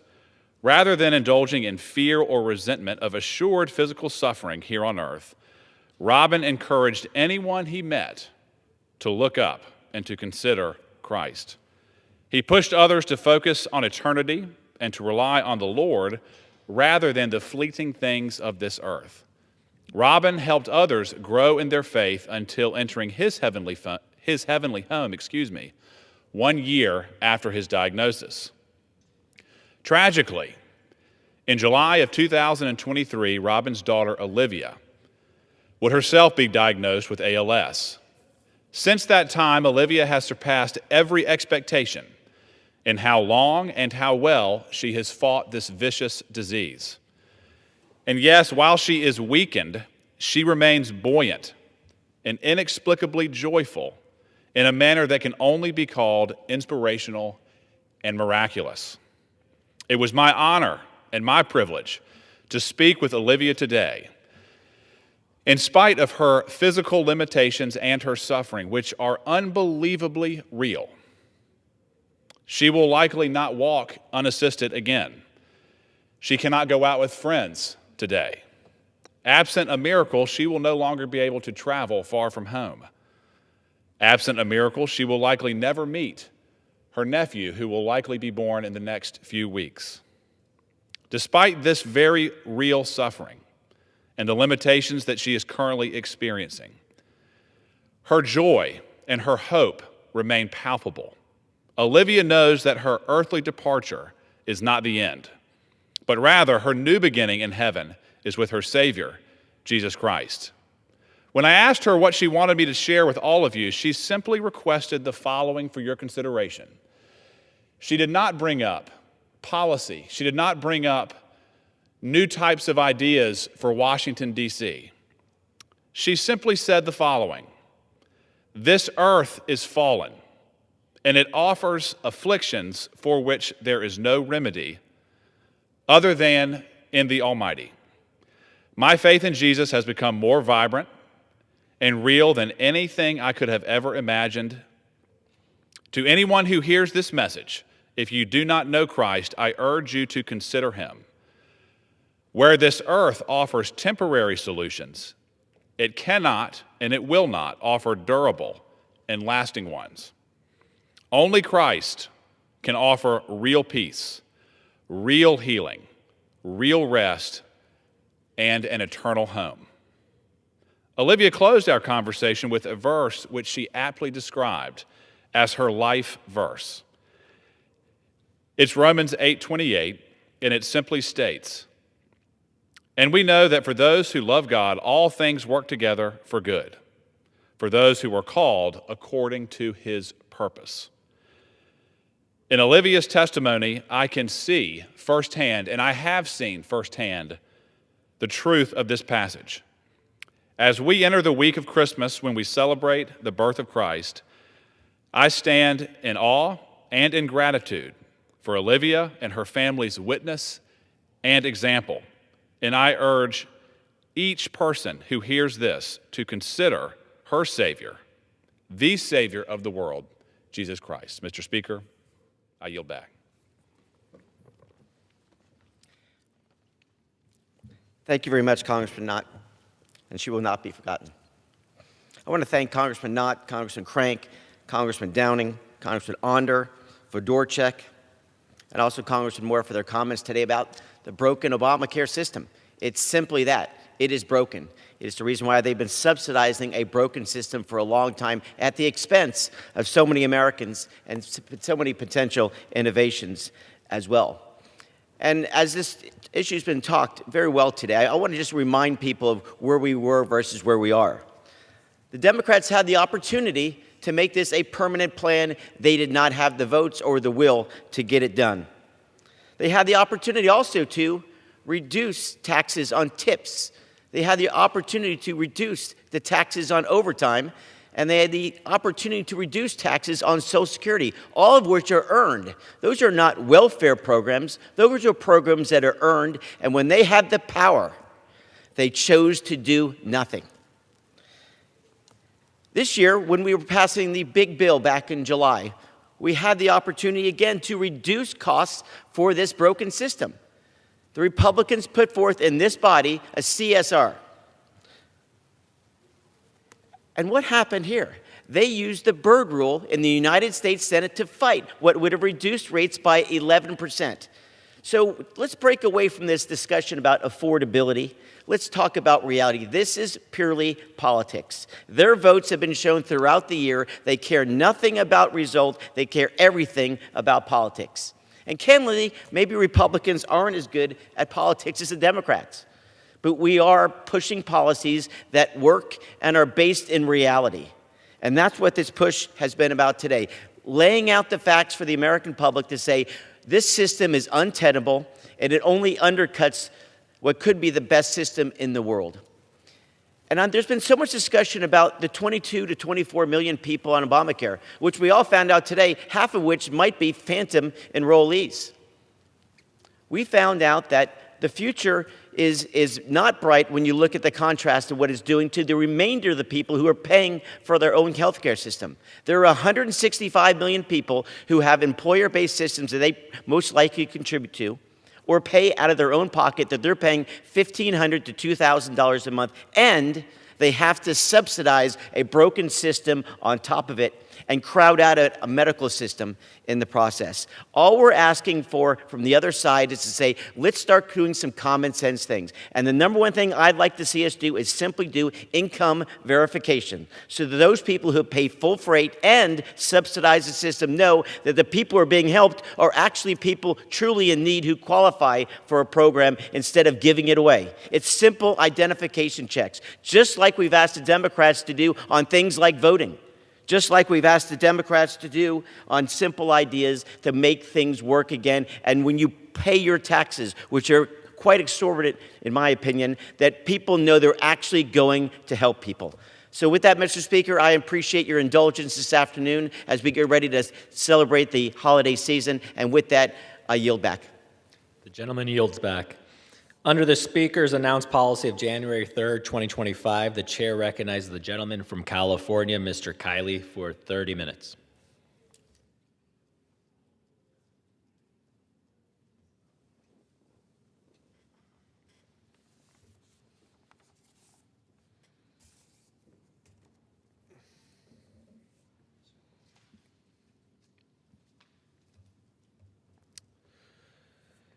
Mr. Speaker, the California State Auditor, the nonpartisan official auditor for the state, has just released a report that updates its assessment of the state's high-risk agencies. And the contents of this report are truly stunning. Not really that stunning, actually, for those of us who have experienced the California state government at work, but even given our very low expectations, what the auditor has just reported is truly troubling. And this comes, by the way, as our state's governor, Gavin Newsom, has recently boasted that California is the original Doge.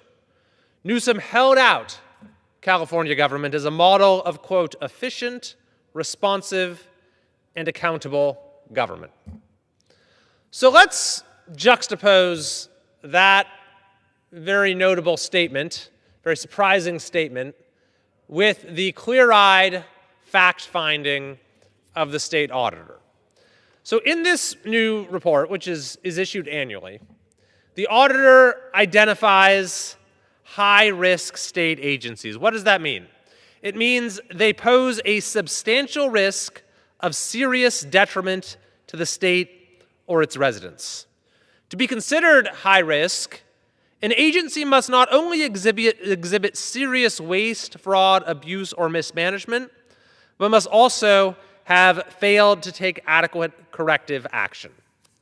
So in this new report, the auditor has identified 8 separate California agencies as high risk. 4 of those 8 have joined the club, this dubious distinction, during the Newsom administration, including the newly added this year Department of Social Services.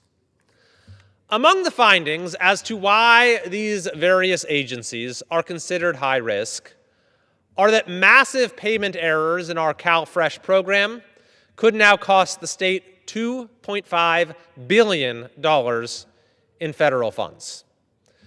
With Medi-Cal eligibility, ongoing problems in determining who's eligible, continuing to make payments, say to people who don't meet the income threshold or who have left the state entirely, is also putting billions of dollars at risk. Continued fraud and overpayment with our uninsurance benefits, or rather the unemployment benefit, insurance benefits, are costing the state, continue to cost the state billions of dollars. This, of course, after the massive $32 billion fraud in unemployment benefits during the COVID years.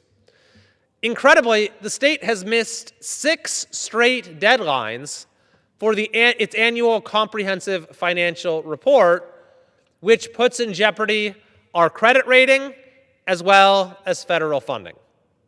The auditor's report documents IT projects that languish for months, for years, as antiquated systems beleaguer our bureaucracy. This despite Silicon Valley being a stone's throw away. You have state entities that continue to, quote, fall short of minimum standards for information security, for cyber security, putting our state, our data, our privacy at risk. But alarmingly, it is more than just cybersecurity. It's also the security of our physical infrastructure. For instance, the auditor finds that there are 49 dams that pose, quote, an extremely high hazard to life and property.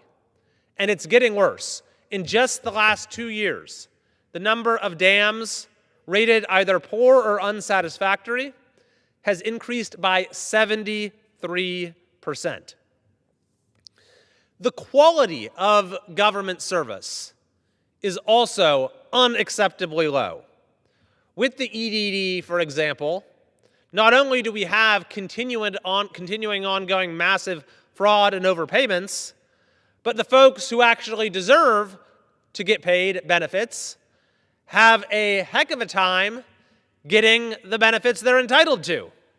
The auditor found that on average, the typical claimant has to call the EDD 2 to 5 times per week just to get assistance. And the EDD has consistently failed to meet federal benchmarks for timely payments to those who are actually deserving of benefits, whereas those who are committing fraud against the system seem to have no trouble getting their hands on as much money as they would like. There are other examples that just truly boggle the mind in this report. For example, the aforementioned EDD during the COVID years decided to order thousands of mobile devices, 7,224 to be exact. This is cell phones, hotspots, so that employees who aren't going into work can continue to do their jobs. Well, these mobile devices, even after they were no longer being used because the pandemic was over, the state continued to pay for them. For thousands of them, continued to pay service fees, costing the state millions upon millions of dollars. Another illustrative example comes from CARB, the Air Resources Board that is responsible in many ways for the very high gas prices that the citizens of California have to pay. The report found that there was one particular CARB employee who was paid $171,446 in salary on an annual basis. So pretty decent salary they're getting paid. Here's the problem. It was for nearly 15 months after the employee had stopped working and continued to get paid. On top of all of this, the auditor found rampant nepotism at the Department of General Services and Caltrans when it came to hiring. They'd hire their family members. They'd hire their friends for these state jobs. They'd even find instances where managers gave the candidates questions, interview questions in advance in order to help them get the job. Now, all of this is in addition to the very well-known examples of just mind-boggling fraud and waste that exists in the California government. We, of course, have high-speed rail, now estimated to cost $128 billion, which is several times more than initially anticipated, where after nearly 20 years, we still haven't seen any track laid. We have homelessness, where there was another state audit that found that the state spent $24 billion, lost track of the money, couldn't tell us where it went, couldn't tell us if it did any good. Meanwhile, the homeless population in California increased substantially, to the point where half of the unsheltered homeless in this country reside in California. Or more recently, we had the 911 system, where taxpayers were charged on their phone bills for years. $650 million was spent to build out a new 911 system, and then the state had to scrap the whole project because the technology doesn't work. Mr. Speaker, this is absolutely unacceptable. Californians sacrifice so much paying the highest taxes in the country, and yet our citizens also get the least in return. I will continue to call for accountability for the agencies and, more importantly, the political leaders in California who refuse to reform our state government in a manner that more appropriately and effectively serves our citizens. And I'll also continue to use every tool we have here at the federal level to insist upon the state giving our taxpayers a higher return on their investment. And I will make sure that everyone is aware that when the governor says that California government is a model of efficiency and responsiveness, nothing could be further from the truth.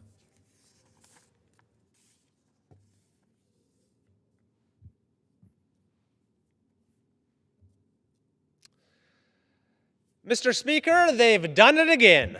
I rise today to recognize an extraordinary achievement by the Folsom High School Bulldogs football team, who captured their sixth California State Championship with a very impressive 42-28 victory over Cathedral Catholic. This championship run was defined by resilience, preparation, and leadership. None more evident than the performance of junior quarterback Brody Rudnicki, who stepped into the spotlight and delivered a truly remarkable performance. Brody accounted for 6 total touchdowns, throwing for 2 scores and rushing for 4 more, while compiling 117 passing yards and 186 rushing yards. This title marks the second state championship in the last 3 years under the leadership of head coach Paul Doherty, whose commitment to excellence has continued to elevate the Folsom football program as one of the premier high school programs in the entire state of California. The Bulldogs championship capped off an outstanding 14-1 season, highlighted by a 12-game winning streak that showcased consistency, teamwork, and competitive excellence throughout the year. Equally impressive is the program's success in preparing student athletes for the future. 7 senior players have committed to continue their football careers at the next level, earning opportunities at some of the nation's most well-respected institutions and programs, including the United States Military Academy at West Point, Dartmouth College, Brigham Young University, the University of Southern California, Stanford University, the University of Nevada, and Oregon State University. These commitments reflect not only athletic talent, but also academic achievement and character. I had the chance to visit with the team a couple years ago when they won the state championship. And when I was in the state legislature, because they were winning championships back then too, I actually had the chance to recognize the team during a session where they were there in attendance. The coaches were on the floor with us. The team was up in the gallery, and that was a lot of fun. I'm sorry they can't be here in the U.S. House, though certainly welcome to visit anytime. But at the very least, I look forward to seeing all of the players and hardworking coaches in person very soon, and extending my congratulations, because this team means so much to the city of Folsom and to our entire community. So congratulations once again to the state champion Folsom High School Bulldogs. Mr. Speaker, I yield back. The gentleman yields back. Pursuant to Clause 13 of Rule 1, the House stands adjourned until 2:30 p.m. tomorrow.